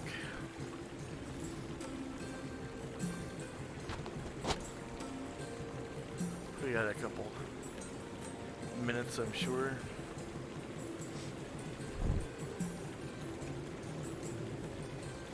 But yeah, it's it kind of looks like a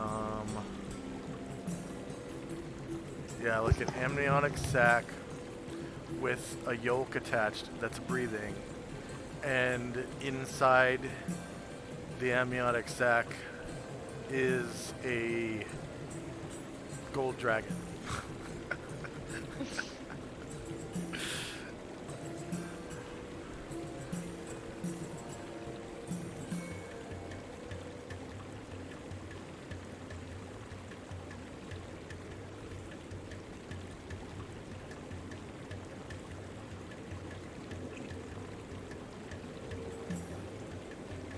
I'm back. Oh, okay. So you can see the gold dragon inside the amniotic sac, by the way, and it's got like a yolk attached to it. Mm-hmm. It's like You should be careful with him. yeah, it's like a malformed dragon. Like the webbing isn't complete between the bones on its wings, so it looks like it has almost like skeletal wings that have a little bit of flesh on them, like fingers almost.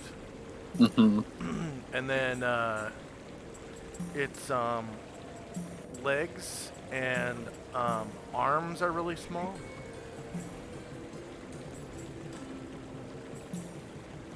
Or front, I guess like forelegs and hind legs are really small, like like little T-Rex flippers almost.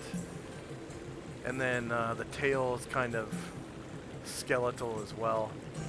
And there's like the largest part of it is its belly. Like it's kind of fat around the belly, and then it thins out towards the chest and neck. And then it's got this really thin neck with like a little head on the end. And it's just sort of wrapped up inside this amniotic sac filled with gold fluid. And a big old yolk that's like attached to its belly with a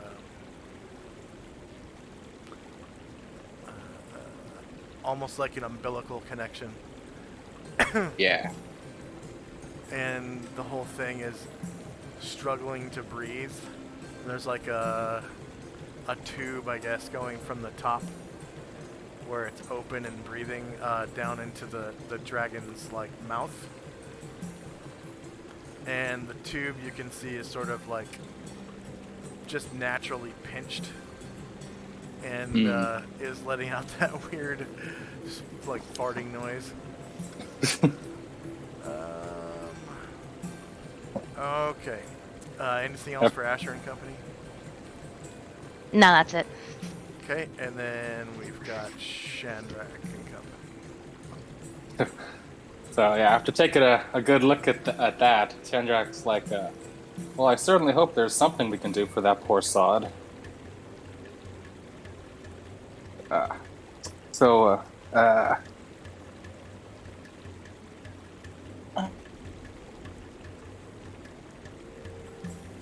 what's the plan? I ask.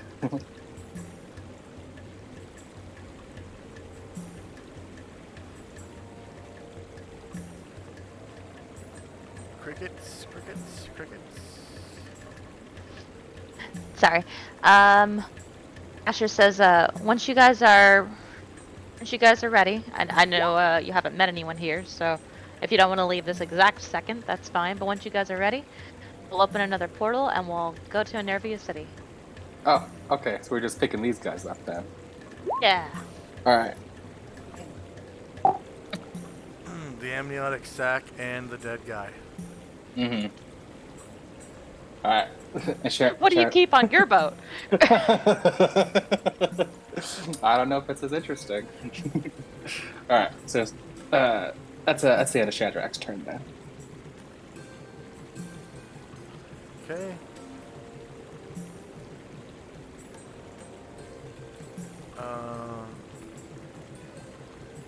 Where's Ngoki? Oh, there she is. I see her.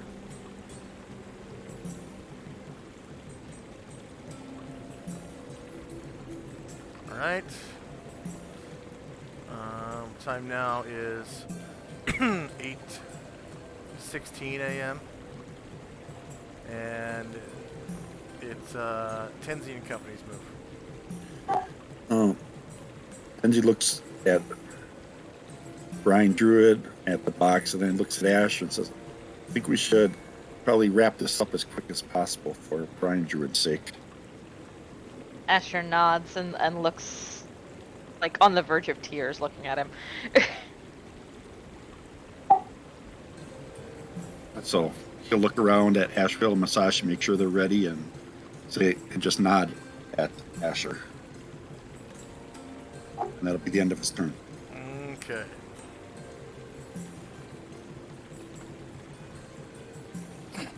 Shadrach will pipe up. I do have a sack if you'd like to put your friend in it. Yeah, it's about the size of a dog, so it would probably fit inside of a large sack, but not a small one. I do have a large sack. Okay. Varen and Adarlik will help you carefully lower him into the sack.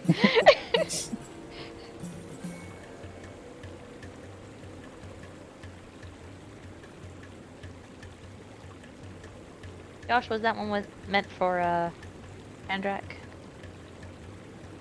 What? Oh, there was an XP bonus, and I hadn't hardly said anything, so I didn't know if you meant to send that to Shandrak. I gave him one. Yeah, Okay. I did. I got one. Alright, so you stick him in a sack.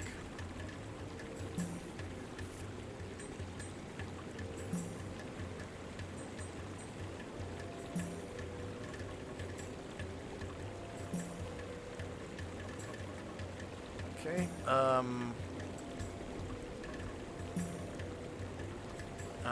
anything else for Tenzi and Company? Nope. Asher and Company.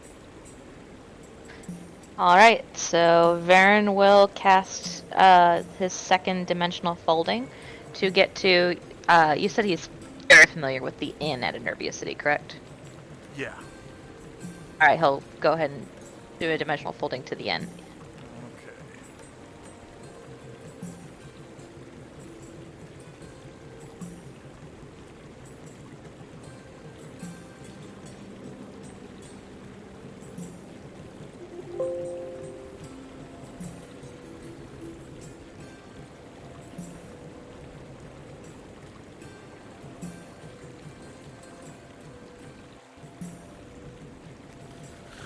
Alright, so this is a really big map.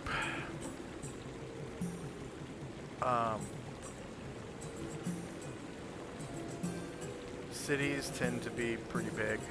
And by big, I mean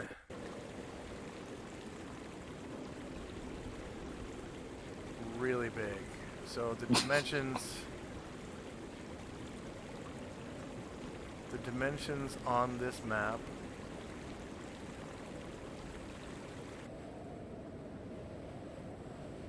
oh man.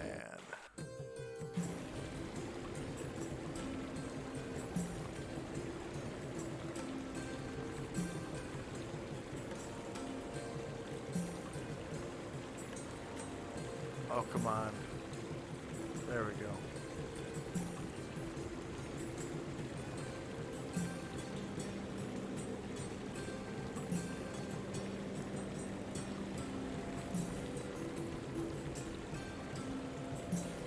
Alright,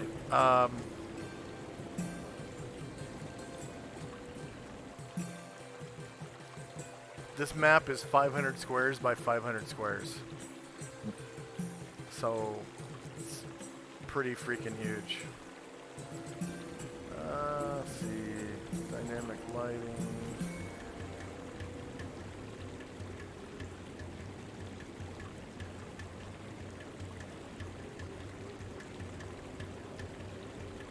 Daylight mode is on. Good.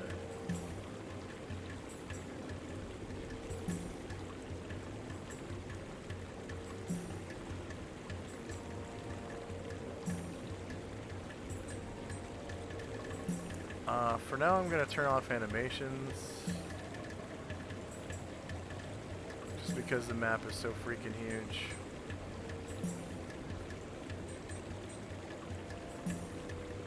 That should speed up processing. There we go. Yeah, it's a little faster now.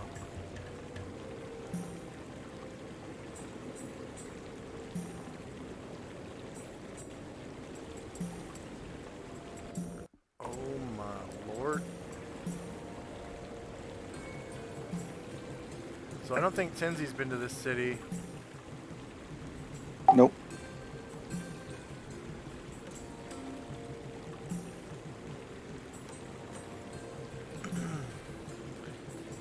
This is the very first city where this campaign world started. Nice. So there is a lot of history in this one.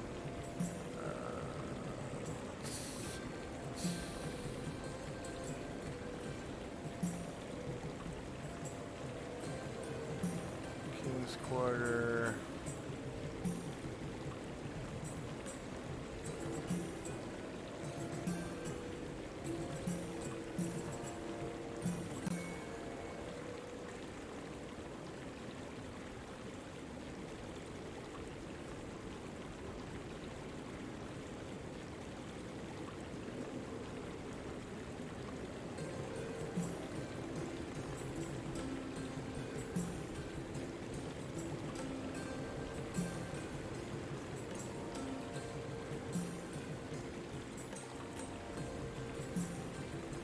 Oh, there's a lot of people in the King's Court. I'm gonna have to put those on the GM layer real quick.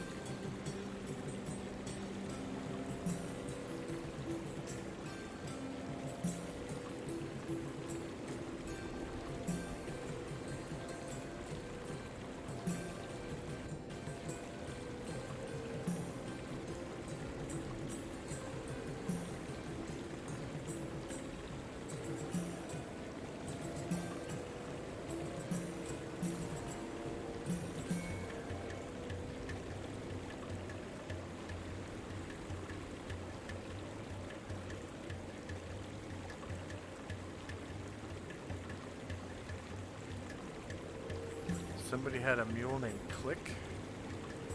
Weird. Oh yeah, was it Click and Slick? Yeah, Click I and lost- slick. I've been rhyming animals for a while.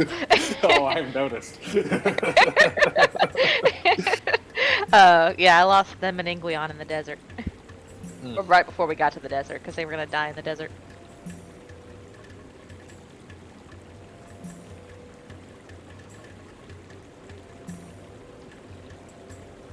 It makes it easier for me to remember their names. Okay, and I'm glad, because it either makes it very helpful or very confusing. I've always had an ear for like songs. Like I can, Yeah. I can quote you lyrics that I haven't heard in 20 years. So that's how my mind works. I was wondering if I was like, oh, is that Josh or one of the players that named the animals like this? It's me. Uh-oh. There's a bunch of NPCs and stuff. Okay. I'm gonna have to put them all on.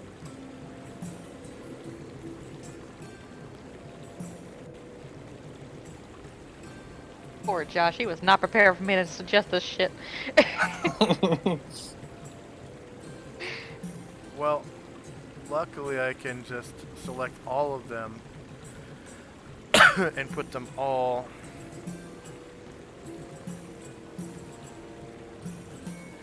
on the GM layer.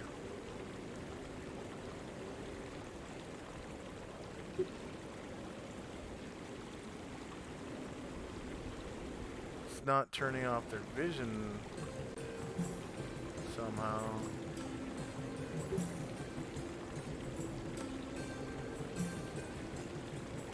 What?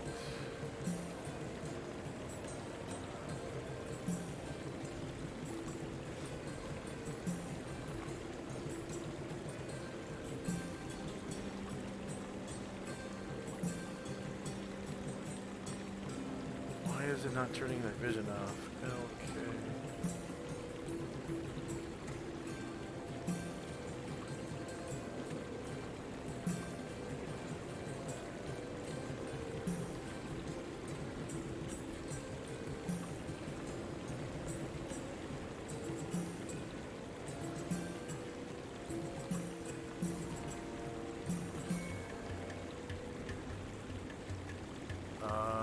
That's weird. Excuse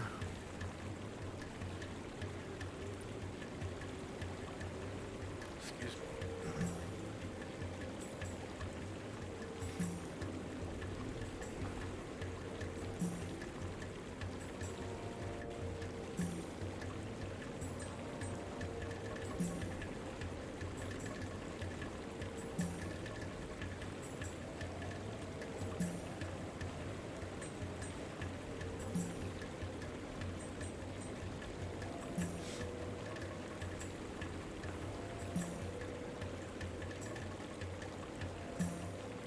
That's so strange. There's light somewhere.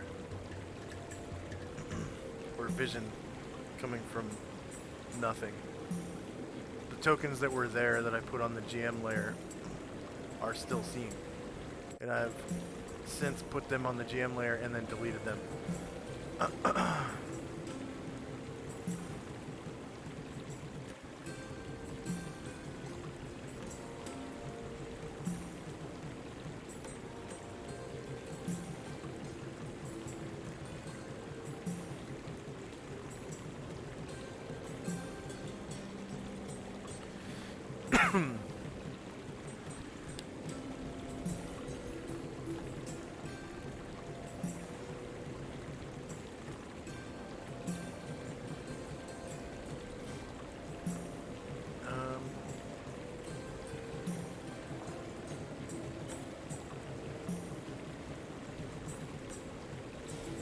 Alright, I'm just gonna stick you guys in the inn.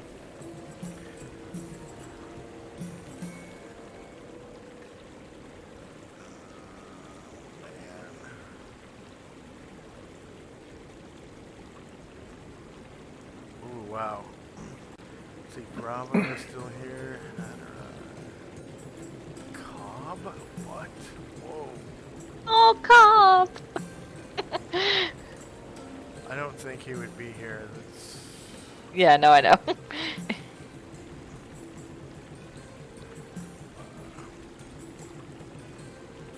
Yeah, none of these people would be here.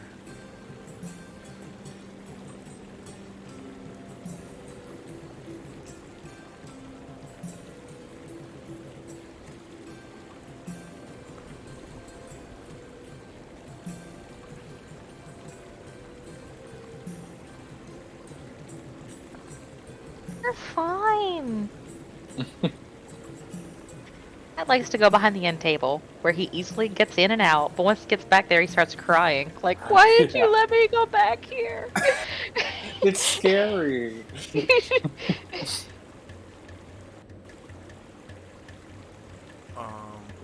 Whoa. Hey, On is here, the first iteration of On. Gromnar, That's right, that's where we Valkyrie. met.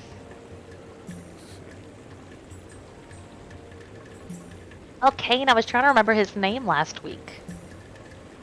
Not during a game, just in life, because Yeah. this is what I do. Okay, Mad Melon would totally be here. I think I have a new Mad Melon now. Okay, Baron. Gone, gone, Ash, gone. On, gone. Gone.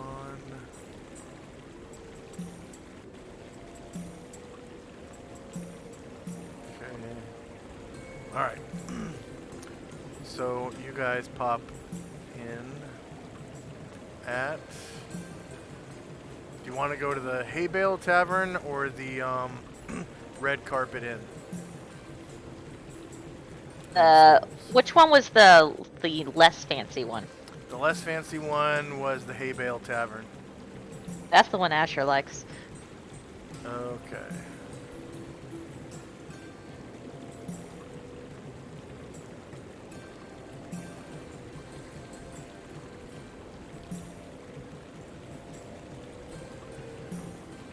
She got thrown out of the other one, guys.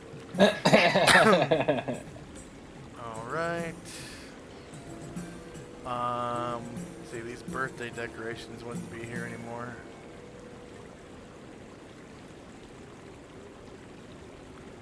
That was for Gromnar's birthday.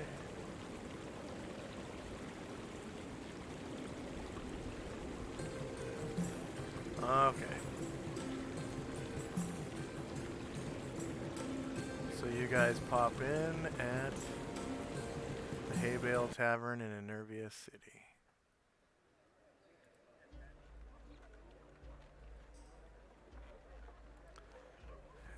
And I think I am going to turn on animations.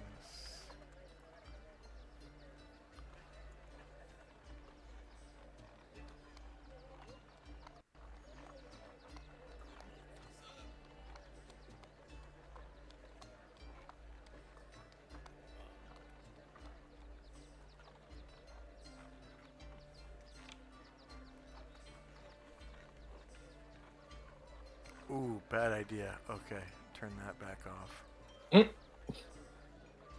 Can't even close my map list with animated graphics turned on in here. Okay, there we go. Yeah, everything works.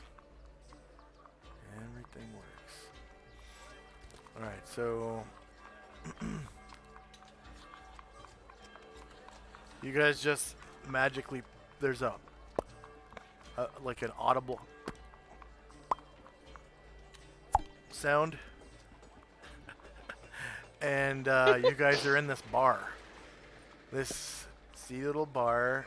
It's first thing in the morning. There's a guy behind the counter right here.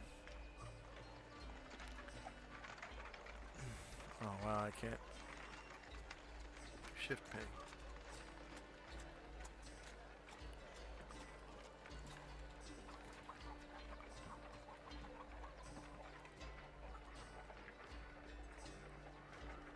Okay, I think that's because I turned the animations on and then off.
Okay.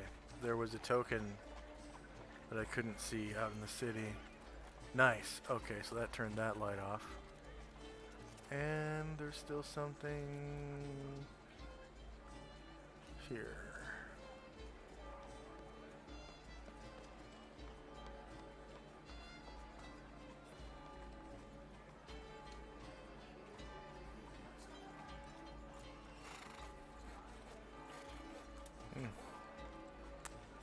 Don't know where it is. Alright. So, yeah, you guys pop in. And he seems to be talking to this good wife at the bar. She's talking about buying a keg of beer for her husband. What day is it? It is calendar and June 23rd. June 23rd.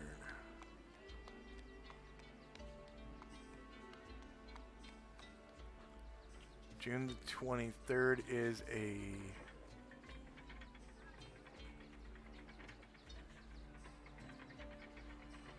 Sunday, Monday. It's a Monday.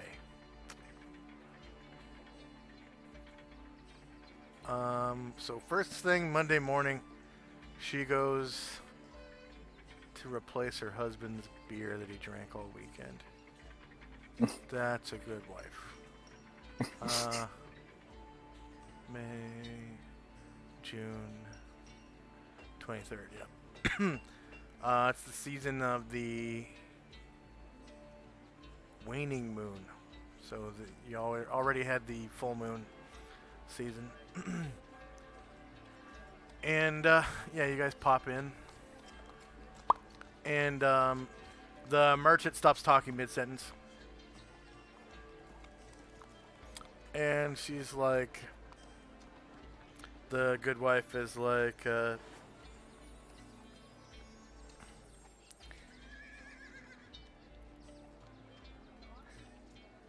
Oh, and make it snappy.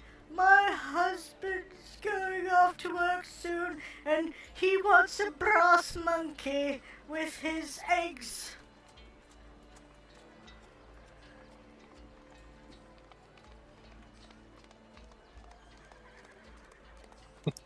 and the bartender slash merchant is just like dumbfounded. And he had a toothpick in his mouth, but as soon as he saw you guys pop in, his jaw dropped, and the toothpick fell out onto the bar.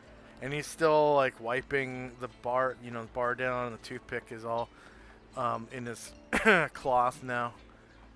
And then he just sort of blinks a couple of times, and he's like, "Oi!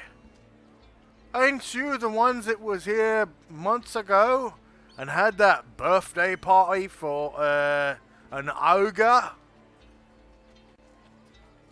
Asher says, "Yep, that was us." That was weird. You just sort of weren't here a moment ago. And now, here you are. Well, just gotta take things in stride sometimes.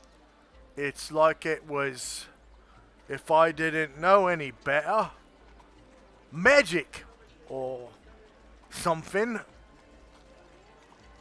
Right, I'll get your pony keg, Mum. Be right back. Shadrach will look at him when he says that and says, "It's almost exactly like that." Asher does jazz hands.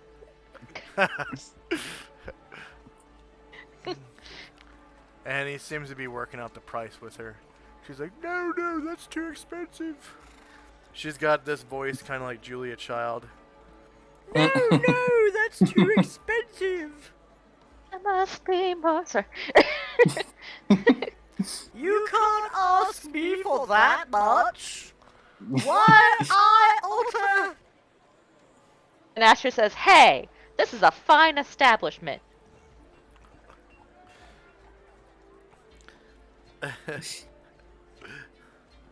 She wags a finger at her. Whoops.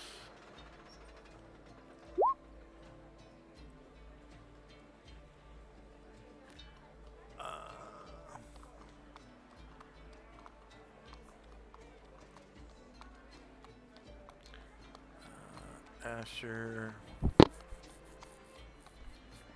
Asher is -4 to all non-elves, right? I want to say 3. Let me check.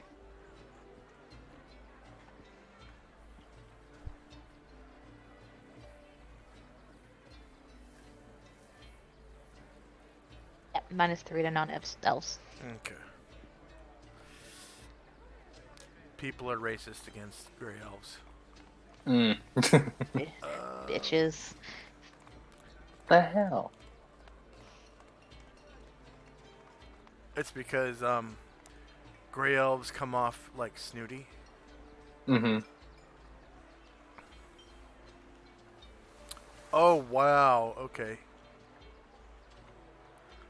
She turns around and says, Oh,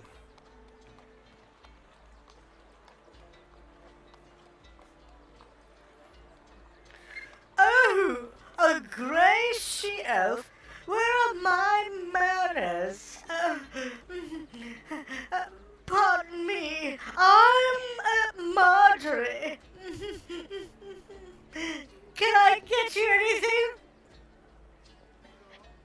Asher says, I'm good. Just, be nicer to the help here. Well, should you change your mind?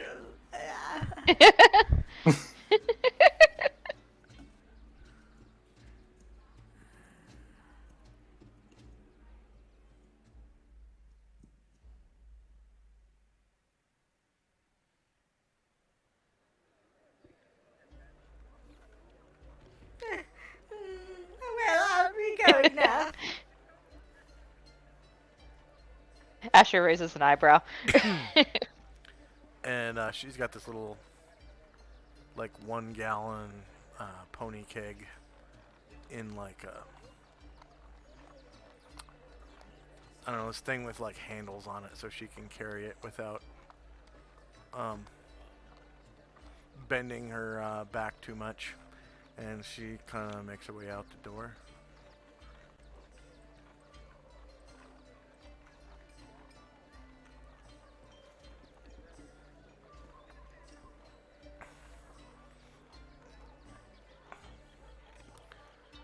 And the bartender's standing there wiping off the table, and he goes over to, let's see, where's, yeah, comes over to the fire over here. And it's first thing in the morning, so he pulls like a frying pan off the mantle piece, and there's this like griddle that he puts over the fire, and from his like pouch in his apron or whatever, he produces half a dozen eggs and a small bag of bacon, and he puts the pot over the fire and throws the bacon in and starts cracking eggs into the pan. And he says, "Oi, can I interest in you in a home-cooked Nervian breakfast? We've got a bacon and blood sausage and pork sausage, and I'm about to throw on some muffins and some tea, crumpets, if you were, as we call them around here, and I've got some beans left over from last night, and I'm going to fry up some eggs if you fancy.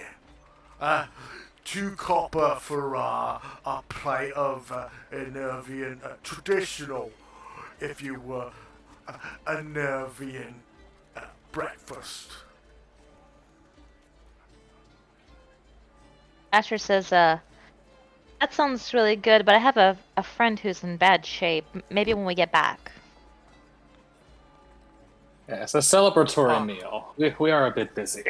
Righto, I'll keep it warm for you with this cloth of mine, and I'll plate it up for you so it don't burn. Sounds great. Thank you. Yeah. Don't be too long though, else it gets cold. Asher gives him a thumbs up. And he starts cooking up this big old breakfast in a. This frying pan's like 2 feet wide, and he's like slightly. He had this big piece of bacon, almost like in his pocket, like it was in a bag, in the pouch on his apron. You know, it's a Yeah. pocket on his apron, and It's a handy apron. yeah, cutting off with a sharp knife slices of bacon, cracking eggs, and he kind of comes back over to the bar and grabs a small pot of beans, and it looks like it also has some on top, some blood sausage and some sausages. You guys know what blood sausage is?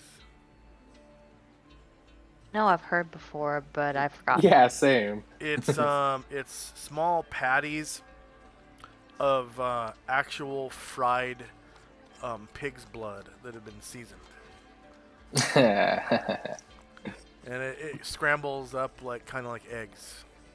Like you put it in a hot pan of oil or butter or whatever, and you pour the blood in with salt and pepper or whatever, and it scrambles up almost exactly like eggs. It just kind of thickens and turns into chunks.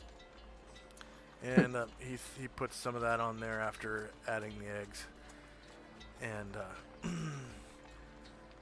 a large portion of the beans on one side, and some sausages, some small cold sausages. All right, and he just kind of goes to work. And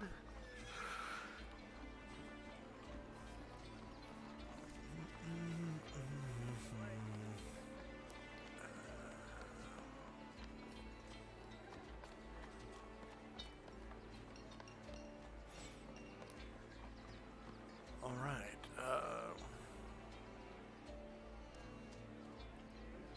Being Monday morning, just then.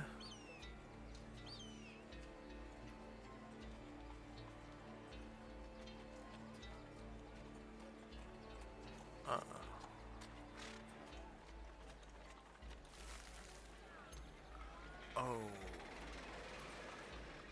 that's right.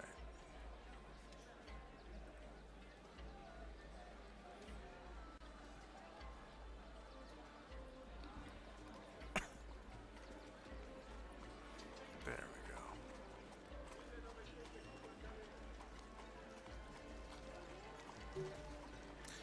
So, being Monday morning, just then, a man steps in the door. And he looks pretty strong. Whoops.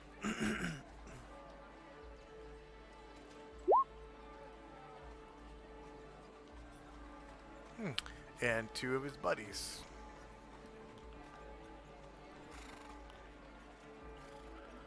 And they're dressed in leather aprons.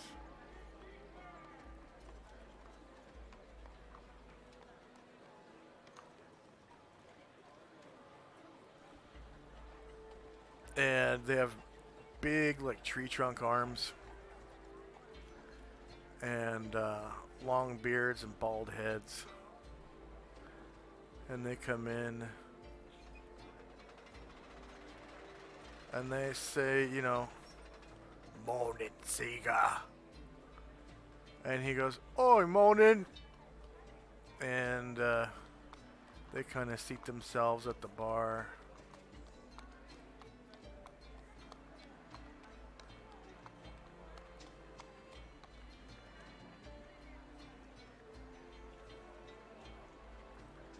And you can see burn marks on their aprons and stuff, and some of them have like blisters on little spot blisters on their faces and their arms. And one of them has like like a big old burn on his elbow. And they're wearing leather aprons and like jackets with no sleeves, so their tree trunk arms can breathe. And they sit down at the bar, and one of them grabs a cup and starts thumping on the bar. And Seeger comes over to him, and you can hear him ordering breakfast foods and like first thing in the morning beer with fresh squeezed oranges. Okay, that was Asher and Company. Next up is Shandrak. Or was there more than you wanted for Asher and Company? Well, yeah. So, yeah, I was thought that was just sort of the introduction. No, it's time to go. So Asher says, all right, let's hurry up. I don't want anything to happen to Brian Druid. Anatar Varen, can you carry that box? And she sack with Brian Druid. Would you say that Brian Druid weighs more than 18 pounds right now? Yeah, he weighs a good 50 to 75 pounds. He's about the Okay. size of a large dog right now. Like a big dog. Okay. She looks at Jim, then Goki, and Shadrach, and she makes a ooh, and she looks over at Ashriel and Tenzi and says, "Would either of you be able to carry or Shadrach and Tenzi? Sorry, she looks at Tenzi, Musashi, and Ashriel and says, Anatar walks any over of to you the be- crate and picks it up over his head. And starts Never carrying mind. It. Yeah. Baron, can you carry Brian Druid?" And and they're all gonna head on. He's got it right over his head like that. And Alright, Baron comes so- over and he grabs the sack. Swolatar. Yeah, he is pretty swole. I forgot that. Yeah, I think he can carry like 300 pounds Yeah. or something without being encumbered. He's got like 20 strength. 7. 8. Yeah. Yeah. And 10. And so they're all gonna jog. 1 second. Let me give you the sack and the crate. What? No.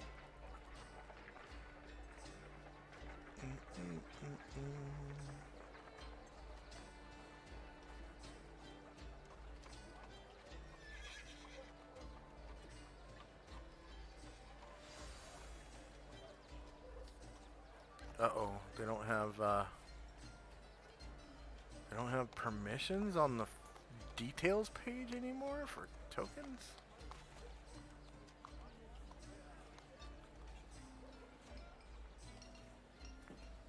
Oh, there it is. Controlled by. There we go. Fuck it, I'll just put all players.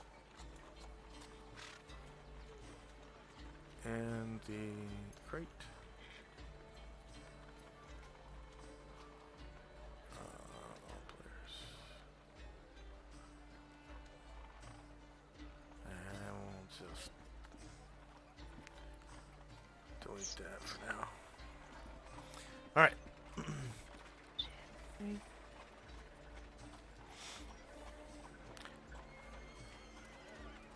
Okay, and then Shandrak. I'll follow behind. All right. I get that far. And all around you, you hear the sounds of,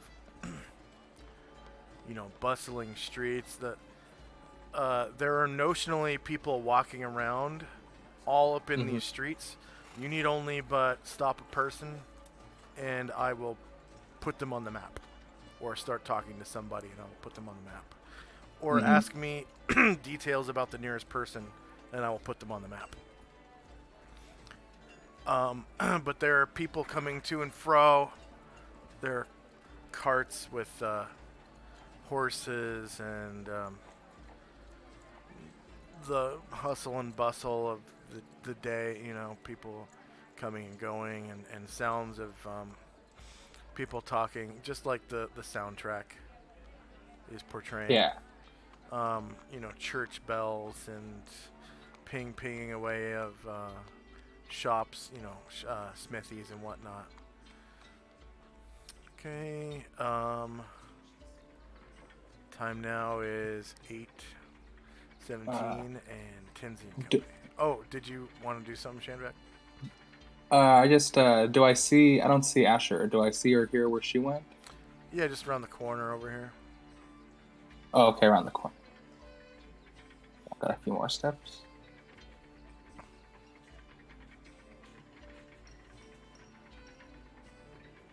Just run it that way. Okay, and then Tenzi and Company. We'll move out following Asher and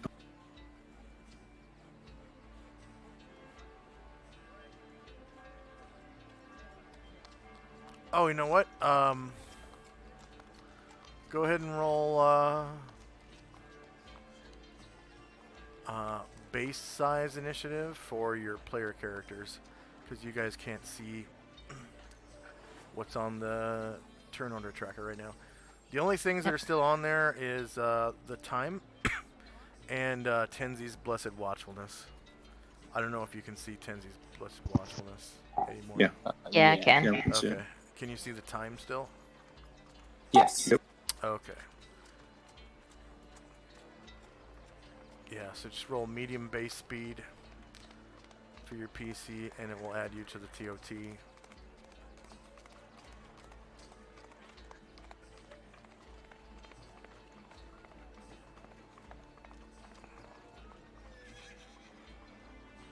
Just waiting on Shandrak.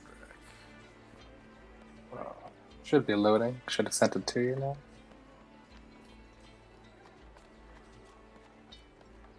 There it goes. It's weird it didn't, there it goes. Now it's in chat. Alright.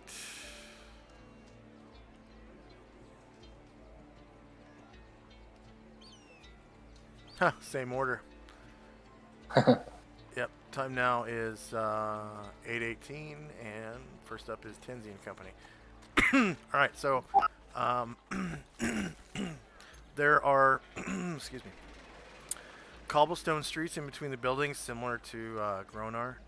The architecture is much different. The architecture in Gronar is more like stone columns and like statues of gods and stuff like that all over the place, like white stone column stuff. These buildings are mostly Western European architecture, so you have a lot of pointed roof, houses, triangular roof houses, and buildings and whatnot, and a lot less stone buildings, more wood, and there are like shutters on the windows and things like that to keep out the cold air. There's like red brick buildings, which is kind of unheard of in Gronar. It's either stone buildings or masoned rocks with mortar. So rather than bricks, they use actual rocks. But the streets are these big cobblestones, which is pretty familiar. Same type of stuff as at home.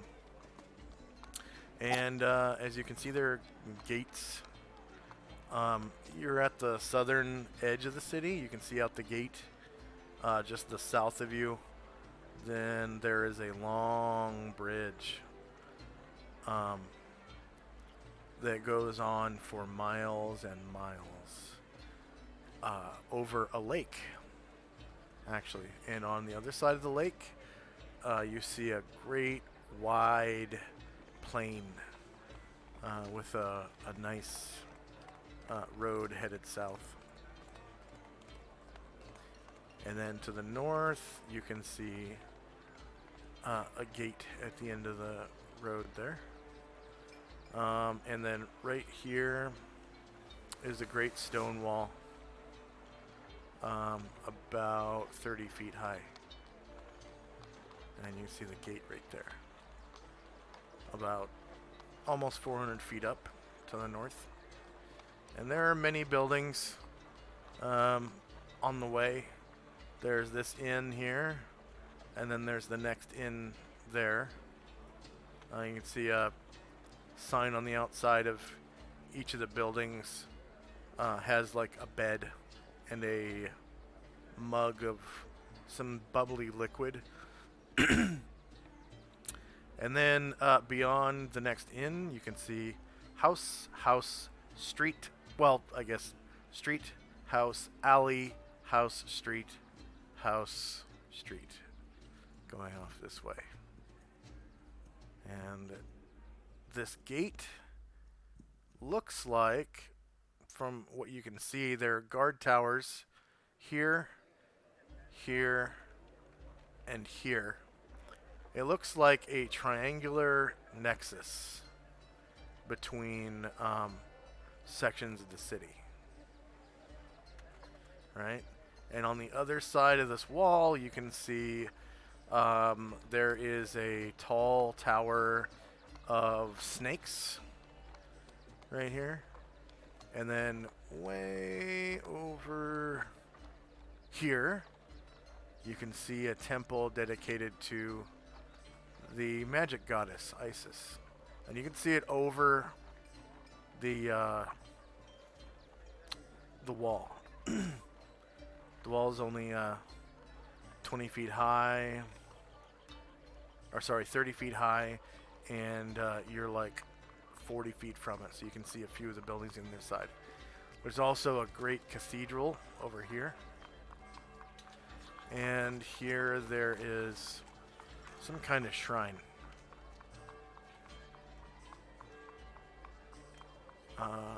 And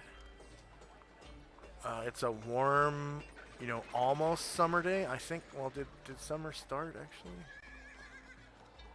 Or the solstice, wasn't it? Yeah. The solstice was, I think, yesterday.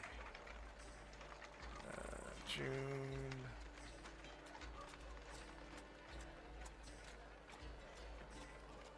No.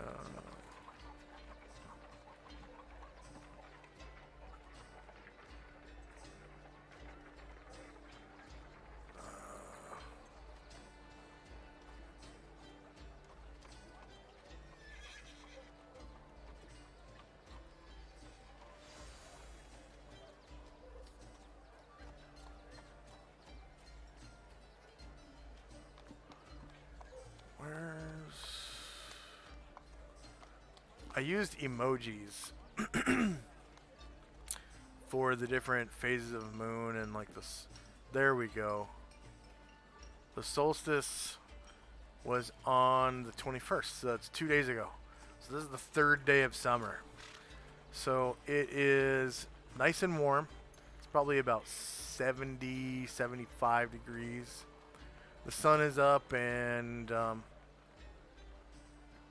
it's starting to, heat up the day, and it's nowhere near as hot as it was on the deck of that boat. It was probably like 100 and 25 degrees on the deck of the boat. But here it's a nice, refreshing, like 70, 75. Getting a little warmer as the sun comes up. And yeah, Tenzi's move. So as I come around the corner and I observe Ash and company, are they jogging or just moving at a normal pace? Normal pace. Right then, I kind of think I know the direction, so I'm just going to go at a slightly less than normal pace and walk ahead to here.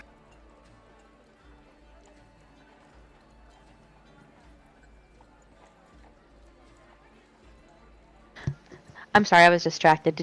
Were you talking to Asher? What did you say? It's Tenzi. Yeah, I was Tenzi's just wondering what pace you're walking at. So I'm just walking at because I kind of saw the temple, so I'm kind of assuming that's where we're going, and I'll wait and see when you pass me if I'm going the wrong way or not. Okay. Okay, as you're walking, you can see into this building here, there's a red carpet. And there's a sign right outside the door up above that makes it obviously look as though it was an inn. I mean, it's got a bed and a beer mug. It's kind of obvious it's a beer mug on the sign. And there's a red carpet right inside the door. So Tenzi's thinking to himself, boy, that looks like a nice place. I wonder why we didn't go there. Does he say it out loud? He's just thinking it to himself right now. He might ask you later. Yeah.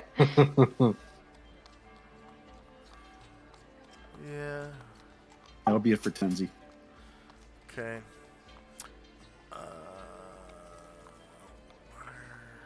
There we go. You can see a man inside. Looks like this. Pretty heroic looking with this huge fucking axe. Just this ungodly looking axe.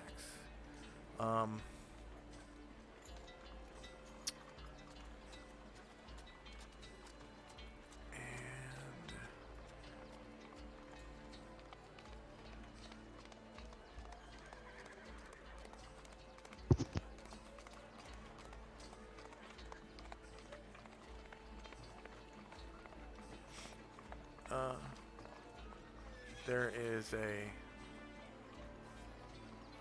halfling at the bar. I think you can barely see him. Yep. And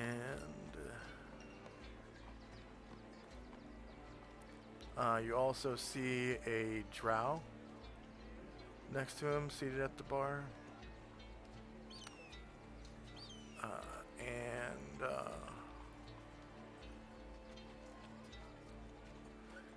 A tall teenage athletically built man with a lantern jaw, broad shoulders, and an awkward lanky gait, wearing bear hides and a backpack with a sword on each hip.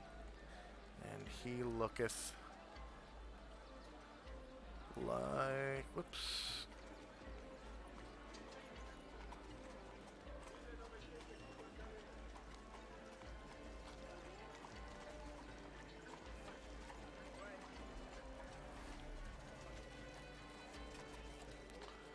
He looks like this here. I guess he's not at the bar. He's right here. And this heroic-looking dude with the axe is standing right behind him.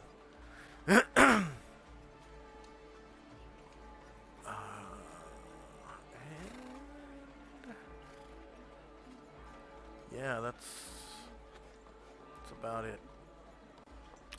Anything else from Tenzi and Company? So the guy in the like bearskin and the heroic guy, are they like seem like they're talking or they're just standing or they're talking? they're friendly with each other? The dude in the bearskin is it looks like he's eating breakfast, and the guy behind him he's holding his axe in one hand and he has the other hand on the dude's shoulder. and he's talking down to him, not in a derogatory way, but physically talking down to him because he's sitting at the table and the heroic-looking guy with the axe is standing. And it looks like the heroic-looking guy with the axe is slightly older than him, than the other. Okay. All right. Thank you. Like For about 21 Lindsay. years old. And then the guy in the bear skins is about 17.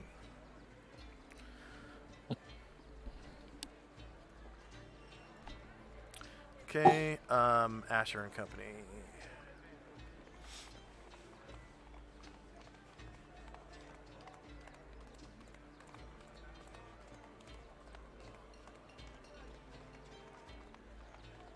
Sorry, my mic was off. They're all keeping a jog. Asher's pretty worried about Brine Druid. Oh, you are jogging. Yeah, well, I wasn't at that last time. I said I was, but I didn't actually because I forgot we were out of combat. Now she is. Okay, you can multiply your movement by 4 since you're Yeah. jogging and out of combat. So that's 48 squares. As you approach this gate, you see Get that far. that the gate is closed.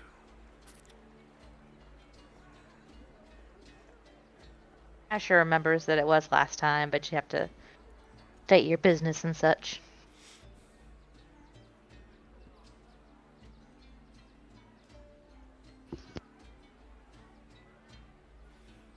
Okay, anything else from Asher and Company? No, that's good for now. Alright, Shandrak. Andrak will start jogging to keep up. Okay. As you pass by this bar, as you both pass by this red carpet in place, you notice all those characters I described to Tenzi. Mm-hmm. And in addition, this red-haired gal sitting next to the halfling at the bar.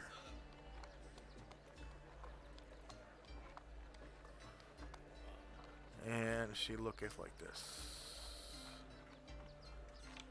Oh. Oh, yeah, okay. I don't know if you guys can see that. Scantily clad redhead.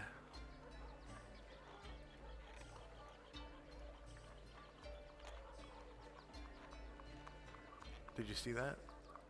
Yeah, I saw It's it's loading on my end. Okay.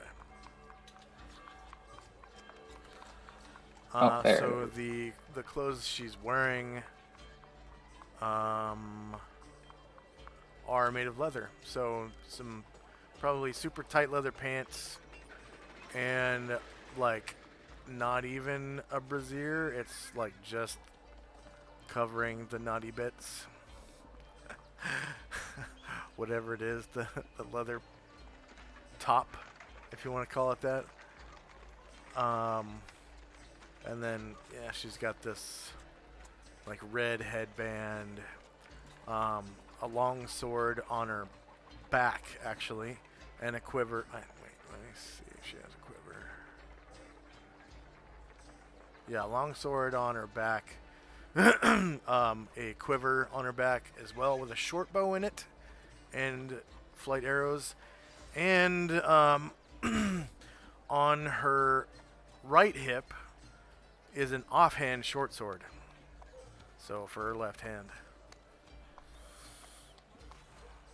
When Shandrak runs by, he'll run by. When he'll just see her really quickly and just try to wink as he runs by. Oh, okay.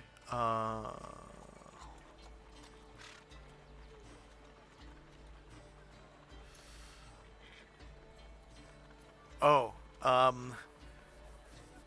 okay, yeah, she, I guess we'll...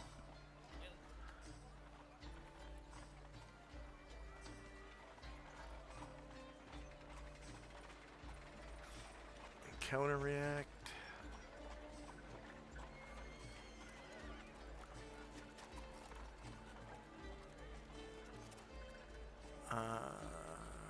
Which way did Shanrak go? There you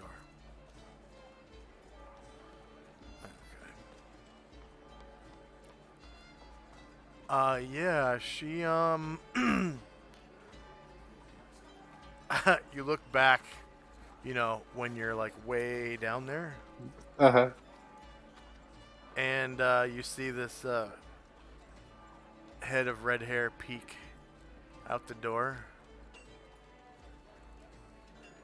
and then look back inside, and then peek out the door again at you, and then she dips back inside.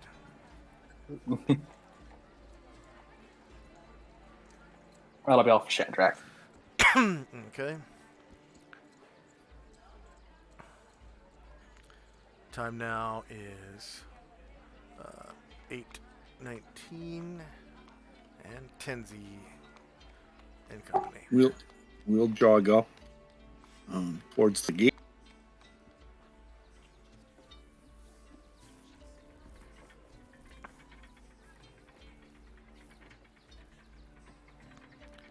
All right. You notice the portcullis is down at the gate.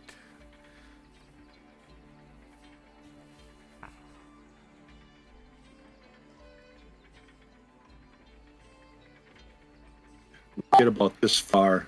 That'll be the end of our movement. And I'll just kind of look back at, as I go by Asher and notice the gate, I'll say, I assume you know how to get through here? Asher said, yeah, last time there were some guards and they wanted to know what we wanted, and then we told them, and then they let us through. There's another gate to get to the temple district. Is that what we go want? We go through this gate, and then there's like a place, and then we go through another gate, and yeah, that's what we want. Do you know which temple we want to go to? We want to go to the Temple of Isis. That's what Terra is. Ah.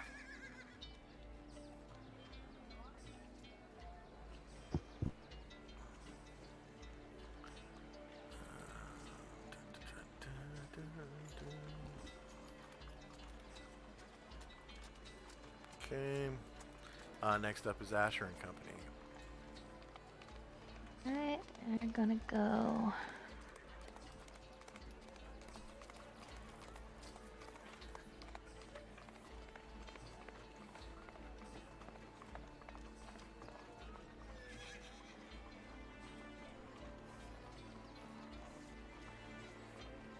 We'll get them there.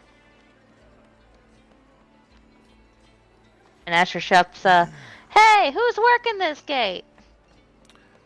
And you see a guard step to like the edge of it's like a battlement going all the way around the wall. And so between crenellations, you see this open-faced, helmeted man dip his head out and say, Oi! What's your business? And she says, I've got some friends who need to see the priestess Terra. Oh. To the guards' quarter, then. Yes, please. Rightio. Step this way. Watch your feet.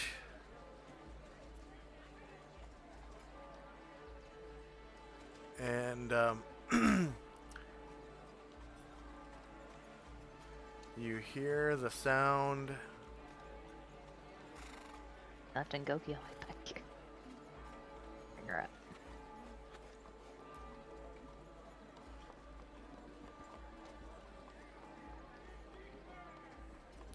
You hear the sound of cranking and of capstans and chains going over gears, and the portcullis raises. Right. And they have it 24 looks left. like that. So they'll move on through.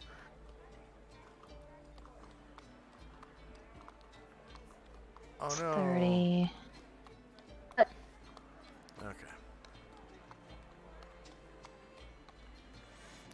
And as you walk inside, you see you're basically inside of a large triangular nexus of sorts.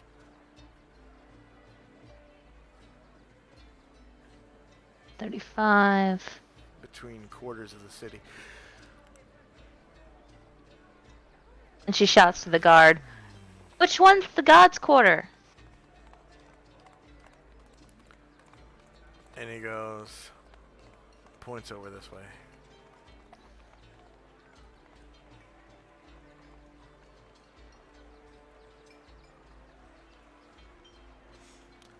And you can see And right on they're the other side. What? Their movement will get them there. That's the end of their movement. You can see right on the other side of this portcullis is a large temple with statues of Isis all along the top right here in different poses. Okay, Shandrak and Company. Shandrak will jog along, try to catch up.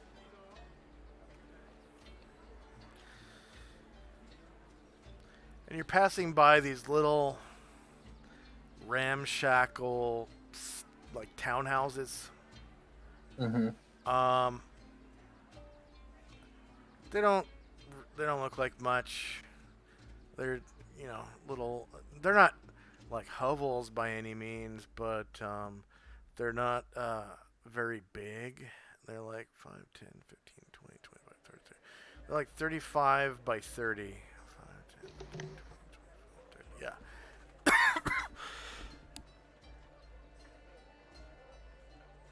And as I pass under the gate, I looked up to the guard and I say, "I'm with them as well."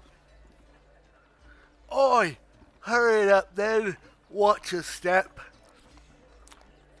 And you see these townhouses are about 35 by 30 feet, so probably about the size of a one-bedroom house. But you can see entire families coming and going from these houses. Oh, okay. Mm-hmm. Man, woman, several children. You know, some families are middle-aged with teenagers. So everyone's kind of, in this quarter at least, lives in very, very close quarters.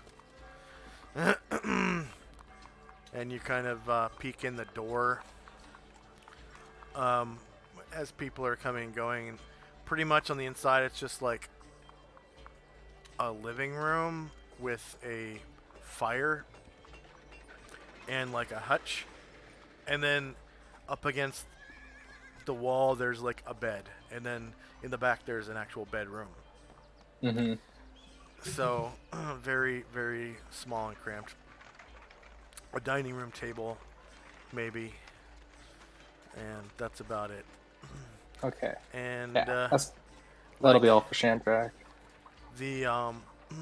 This house where this family comes out of, you see, like, everybody comes out. And the father locks the door. And they, like, all seemingly go to work. The children, the mother. It's like, probably just to pay. Oh, hey, everyone say hi to Skagith. Hi, Hello, Skagith. Skagith. Here. So Skagith, everyone is in the city of Enervia. It's the capital of the country of Enervia, and they're looking to get these dead well, one's dead, one is level drained. Two are level drain. To the point of being he's a dragon, so he got level drained to the point of being an unhatched dragon, right? So he's like a zygote in an amniotic sac with like a yolk attached to his belly with what do they call it? Umbilical attachment, and he's like barely able to breathe through a tube. And they're hurriedly taking him from a bathtub into the temple to get him resurrected before he dries up, I guess. Because he's like a fish out of water, sort of. Okay, so that's it for Chandrak.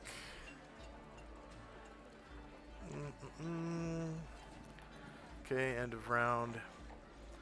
Time now is 8:20, and it's Tenzi and Company. Tenzi and company will hurriedly follow after the others, waving a greeting to the guards in the tower as they go by. Okay, and you can see other people coming in with you, and also people leaving the Nexus and going out because the portcullis is up.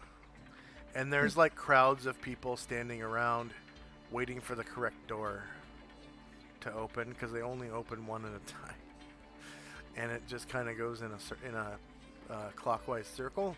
So luckily, you know, you guys are going through the door that's clockwise from the one that you came in through. So after a moment,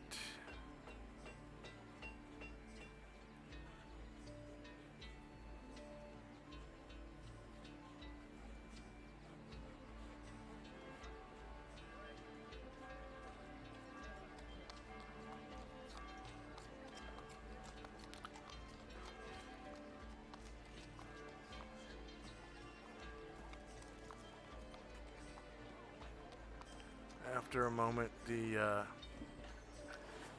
gate closes behind you. And again, you can hear the sound of twisting capstans and chains on gears, and the portcullis sliding downward.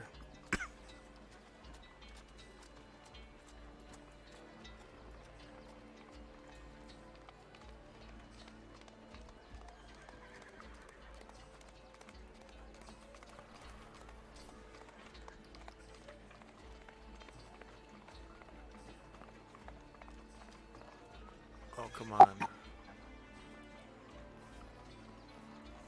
Then once we get in and we met up with Asher and company, we'll wait for this gate to open.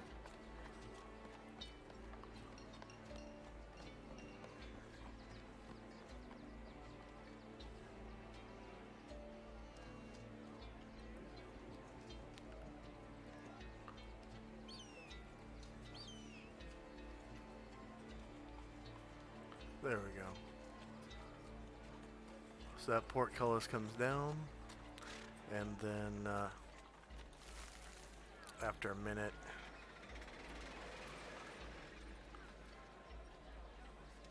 oh, you can hear it in the soundtrack too. Did you hear it just now? I think so. Oh, yeah. Yeah, there it is. Good. And the portcullis to the God's Quarter comes up.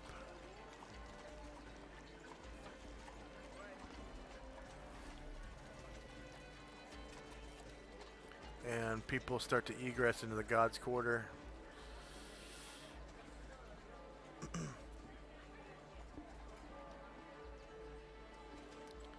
And Asher and Company.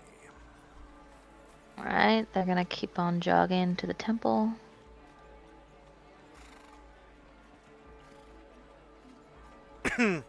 Luckily, it's that very first one straight ahead. Yeah.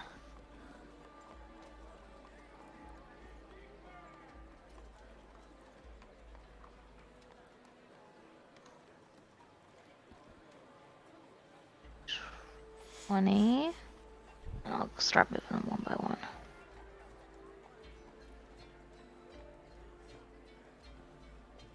Alright, so you get to the steps of the temple. Peek inside. And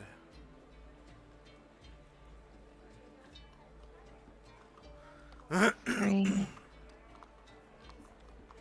And she looks around to see if she can see Tara.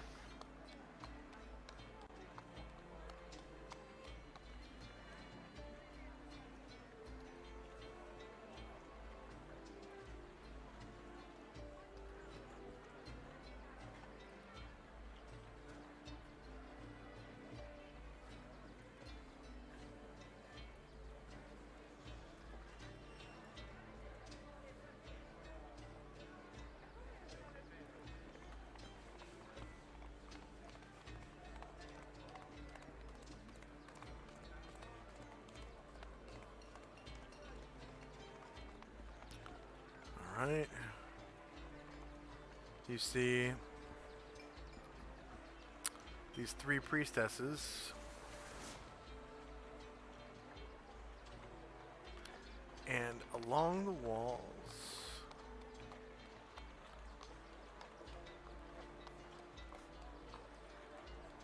you see several.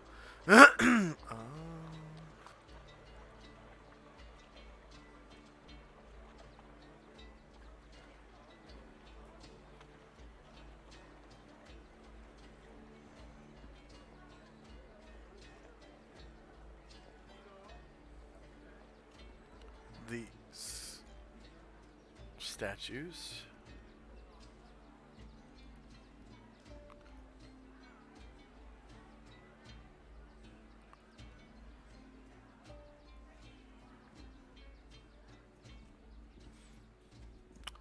They're statues of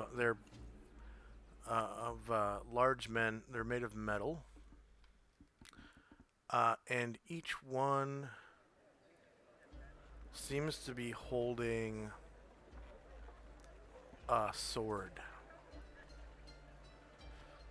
like a great sword, and they're approximately 12 feet tall. And they look like a man wearing like a suit of armor or something.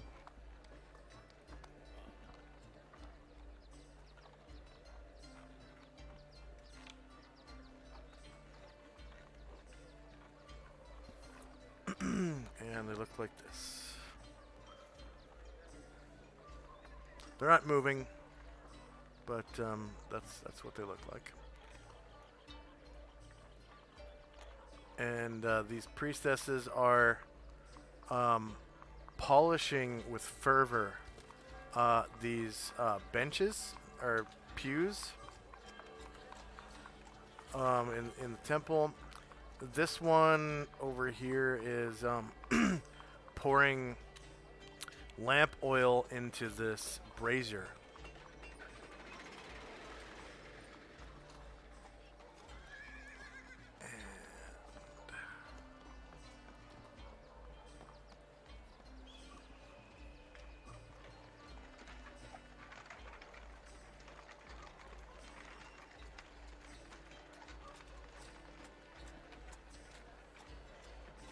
Nasher's met Tara before. Do any of these priestesses look like her? No. She says, I'm looking for Tara. This blonde priestess kind of pipes up and says,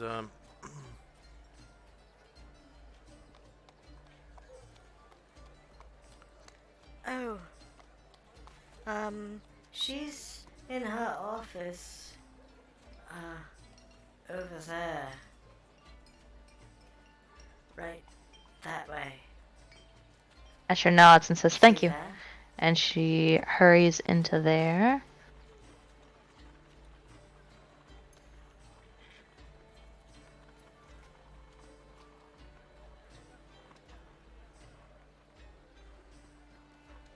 And 32 will get her there. And she says to Tara, hey, it's so good to see you again. Some of my friends are in big trouble, and I came to you for help. and she was like reading something, and she sort of sets it down and turns to you. and says, Oh, Asher, was it? I remember you. I have finished that research you wanted me to do. Oh, thank you. I always believed in you. Actually, I think she had already finished it and given us the potions before we left. I'm almost sure of it.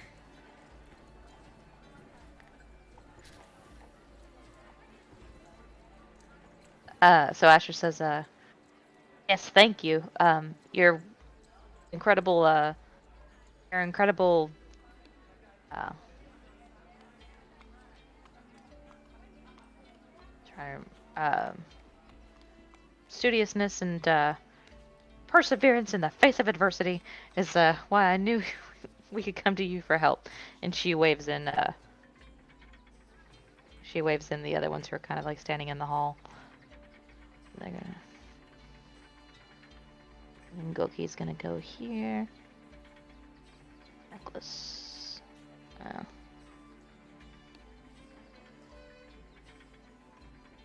And Varen will come in with the bag.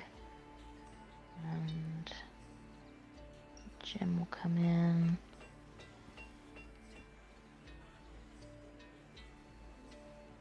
To here.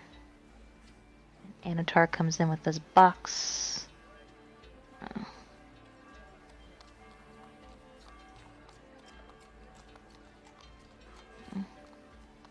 Come on.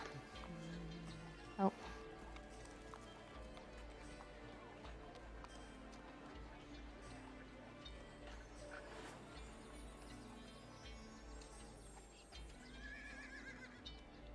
And Asher says, if you're willing, may I please have your help again? I will, of course, pay for your services. She motions to Varen, and Varen opens the bag and shows Tara Brian Druid. What's wrong? What is it? Asher says, two of my companions, poor Brian Druid here, and Anatar, have had their life energy sapped. And she stops and looks at the box and says, and brave Caranglor fell in battle. He is an elf, so ordinary resurrection magic will not do.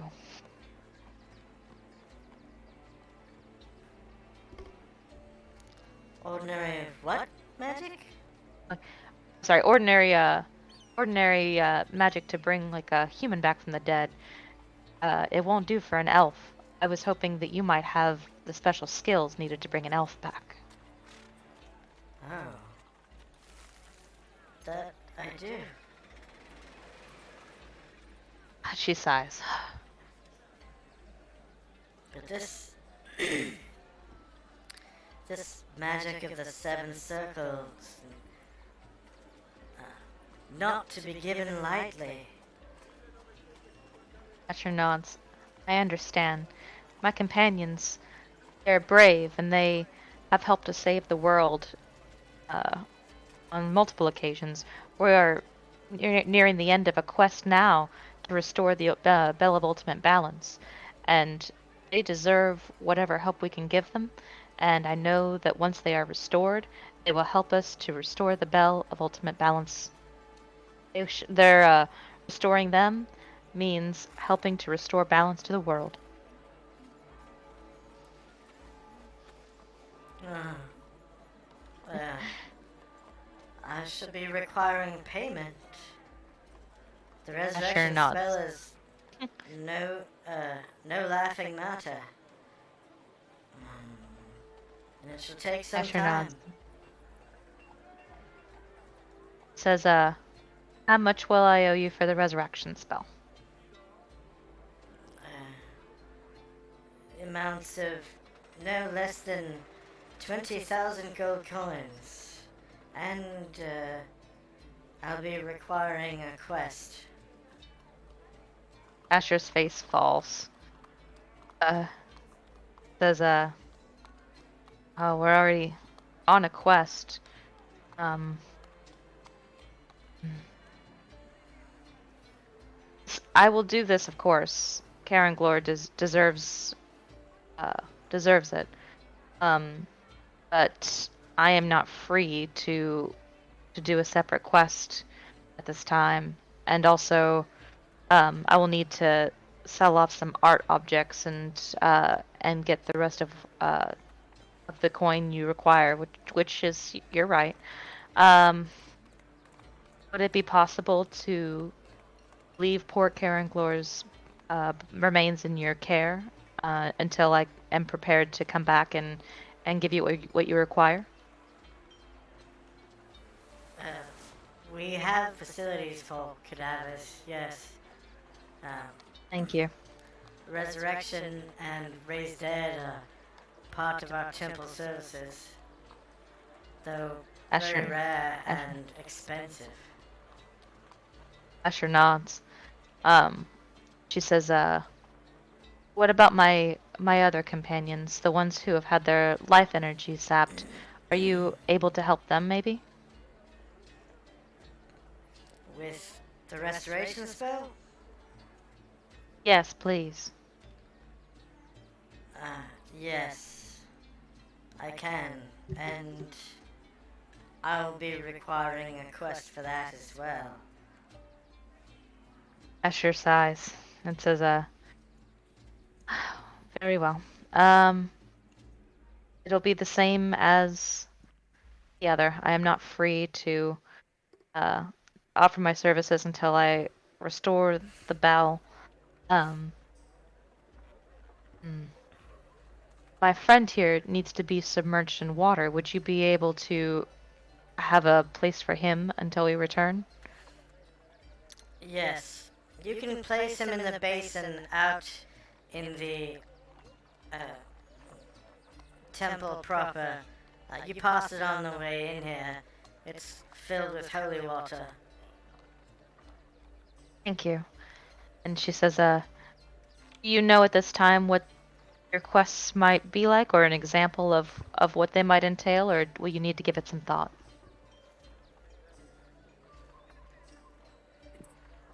And with that, Shandrak and Company. I will make my way to the temple.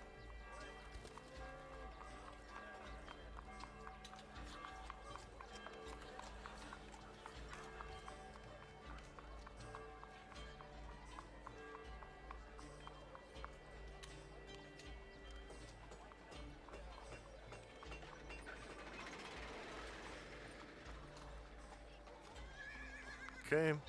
As you approach, you can see that it's a great stone building. It has fountains out in front.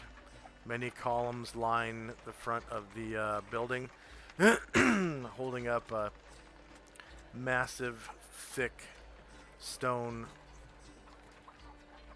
The hell? He went over to the corner. Oh, I don't know how that happened.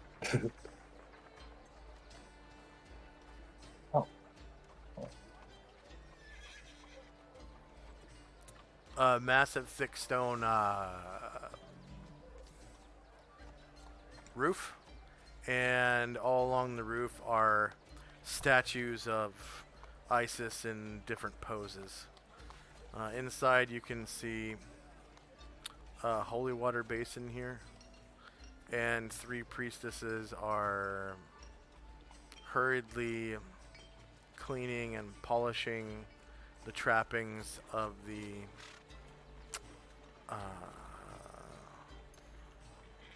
sanctuary. It's called the sanctuary. That's it. And on the far side of the sanctuary is a grand statue of Isis. Oh, you didn't quite make it. Yeah, there you go.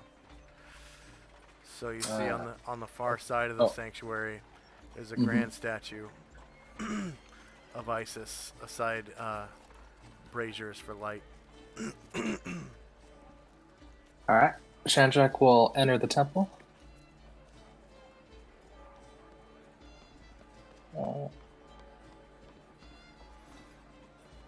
are 2 braziers by the door. You can feel their heat as you pass. And 3 priestesses are either polishing pews or filling a brazier with oil. Along the side walls, you can see 6 statues of men in armor. But the statues themselves are made of metal rather than stone. And each one seems to be holding a great sword. Mm-hmm. And they're approximately 12 feet tall.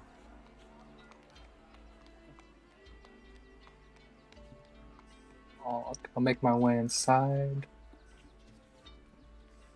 Okay, off to your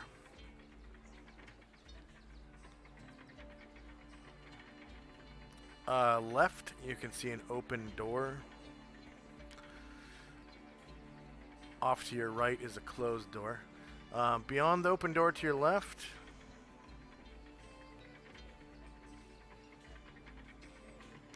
you can see Ngoki and Jim. And as you walk in, Anatar, Asher, and Varen. Speaking with a woman, middle-aged woman in her 40s. A beautiful middle-aged sorceress of Aperceban descent. Very, very light-skinned. Wearing the headdress, robes, and symbols of Isis. Her quaint smile is enticingly friendly. She seems to mean well. And on entering the room and examining everything, Shandrak will look at Asher and say, so was everything good in here? Asher sighs and says, I knew it was going to be expensive, but it was even more than I thought. We will have to gather more coin, and also it will require quests. I can't require you guys to follow me, of course, but once we have finished this quest, that will be my next order of business. I must do my duty by my fallen comrades and restore them. I understand. I was seeing all this architecture. I was hoping the power here would be able to help us, but looks like we'll just need a little more effort. Yeah, it can help us, but the cost is higher than I'd hoped.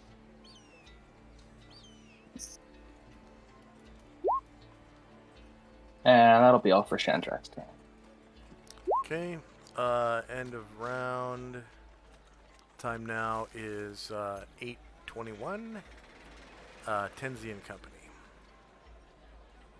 Tenzi and Company enter through the portcullis and walk up to the temple, admiring the architecture of the temple from the outside before entering into the temple proper.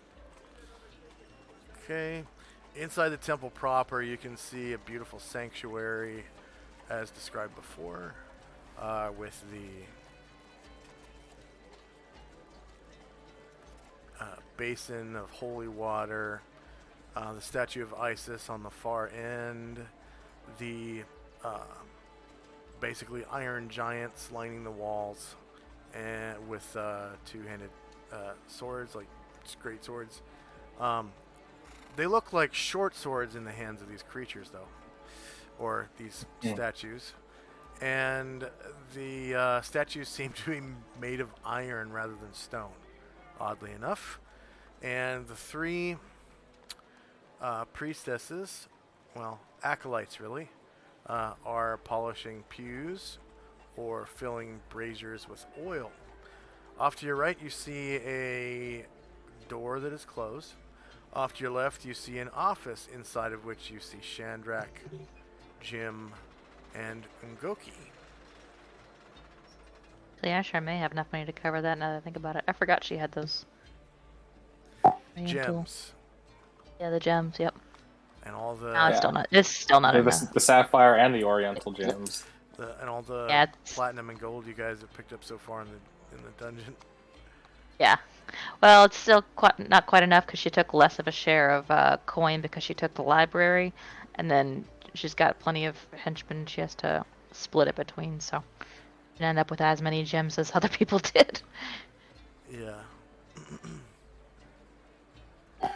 So Ashra will take a seat in one of the pews and admire the statue of Isis, while Tenzi and Musashi go into the open room with Ashra and company. Okay. As you enter, you see Asher and Varen and Anatar, in addition to the other characters I mentioned earlier, speaking with a beautiful middle-aged woman that I described earlier. And she says,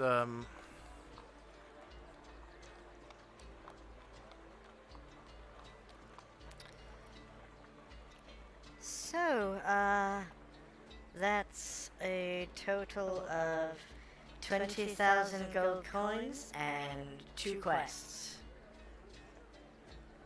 Will you be requiring any other services?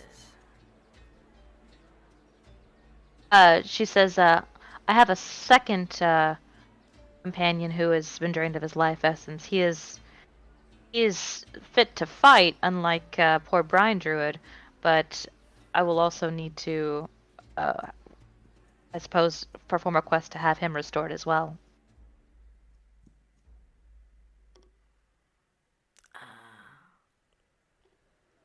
With the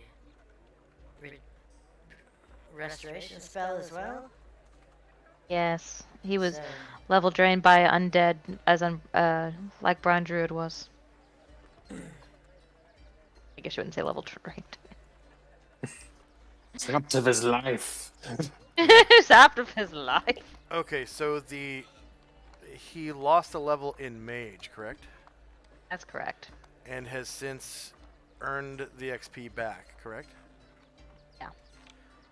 So, the spell will do nothing for him. Never mind. We're gonna call it a day on Anatar. Okay. Make that 2 quests. Yeah, two Two quests quests, and 20,000 20,000 gold. Asher hands her, Asher's gonna hand her 2 Oriental Emeralds. You can do that on your turn. Oh, yeah, Tenzi, yeah. Is there anything else you want to do?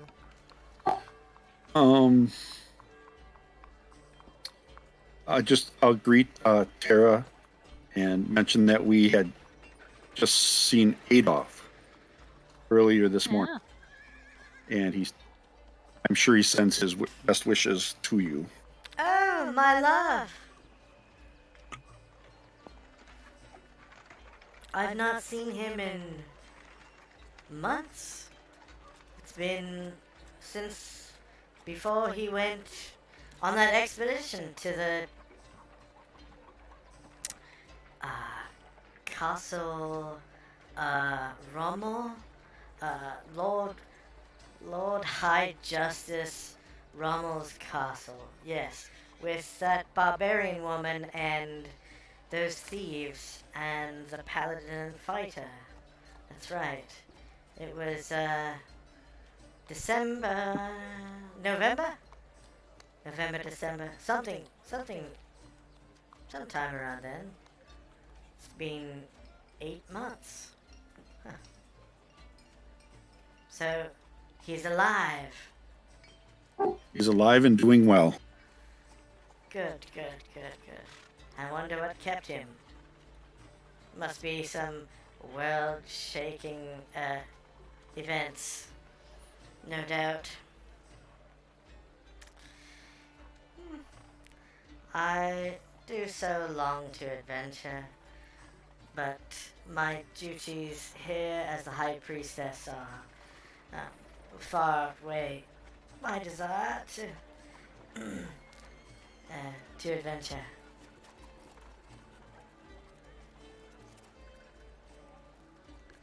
So, about that payment, That'll be up front, I trust, and the quest later. Asher says, Asher hands her 2 Oriental emeralds and a blue sapphire and says, "This is what I have for now, plus the 400 retainer from before. That leaves 10, 11, 11, 4, 8,600 gold left to you. But I wanted you to know that I was being upfront with you. So, 8,600. I will return with 8,600 gold, and then we will talk more of these quests."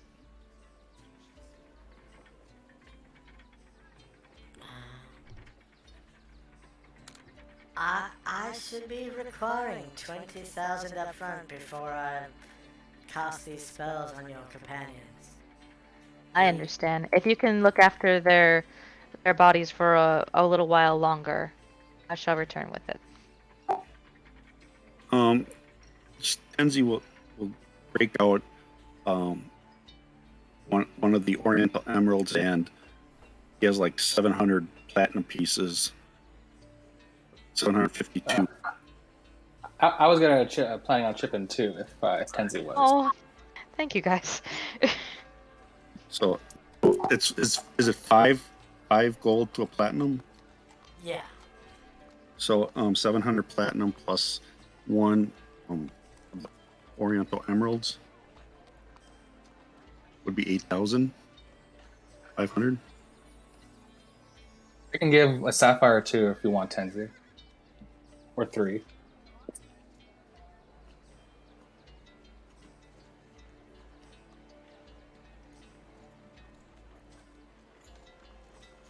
You said Oriental Emerald? Yeah, 1 Oriental emerald plus 700 platinum pieces.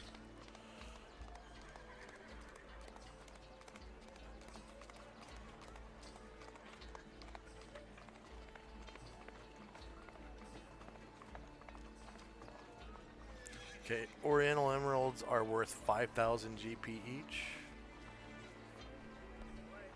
And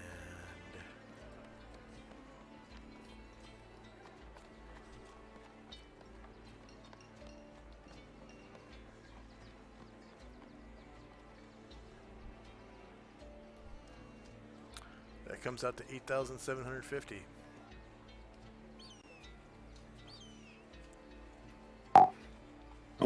How much more does she need? 750 D6. times 5 is only 3,750. Yeah, that sounds right. Okay. So how much more do you need, Asher? She needed 8,600 remaining. So we gave her a tip. Yeah, and I put it in my notes. It was 800. Oh, it was 8,750 to Tenzi. Okay. And she puts her fingers to her lips and whistles, and one of the acolytes comes in.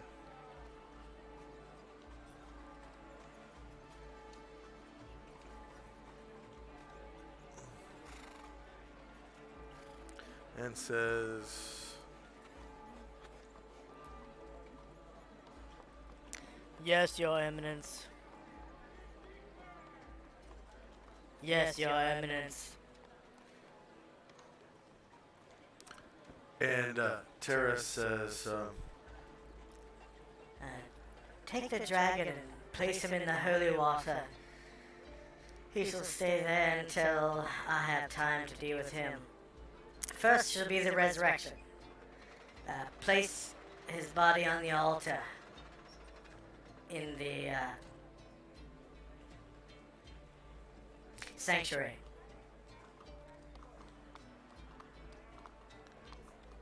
Yes, Your Eminence. says the acolyte.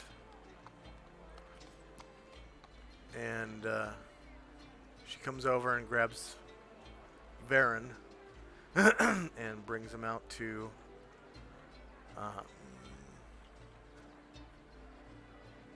It's Anatar who has Karenglor's body. Oh, she's taking him to grabs Varen. the dragon in there. And she has him dump the dragon into the holy water. Blip. Oh, wrong.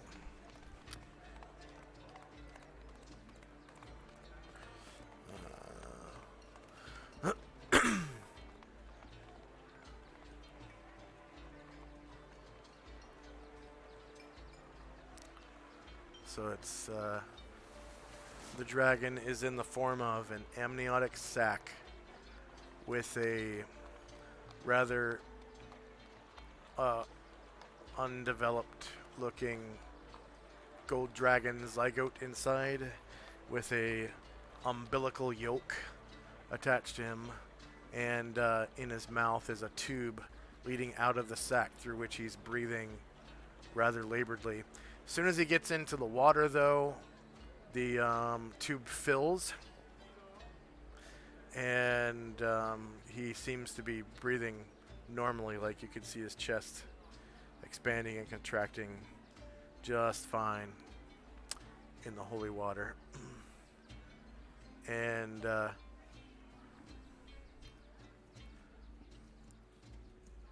she comes back in and grabs Anatar and brings him out to the altar.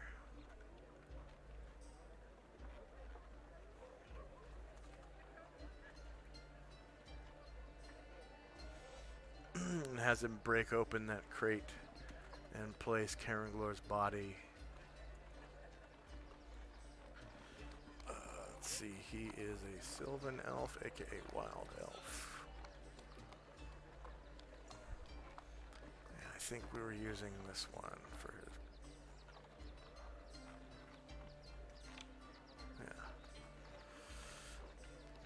So he's this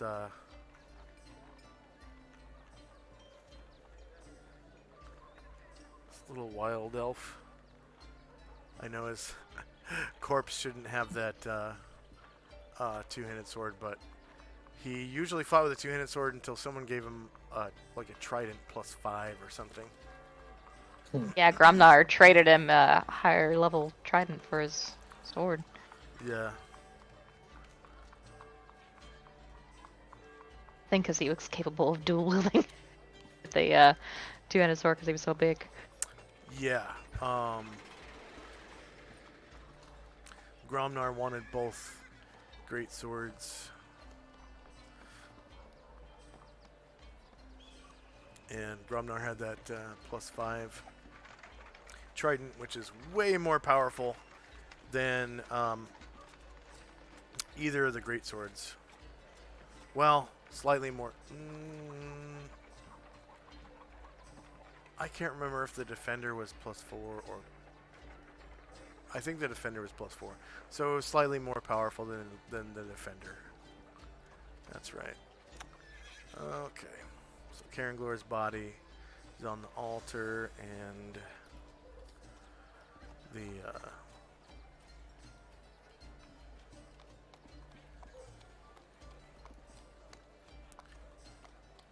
crate is cracked open on the floor. Looks like that. All right. And Terra comes out. And she just happens to have these spells memorized. She begins praying at the altar to Isis over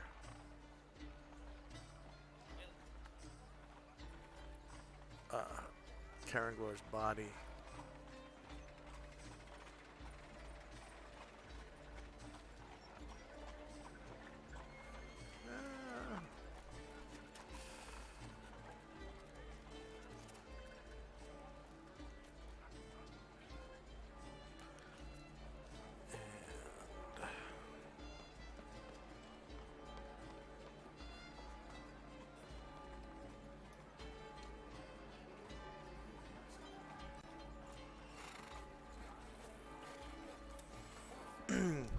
will call it there for now. All right. And we'll have, let's see, we just had Tenzi's move, right? Yep. Okay, and on the tracker, I will put Terra casting Resurrection. Nice.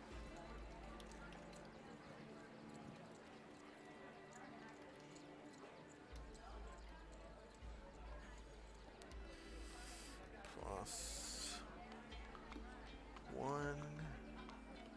Add. And it takes a whole turn. So it's at -10 right now.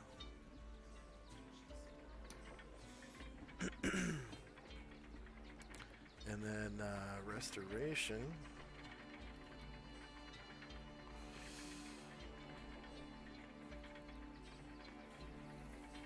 Restoration only takes 3 rounds.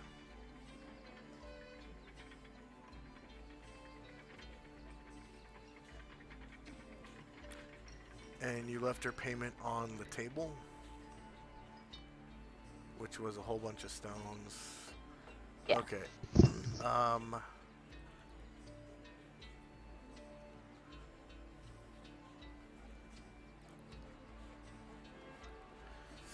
So you gave her an Oriental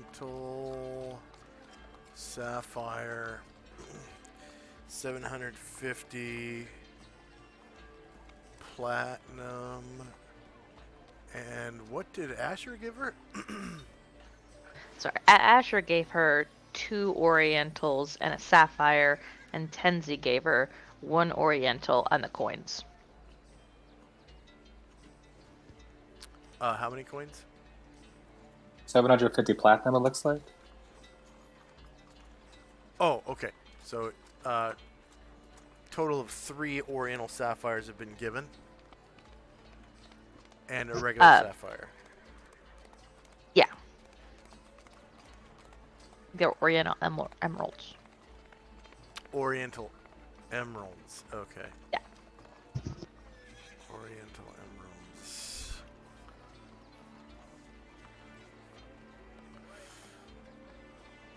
And a Sapphire and 750 Platinum. Okay. And according to my notes, she has a balance of 600 GP with Asher. That was also consumed. That was consumed to 400. She had my note said she had a balance of 400 with Asher, and I Okay. included that in her payment. Okay, so now you have a balance of 150 because of the extra coins that were That's given. right. Yep.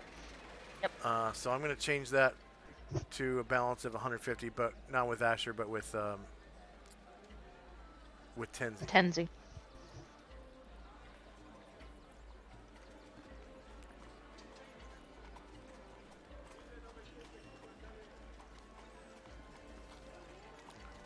So that's good for some healing or something if you ever need to be healed. All right, and we'll I mean, like right now? yeah. And we'll end it with that scene there. There was a really big chunk of XP earlier, but did anyone gain a level? Nope. Very close. Nice. Ngoki did. Goki did. Ooh. Hey. And also, Asher's like 4,000 away. And Varen is like Nice. Wow. 5,000 away or something.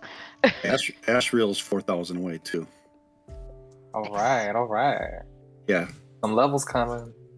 he'll be pretty sweet when he levels. Yeah. That'll be his max level. Right? And he has a chance of ascending. Yeah. Ooh.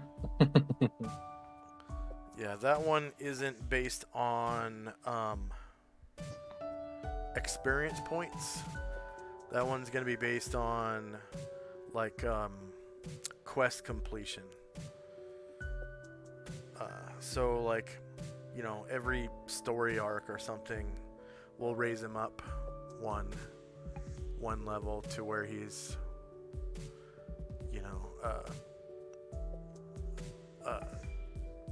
Deva.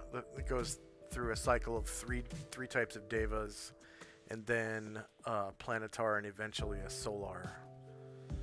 And when he becomes a Solar, he's really, really powerful. Like almost like a god himself. We had 2 level ups. I think just in Goki. Okay, Justin Goki.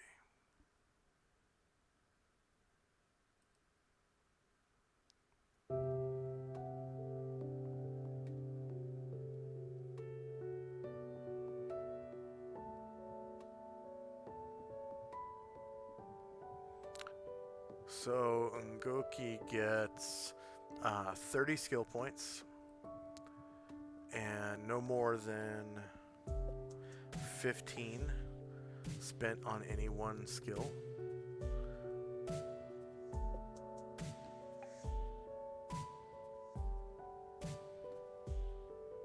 And then what level did she reach? 7. 7.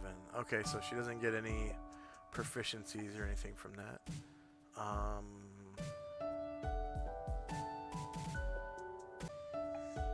I think, yeah, her backstab is still times 3 until she gets to like level 8 or something like that.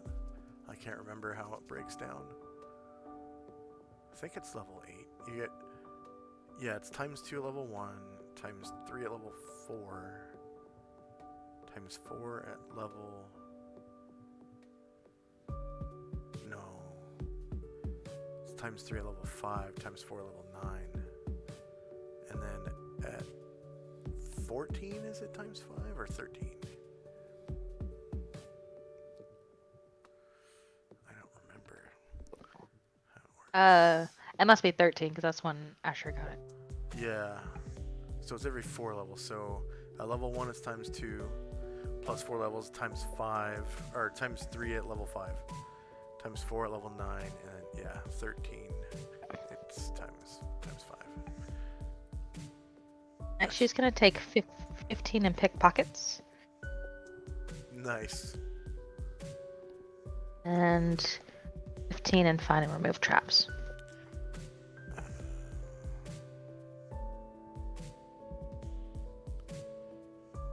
And what kind of Beatizu were those? Hamatsu. How much? Yeah, the spike devils.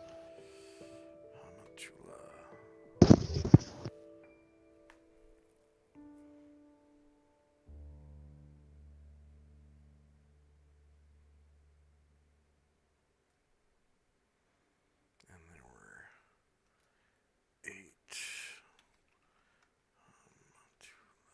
Okay. Yeah, you guys got 30,666 for a PC with 1 class. Jandrak, did you remember to award yourself XP for your treasure? Yeah, your treasure. Oh, the thing is- treasure! Yeah, Yes, so the treasure. it is Yes, GP yes. value of treasure gained. So, you know, you got quite a few gems. And then So that's 10,000 from the sapphires and 2,233 from the silver.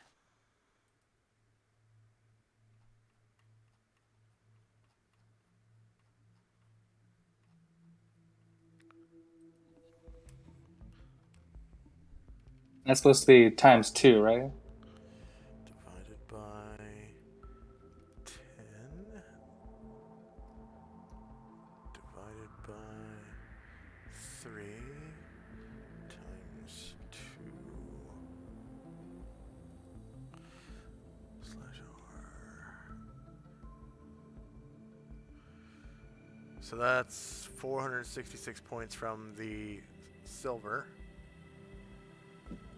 And then, how many of the sapphires did you get? At 10 sapphires, there were 1,000 gold PC each, you said. So that's 10,000 times 2, so that's 20,466 points.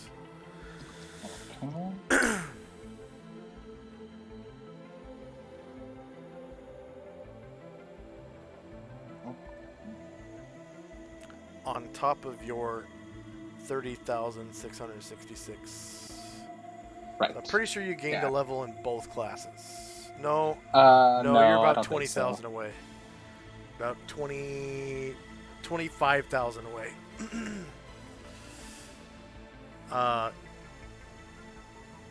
Total. So about 12,000 in each class away. 12,500. Thanks. I almost forgot about the treasure. Anytime.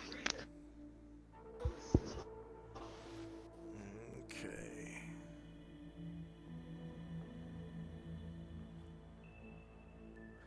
And Asher, you divided those gems among your henchmen and followers and stuff, right? Yeah, that's why I had so much less gold than, or so much less treasure than other people. Yeah. Being a boss is an expensive business, guys.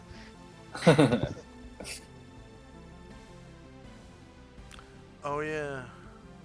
I haven't changed Karanglor's or did I change it back? I think this was originally like Karanglor's original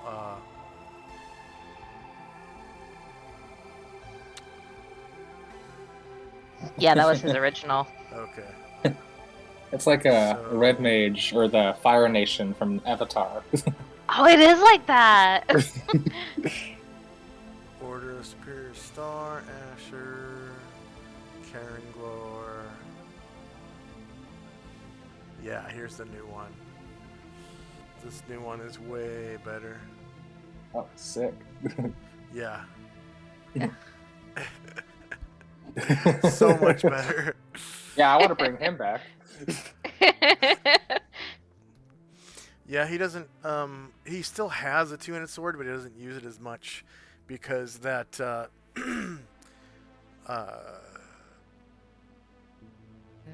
trident is +5, so it's so much. That's pretty more, sick. Yeah. Yeah.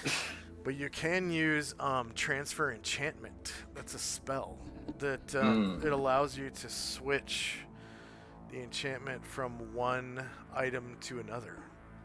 Well, that's cool. Yeah. So, if he were to have a high quality two-handed sword created, and someone learned the transfer enchantment spell, which I think is like level 5 or something, he could transfer the enchantment of +5 from the. Oh, you know what though? It has to do the same damage type.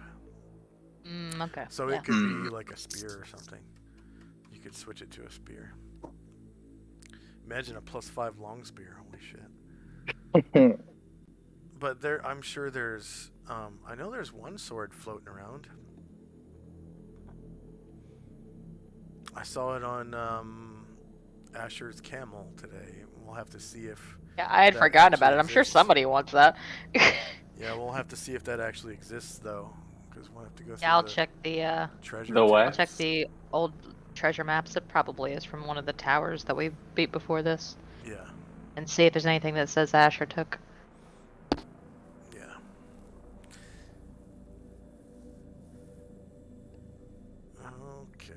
Okay. Did you finish your Yep, level up done. on Ngoki? Okay. And did anyone else have any level ups or anything like that? Much closer, but nope. Okay. Any feedback for me? Did I mess anything up, or is there any way I can improve anything? I'm probably gonna do some spells this week as long as I have the time. Some spells Oh, I think that was pretty Good. fun. And you guys Very- got to see Nervia City. yeah, very exciting. Got to do a lot of different stuff. Yeah. Walk through some portals and see the Asher's boat and Nervia City, meet a new NPC, Terra, Mhm. and you're now like thousands of miles from where you were in Tintabula. Yeah. So, and I might show you Nice. the map actually. Solynod Hex world map. All right. So you were there. Oh, I never gave this map music. Interesting. I'll probably give it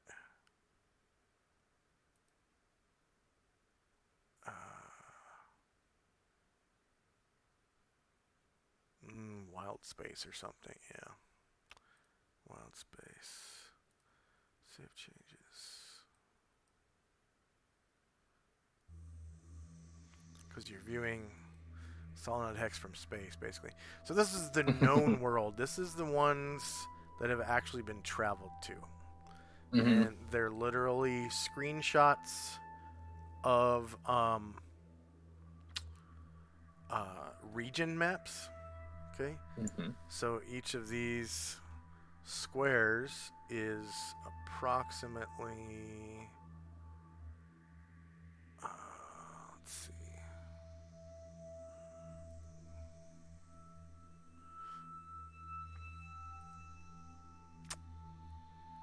I could give it scale, but I should give it scale just so we have an estimate of how far you guys traveled. Let me open up one of the, let's see, West Panoplia or something. Oops. Fine, Panoplia, northeast, probably east.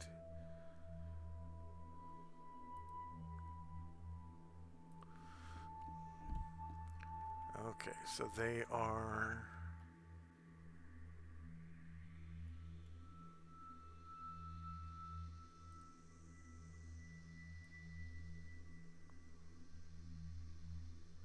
...384 miles wide. Mm.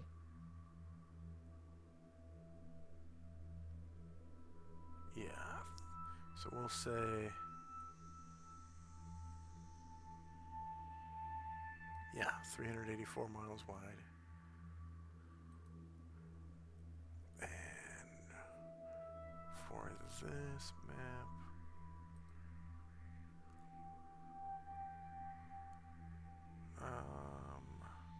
one square, 384 miles. Save changes. All right. So when you teleported the first time, you went from here. Oh, you know what? You were actually on the next map down. So you were somewhere around here, okay? Mm. And then you teleported somewhere right around here, which is 362 miles. Okay. Yeah. And then you teleported again just now to here, which was a total of 1,223.3 miles. Woo! But not as the crow flies. That was in a 2-segment teleport. Yeah. So, Dang. yeah. Cool. I need to install the red desert map. That's right here. Okay, so I'll put you guys back on the landing page.